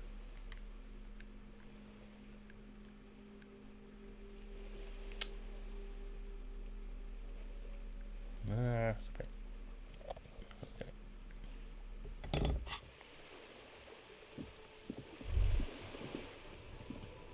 Oh wait, we can give them back their thing. It is such a pleasure to see you again, officer. Oh. Maybe it's him. Maybe it's him. Officer! God damn it. Pull yourself together, René. What do you want? I found you guys a new ball. What is this? Are you mocking us? This isn't for pétanque. Now. No need to get angry again, René. I'm sure the officer tried his best. It's not like there's a bull kiosk here in Martinez. Exactly, and I really did try. Trying is worth as much as is accomplished. In this case, almost nothing. Fine. You tried to right a wrong. It's still a gram better than actual nothing. Oh, I want the rifle. Is there anything you can tell me about this rifle? It's a Bell McGrave. 4.46 caliber. Breech loading. Revachol made. Good weapon. Accurate and reliable. His moves are quick and precise as he first checks the weapon, then aims it at the sea. This man knows firearms intimately. This one's inoperable. The bolt spring is missing and the mechanism is jammed shut. Still a beauty. Where did you find her? In the basement there. Oh, no, whoa. Maybe I shouldn't turn. Sorry, I can't divulge that information. I don't know, mate. No, let's just tell him, whatever. In the basement there. I'm not surprised. There are probably lots of forgotten wartime weapons lying around here. Back in the day, everyone had something stashed away. As for the rifle, I don't know what else to tell you. These BM-446s are an antique. No one uses them anymore. The ammunition is impossible to find. Well, thank you for your time.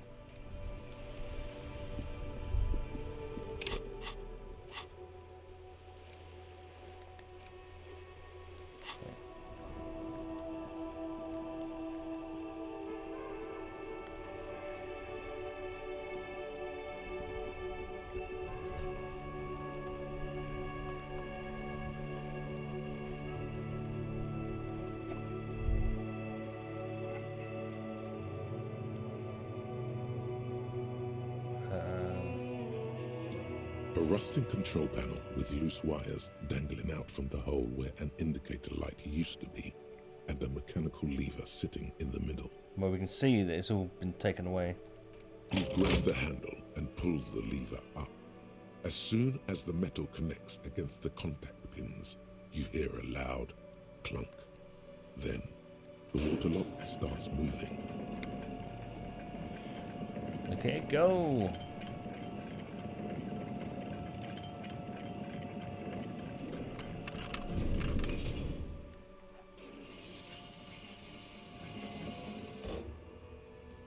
All right, we can go to the coast now. Expect rugged terrain and drought.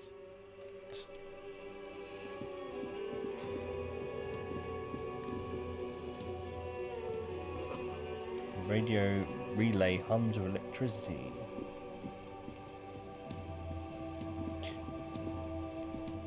It's like walking into another world now.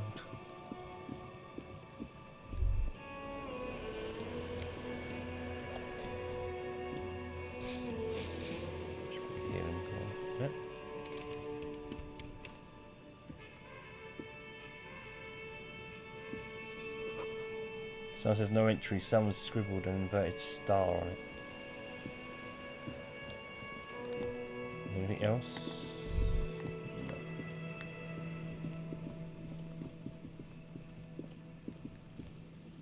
Zoom out a bit more. Ah, this is where I think it's really close to where one of the where the shooter could have been. Something inside. Monies.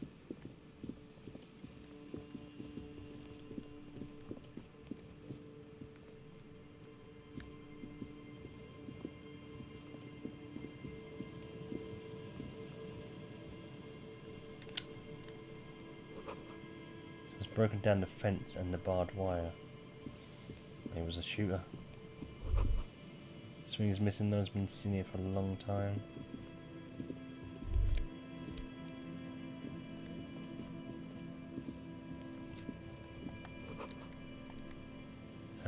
Glory says graffito to the ghosts of us.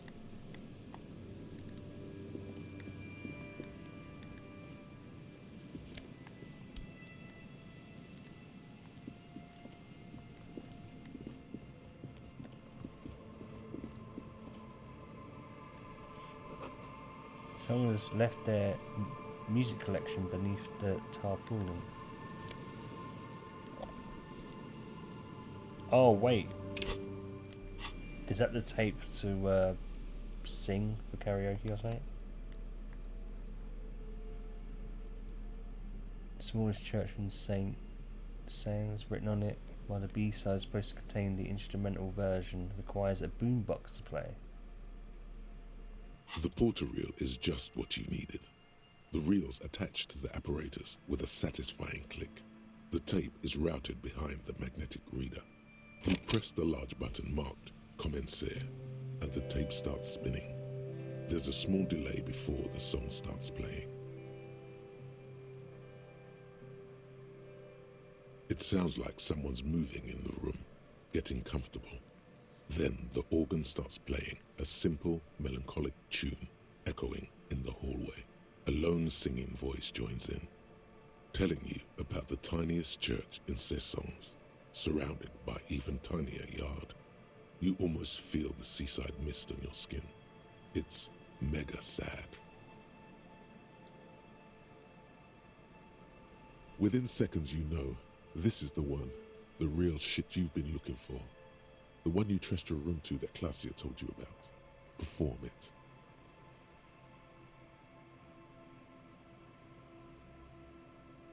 A click, then silence for a bit. Then the tape stops spinning. Could I sing this for karaoke? I think I could sing this. Of course you could sing this. You could take sad to a whole new level with this. And you already know the lyrics since you've listened to it like 1,000,000 times. Yep, they're all here. All 3 verses. And the B-side of the tape contains the instrumental version. It's like the world itself is telling you to do it. Only one obstacle stands on your way. What's that? Gart. You have to convince Gart to let you sing karaoke in the whirling. After you've won him over, you can express yourself. Let the pain out. Make everyone understand. The lieutenant watches you pack up the boombox. He doesn't say anything.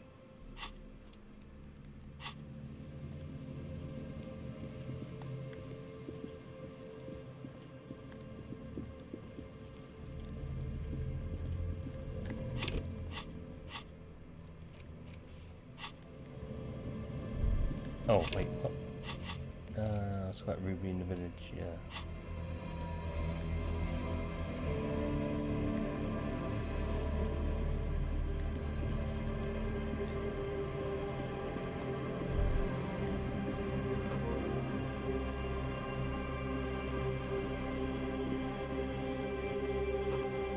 There's a boat tucked away underneath the tarpaulin cover.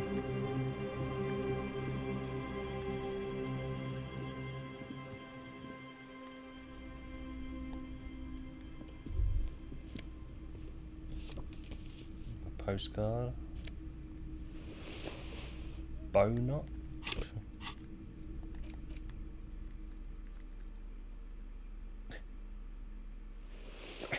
Doesn't go with what we're wearing at all, but whatever. Because it's too drama. Wow.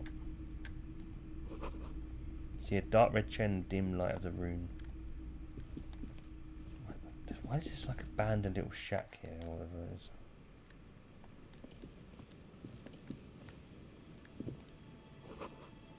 Bit of broken glass, dusty shelves, and a forgotten chair.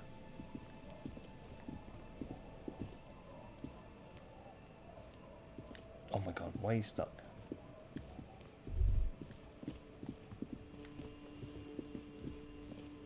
That footprints? Footprints in the snow that lead away from the accident. What accident? Seemed to Walker was either very confused or drunk out of his mind.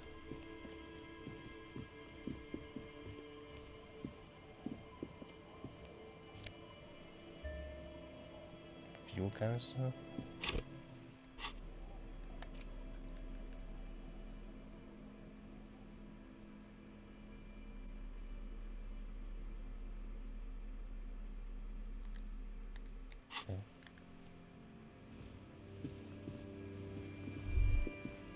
banged-up motor carriage lies half submerged in the icy water, slowly sinking into the Insulindian Ocean. Only the cabin top, rear wheels, and the engine remain visible. I'm surprised it hasn't really sunk in.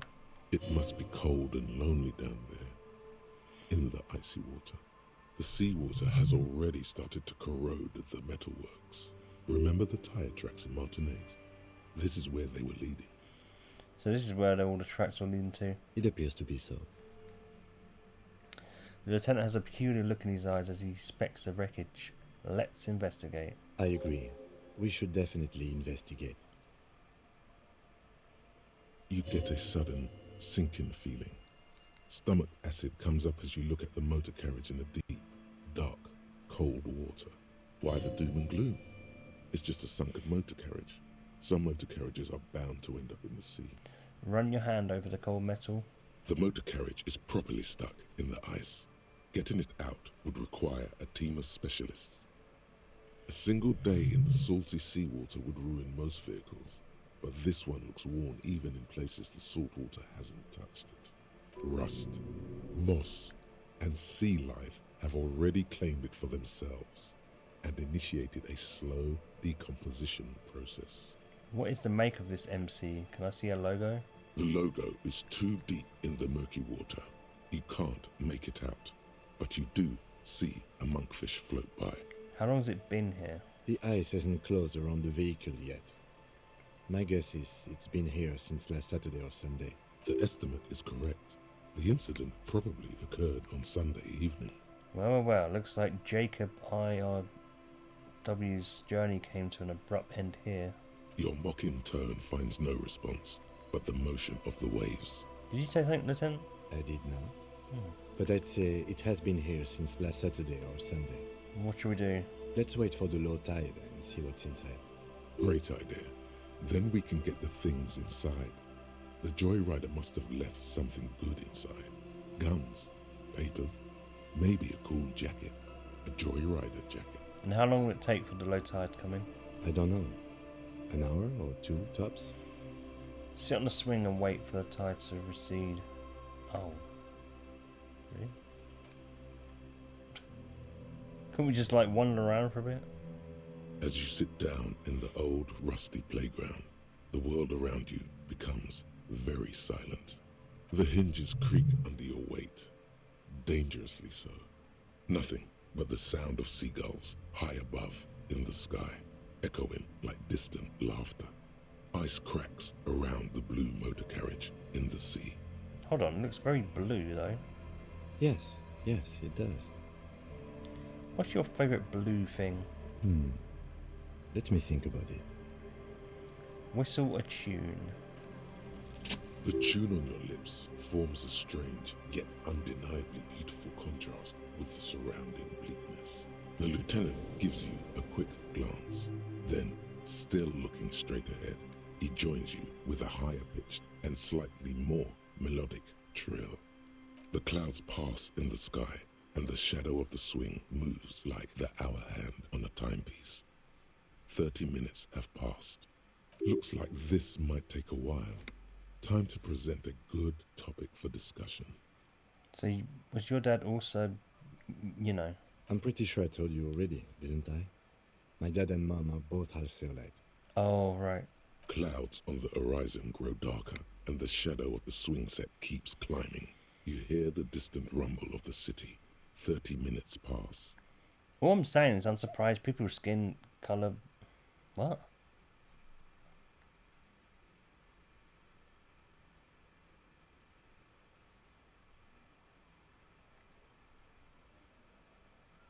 Do you think I'll ever find my gun? God, I hope so.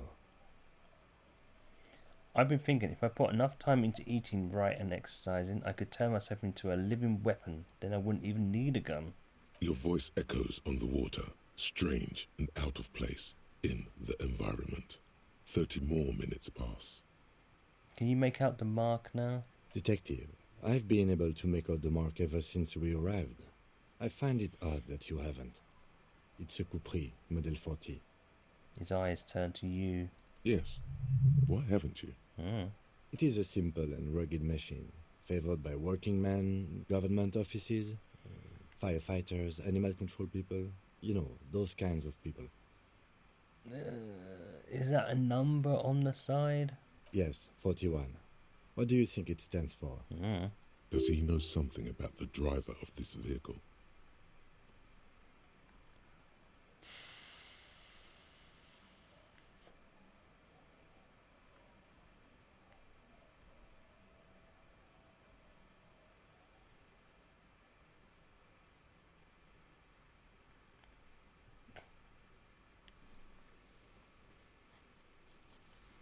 This must be Tommy 41, the morning host of FM 41.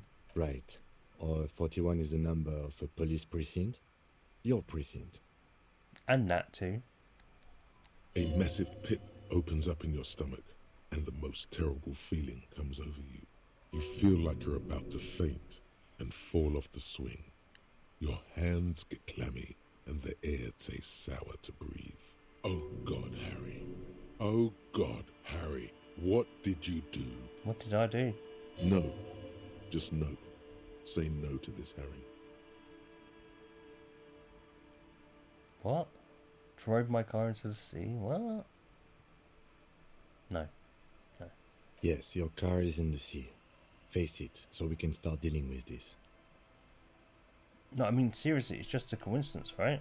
The lieutenant just shakes his head. Oh my God, it's mine! I drove my car into the bloody sea! I'm afraid so, yes.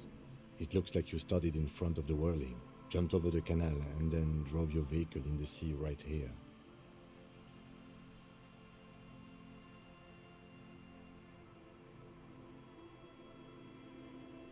Maybe I was in pursuit of someone? Of whom? I don't think so.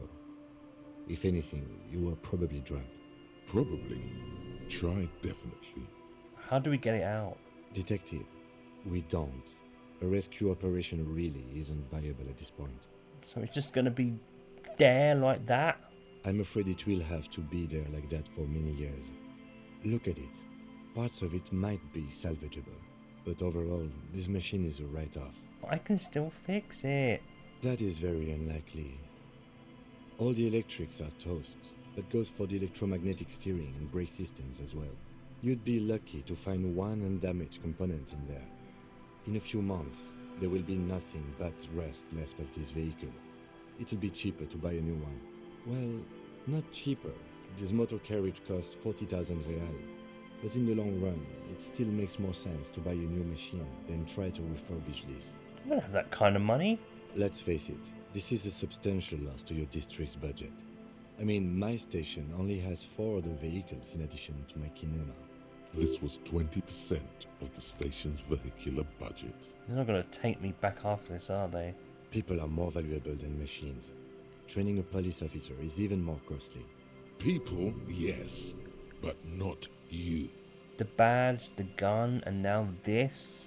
The lieutenant adjusts his glasses and doesn't say anything. Things were going so well. We were just whistling merrily. You can still whistle. Besides, the night is always darkest before the dawn. At least we have a pretty good suspect. If we found your motor carriage in the sea, maybe we'll find her too. Something about his notion gives you strength. Makes you realize this isn't the end of the road yet. Well, at least I can see what's in there now.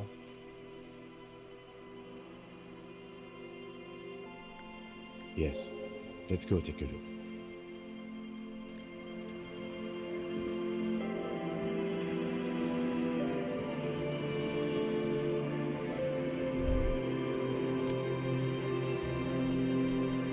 Jacket.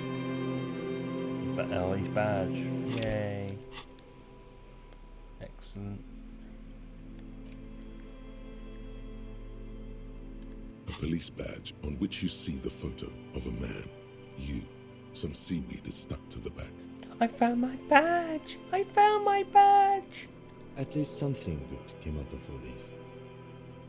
Lieutenant glances at the badge in your hands. Let's study my badge. Encased between 2 durable plastic sheets is a bluish card with lines of information and a watermark in the shape of the street grid of Revachol West. You see a photo, a name, a rank, a document number. the date of issue, and in the lower right corner, your precinct. My photo. The man keeps winking at you with his green-grey eyes. The photo is old, no doubt about that, but the badge is new. You used an old photo for a new badge. How old? 8, maybe 10 years. The guy in the picture is rather good looking. He's got a nice haircut and is distinctly lacking in massive sideburns. And he's winking? Why? What do you think? His face is already contorted by the expression, although it looks less grotesque on him than it does on you now.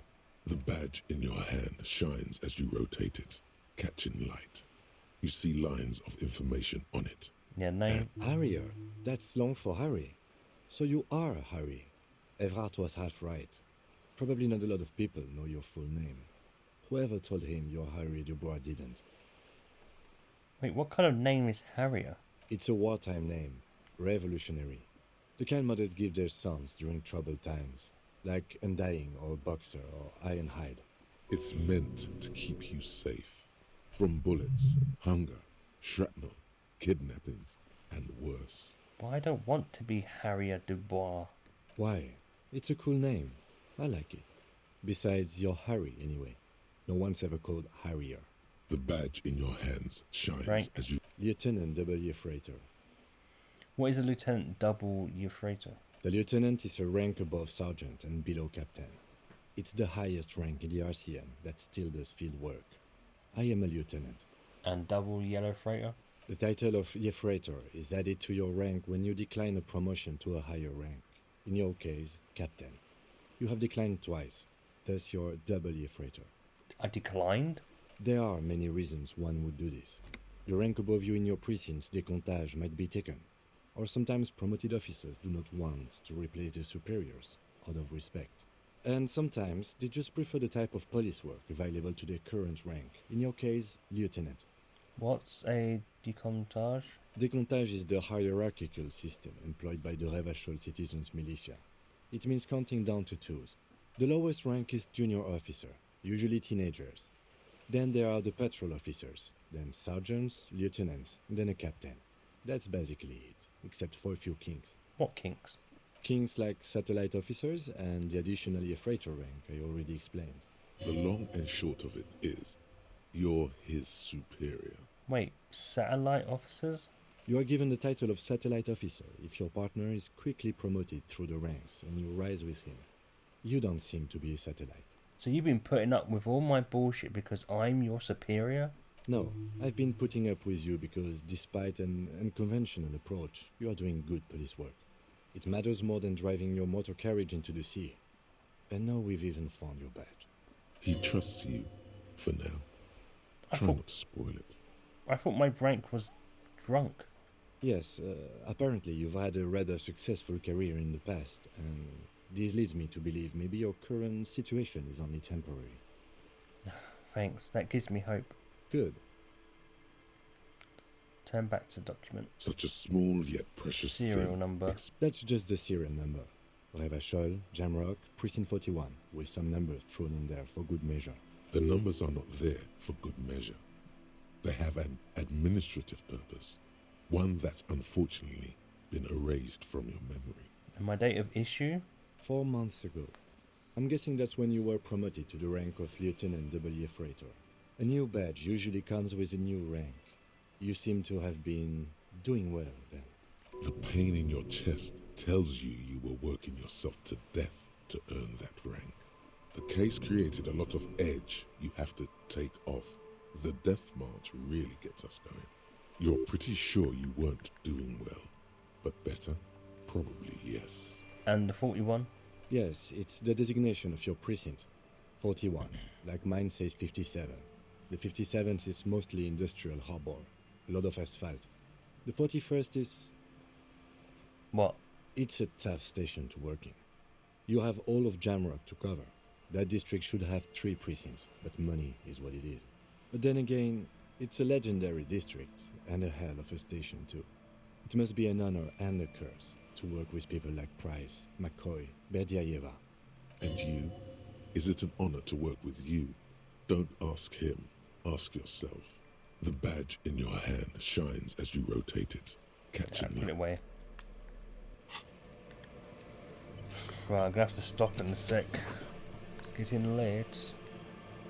Bottle drained of its booze, thrown into the ice.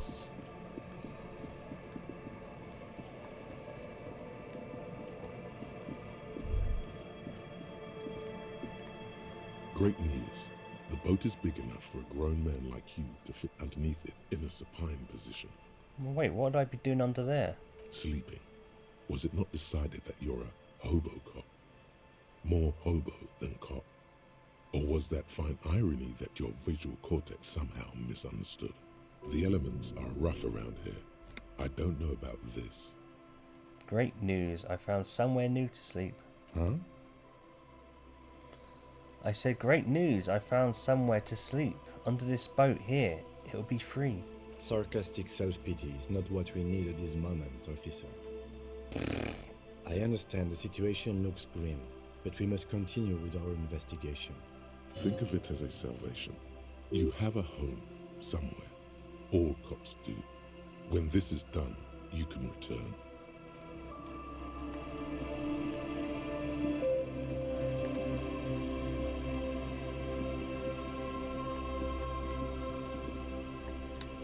Where are we? Whereabouts are we? Does it show us? Alright, we're probably where the shacks are, I guess. I think. No, we see the swing set there. Okay. But these are the fishermen's shacks though, surely. Looks like the boat has recently been tarred. Yes?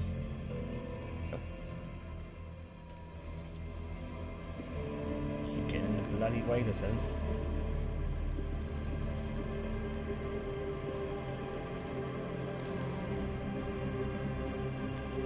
Go this way. Look at this. Oh, yeah.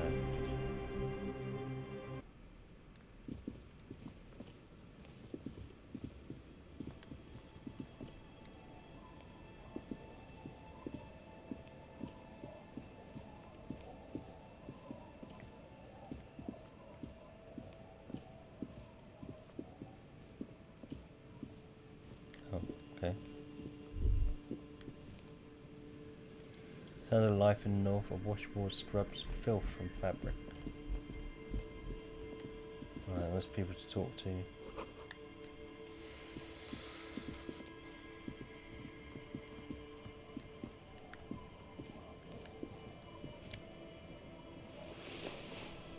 Right, we're getting into like a lot of like stuff here. Oh, I wish I had the time to just carry on.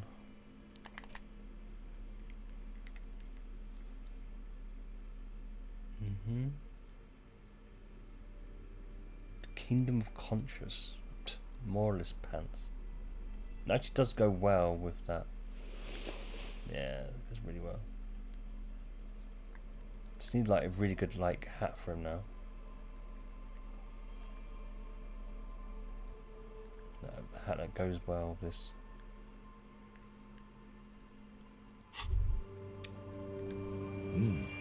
These are some wonderfully regular pants.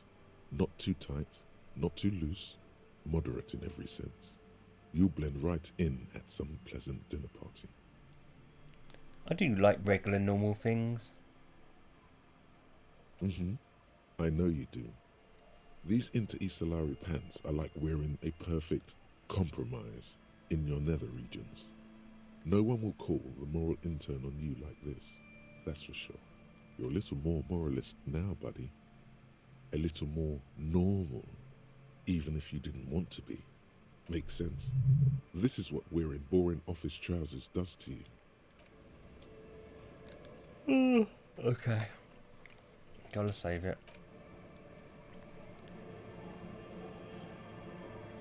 Really just about to literally touch on these areas and get to these tasks that are the main tasks. I mean, I didn't expect that bookstore to hold something mysterious, and then exploring all around there.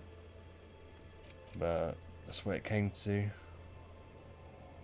But yeah, unfortunately, it's going to have to continue on Sunday. It's like another 3 days. Like, ugh.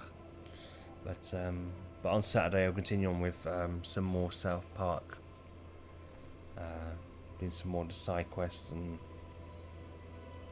yeah, and like the main one main quest, I suppose. There's nothing else to do. But yeah, we can continue this on Sunday. Thank you for watching. If you have been, it's been a pleasure playing through this. But yeah, we'll be back on Saturday with some little bit of South Park. But with this on Sunday. Thank you. Take care. Have a good one. See you soon.